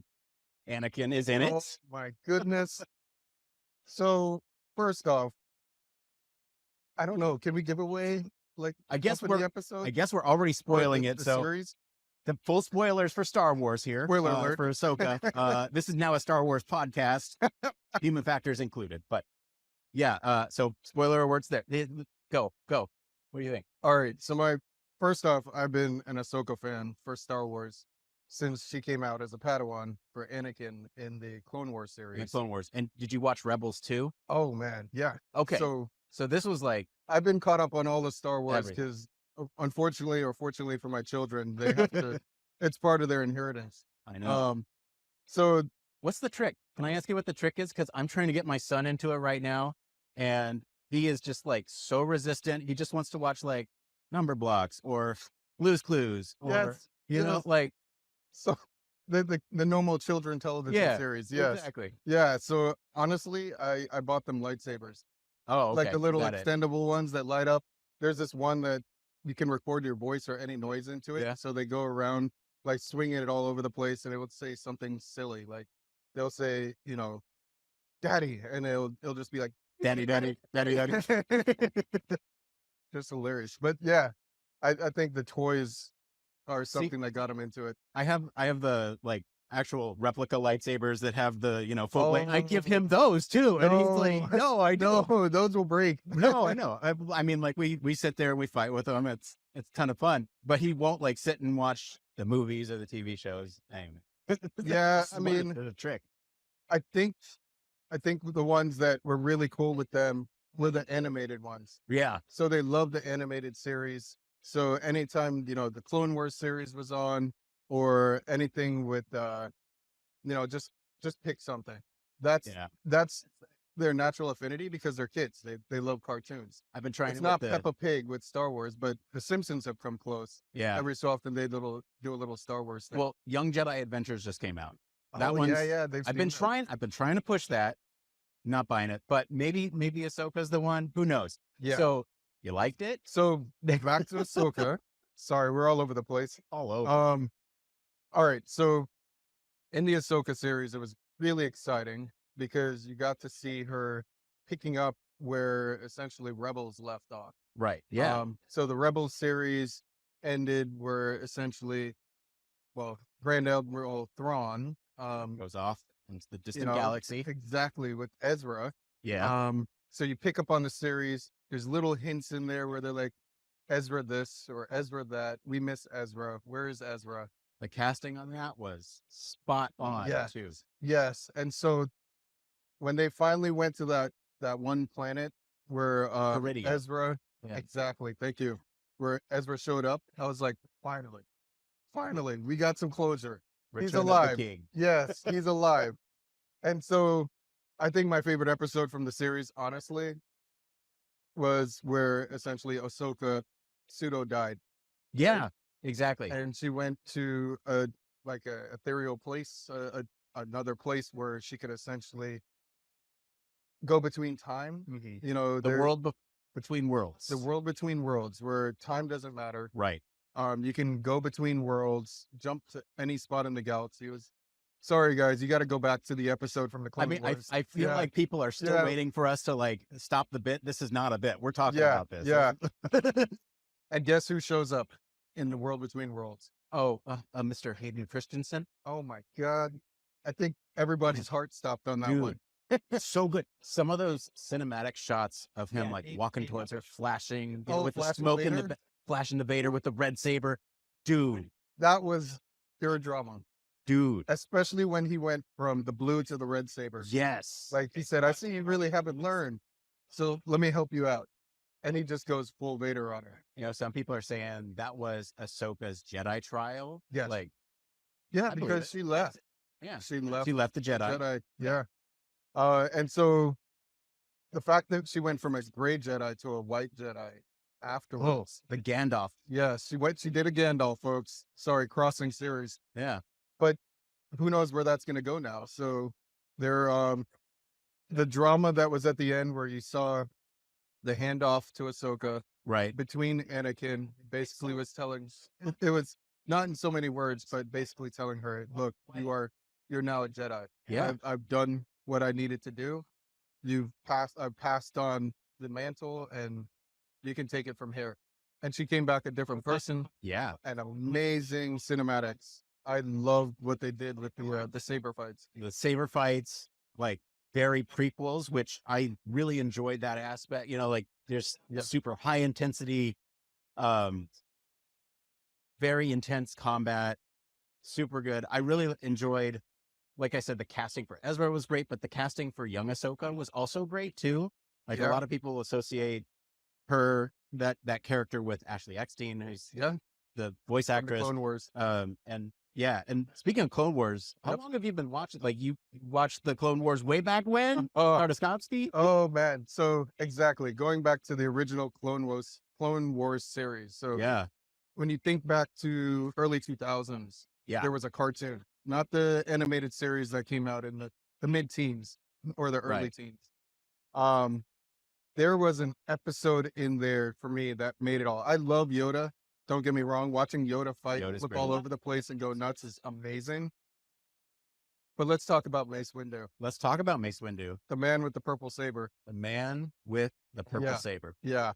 Oh man, I know exactly the episode that you're talking about. We should totally play that episode. There's like a small 3-minute, 4-minute excerpt where unfortunately Mace loses his saber in the middle of the fight. And we all think the Jedi are nothing but their lightsabers. I mean, especially Mace Windu. He's like combat. He invented a lightsaber form. Yes. And he didn't have it. So what happened? He went hand to hand with thousands of droids. Yeah. It was a lot of droids. I've never seen Jedi move like that. He literally just tore the place up in hand-to-hand combat, ripping droids apart with the Force, using the parts to destroy other droids. He didn't need a lightsaber. And then at the end, when he just like force pushes, if I'm remembering correctly, he force pushes them all to the side. Yes. And then he showed up, had a drink from the kid's water, and then went back into the combat. It was hilarious. I loved it. That was my favorite episode of that series. Yeah. People are still waiting for the human factors. It's not coming, but I mean, we might touch on it, but like, this is why I love talking to Chris, because it's just like, this is the conversation.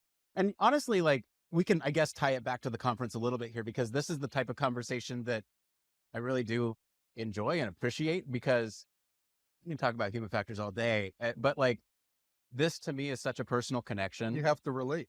Yeah. It's part of the relationship of HFES and HFE. You need to be able to speak the language of others. And so for you and me, it's obvious. It's sci-fi. Let's sit here. You are essentially my user in this interview, where I am getting to understand what makes you tick. Yes. Love it. I love it. So what else is going on, man? You know, it's been a fun ride. My so-called exit speech for the award ceremony on Monday was a moving piece for me. It took me many drafts to come up with what was I going to say, because most folks speak to, you know, a lot of thank yous, you know, from God to your parents and all the way down. And your parents were there, man. My parents were there. Awesome. It was a beautiful moment where literally it choked me up, because they were saying all this stuff about me, and I'm like, and then I'm looking out at my parents, and I'm like, this is stuff they really don't know. They don't know the crazy world that I live in and the work that I do. All they know is that I'm some kind of safety engineer. And so hearing all this, hearing them actually soak it in, or watching them soak it in, it was a moving moment for me. It choked me up.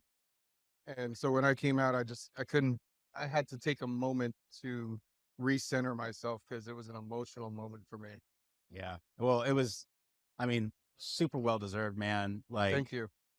I told you that night, I'm going to tell you again, it's just an honor being in the presence of you, and an honor to even know you. Thank you. And I truly call you my friend. Thank you. Anytime, Nate. Anytime, man. Chris, thank you for coming on and talking Star Wars with me. We'll be continuing our coverage right after this. Stay tuned.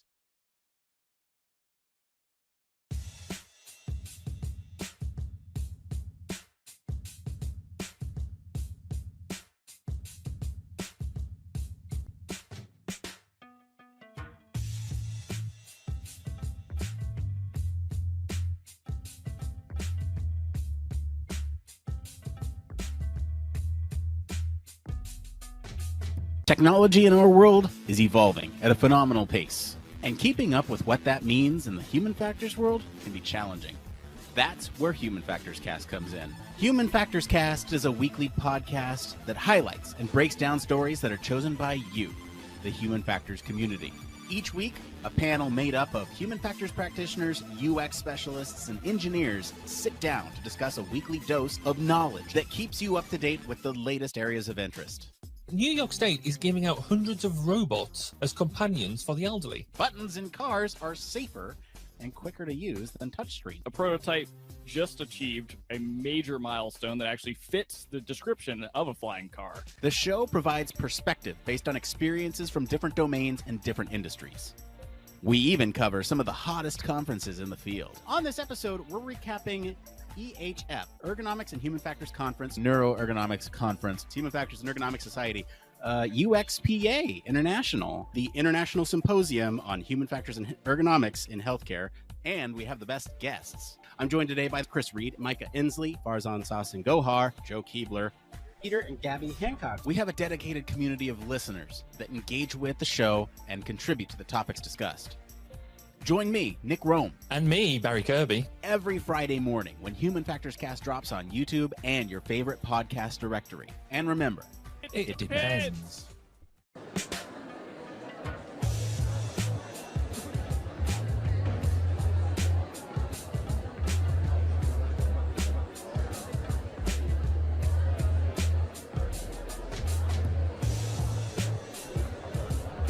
Welcome, everybody. Welcome to our continued coverage over here at the Human Factors Cast. This is your host, Dr. Rose Figueroa. I'm actually your Human Factors and Ergonomics Society new Secretary-Treasurer-elect. That's a lot, yes. And I'm also the Board of Directors, part of the Board of Directors for VCPE, which is the board that certifies human factors, UX, and ergonomics professionals. And here I am with Nick Roome, at the HFES conference. Hi, thanks for having me on the show. Welcome, welcome. So like we said, we're hosting this live stream and we have been doing this the whole week at this point. So how's it going so far? Well, it's been an interesting approach this year. We took a little bit of a different approach. Folks watching along might notice that I've been wearing the same outfit throughout all the interviews, and that's because I made sure to maintain the illusion of a continuous live stream. But yeah, we've recorded these all through the week, and it's been a great experience so far. Okay. Well, I actually heard that you had an interesting experience the first day at the conference. Yeah, I did. So the first day was great, and then the first night was not so great. So I wake up around 3 a.m., get out of my bed, and something in my back tweaks. I fall to the floor, and I spent an hour and a half crawling to my pain medication and my water. So that way I could, at least kind of feel less pain. Spent another half an hour climbing into bed, and then another half hour debating whether or not I wanted to go to the shower to put some heat on it. Meanwhile, calling my wife at 1 a.m. her time saying, I'm okay, but this is what's happening. So that happened. Woke up the next morning, had to cancel an early morning interview because I was still shaky and in pain. So that was my experience night one. Oh man, I'm so sorry. At least have you had enough sleep? Well, across the days so far, I've had a combined total of 3 hours of sleep. Okay, so this time you're winning. Usually it's me that is like, I'm traveling every week and I don't sleep. I think you got the award this week. This is the conference experience, and I wouldn't trade it for the world. Hard, play hard type thing. That's how I say, actually, this is a human factors and ergonomics group that this is our way to work hard, play hard. And that's, I guess, I'm not going to say a great example, but at least this is an example of how we do it. No, don't work this hard. You don't work this hard. Hopefully you're having fun. I am having fun. This is actually, for me, the highlight of the year. This is where I get rejuvenated with my passion for communicating human factors. And so, yes, I'm having fun. It's a lot of work, but I'm having fun. But you're here. I'm really glad that you're here. We really appreciate you and all the work that you do for HFES and for the community in general, the human factors and ergonomics community. Side note, I really need to ask about this because I heard you already talked about Ahsoka with Chris. So what's up with that?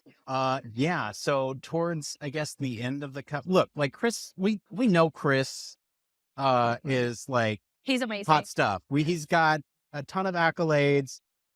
Chris is a friend of the pod. He's been on many times. And I wanted a chance to sit down and talk with him about something that was not human factors, because that was something that we talked about is like, you come to this conference and we're all speaking the same human factors language, but then the connections that you make with folks and the friends that you make along the way is what's most important. Yeah. I guess, to that point, and he's going to be now embarrassed that I shared this, but as I was sitting, he's a great mentor. Anybody out there that wants to connect and knows him, like he's a really good mentor as well on stewardship. So he has mentored me to some extent. And so Sunday, when it was my first, executive council meeting, I actually took a photo of the table and I was just like, I'm here. And a lot of thanks to you for that mentorship. So like you said, like we make friendships, we talk about other things. So that's why I was like, what? I'm jealous that you were talking about that with him and not with me, because I also love that program. Okay. So I guess as we wrap up, this amazing interview of my podcast now, is there anything else that you want to say? Or, the ones like people out there, folks at home to know? Yeah. Putting on a live stream and getting connections to come and sit and talk with you for minutes, hours over a course of a week is a lot of work. And I don't want to oversell or undersell how much work went into this, not just myself, but all the folks who went out and recruited their friends, their colleagues to come back and share their information with all of you. I just want to thank everybody involved in the production. So everyone from the lab, everyone at HFES who's given me this opportunity to do this and live stream from this event. It's been incredibly meaningful to me, and I just am incredibly thankful. It's a lot of work, but I think the payoff is there. Well, I must say, like I told you before, we really appreciate your work. HFES, even BCPE, all these organizations.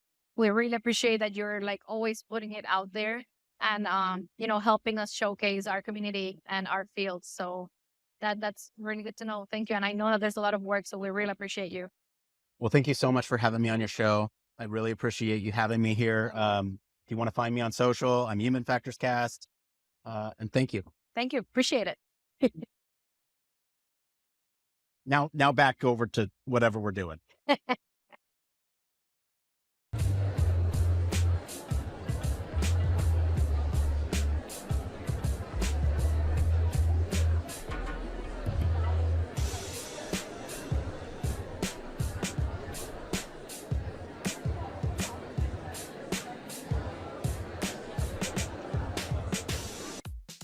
Are you tired of boring lectures? We can stop it.